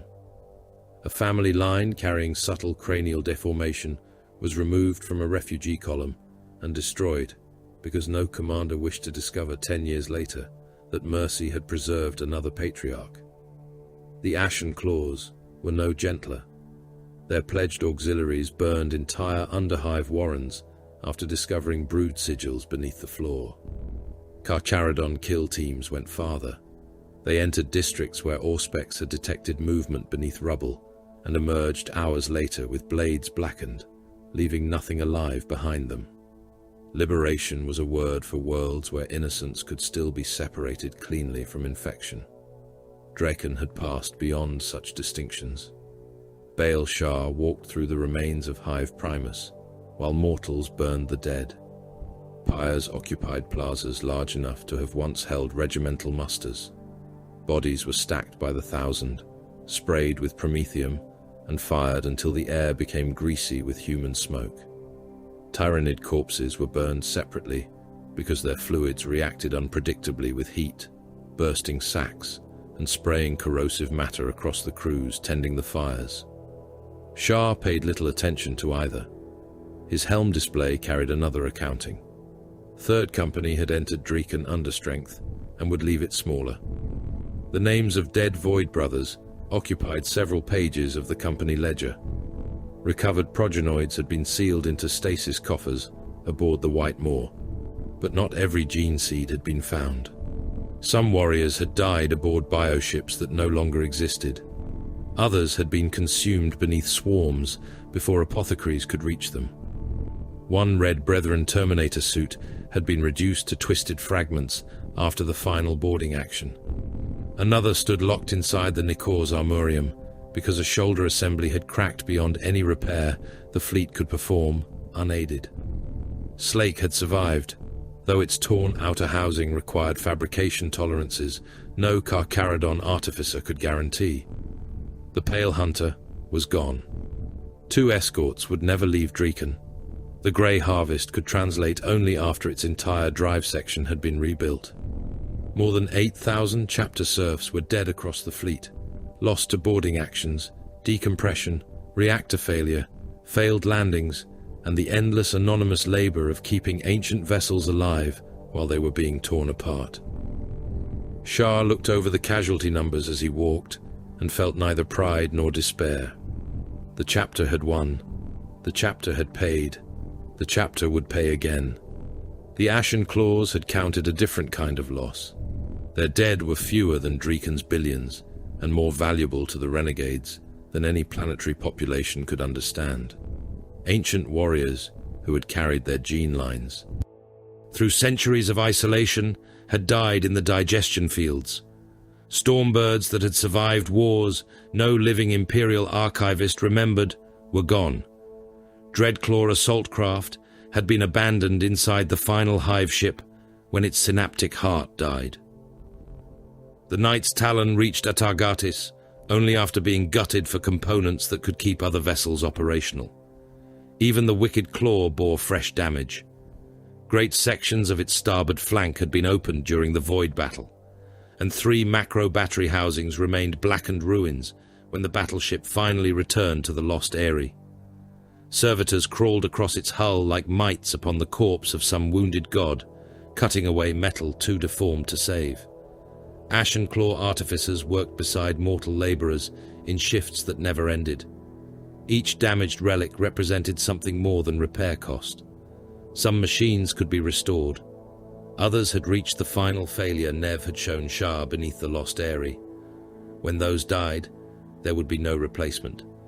Every victory consumed another fragment of the past. The pact survived because both sides understood that survival depended upon keeping it. Carcharodon vaults opened first. Sealed progenoid cultures were transferred under armed guard through the lost Eyrie's deepest corridors, accompanied by Mechanicus-manufactured plasma cells, power couplings, interface components, and machine parts, whose manufacture remained possible within the Imperium, but impossible upon Atargatis. Ashen Claw apothecaries received the gene stock without ceremony. No gratitude was offered. The sealed containers vanished into preservation vaults, where dying genetic lines waited for another chance at continuation. In return, Ashen Claw armories opened. Bolter ammunition moved aboard the White Maw by the pallet. Torpedoes were hoisted into the Nikor's magazines. Replacement ceramite, armor actuators, reactor seals, void shield components and weapon stocks disappeared into Carcharodon holds that had been almost empty when the fleet first entered Atargatis. The Renegade dry docks closed around damaged ships before final casualty tallies had been completed. Men welded while bodies were still being recovered from sealed compartments. Armorers rebuilt suits, while apothecaries removed progenoids from the dead in chambers nearby. Nothing waited for morning. The next war would not. The question of flesh entered the bargain after metal and gene seed had been counted. The Carcharodons required aspirants. War consumed Astartes too slowly for mortals to understand, and too quickly for a fleet-bound chapter to ignore. Boys taken during red tithes died in trials. Others died under implantation. Some survived long enough to become weapons that might endure centuries before finally joining the names in the apothecarian ledger. The Ashen Claws controlled populations across Atargatis and the outer ghoul stars that could replenish that loss. Pledged clans maintained bloodlines judged suitable for implantation. Tribal enclaves raised sons, knowing that some would be selected, and that selection offered neither honor nor choice in any mortal sense. Nev did not pretend otherwise when the subject appeared across the stone table in the lost Eyrie. "You need flesh," he said. Shah stood opposite him. "Aspirants." "Flesh." Nev's expression carried old amusement. "You make the word cleaner because you put a ritual around it." Shah did not answer. He knew the renegade was correct in the only way that mattered. Men were counted. Gene seed was counted.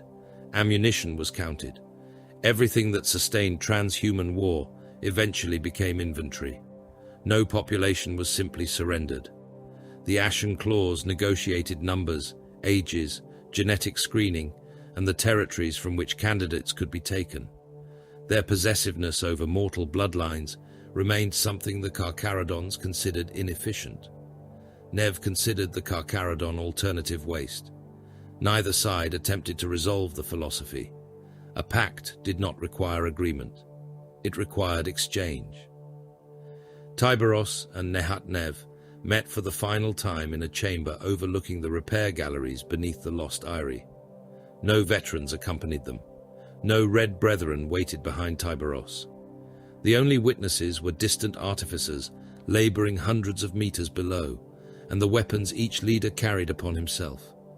Hunger and Slake had been restored as far as the Ashen Claw workshops were willing to. "Restore them." The repaired housing around Slake was darker than the ancient metal surrounding it, a visible reminder that even relics carried scars forward. Nev noticed that first. "You leave with them again." Tyberos regarded him through the lenses of his helm. "Yes." Nev rested both hands against the stone parapet.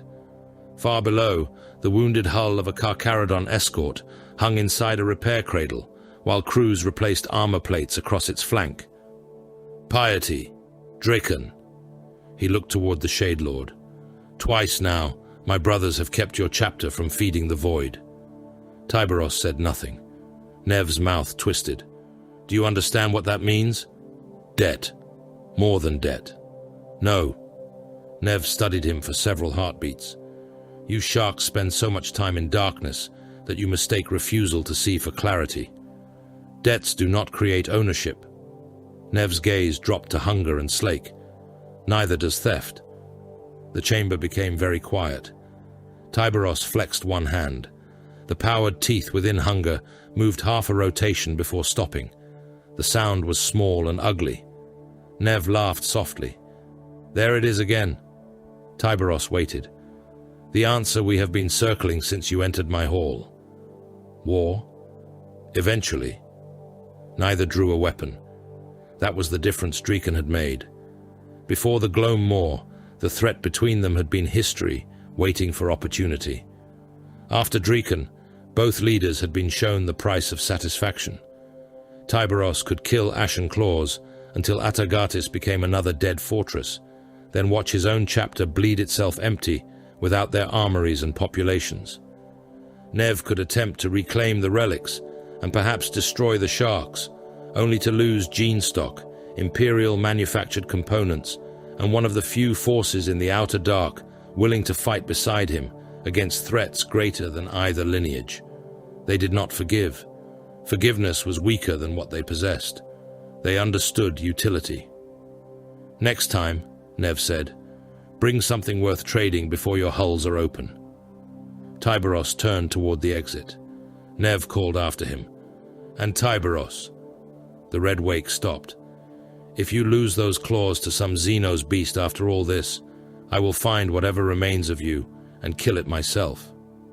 Tyberos's answer came as a whisper, "Then I will keep them." Shah witnessed the truer settlement in an armory corridor less than an hour before departure. Carcharodon serfs were carrying munitions toward the White Maw when an Ashen Claw veteran stepped into the flow and approached Void brother Nakoa. Shah recognized neither warrior as significant to command. That made him watch. The Ashen Claw carried a combat blade in one hand. Its edge was scarred. Dried matter remained beneath the grip despite cleaning.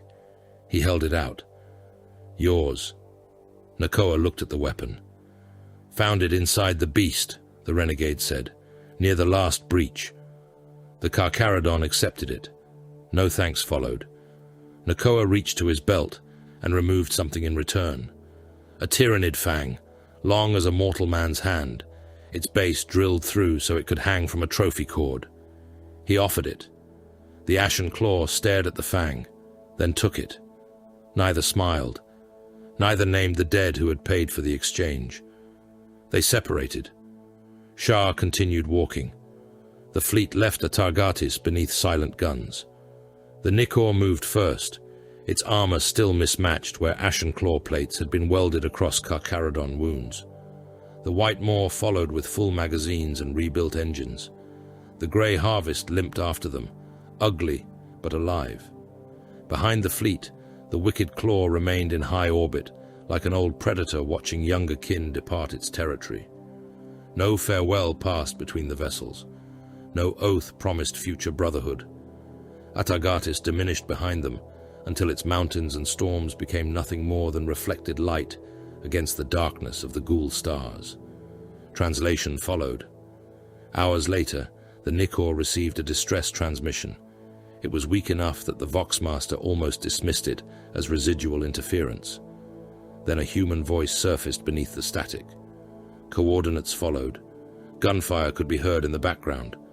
Something struck the transmitter hard enough to make the speaker grunt. "Unknown vessels entering system. Defense line failing. Emperor, preserve us. They are inside the orbital yards. Repeat, any Imperial. Force receiving. The signal became screaming, then silence. Tyberos stood over the command hololith while the coordinates resolved. The fleet had barely finished translation. Armor crews were still inspecting damage caused by the passage. Serfs had not completed ammunition inventory. Men who had survived Dreeken slept inside compartments, still smelling of welding fumes and blood. Baal Shah looked toward the Shade Lord. No one suggested returning to Atargatis. No one suggested rest. Tyberos listened to the dead transmission once more. Set course. The fleet turned. Behind them, the Ashen Claws remained renegades beneath a black sun, armed with fresh gene seed taken from warriors they despised. Ahead, the Carcharodons carried Ashen Claw shells, Ashen Claw repairs, and relic weapons whose ownership remained written in blood. They were not allies. They were not reconciled sons of some forgotten brotherhood. They were predators, circling the same darkness, each knowing that one day hunger might turn them upon the other, and each knowing that today was not that day. In the 41st millennium, there were no permanent allies. There were only enemies you had not yet been able to afford. Thank you, brothers, for watching tonight's Hammerlord video. Hope you guys enjoyed the story on the Ashen Claws. As always, before we get going, be sure to like and comment any videos and topics you want to see in the future. Be sure to subscribe, Flipper. Be sure to check out the merch in the description below. Brothers, the Emperor demands you ready for battle. Reinforce your war gear at lawhammer.store with fresh grimdark apparel, accessories, and collectibles worthy of any loyal servant of the Imperium or agent of chaos. New collections emerge from the warp regularly, with new designs constantly joining the armory. The Emperor protects. Lawhammer provides the gear. Gear up and join the crusade at lawhammer.store.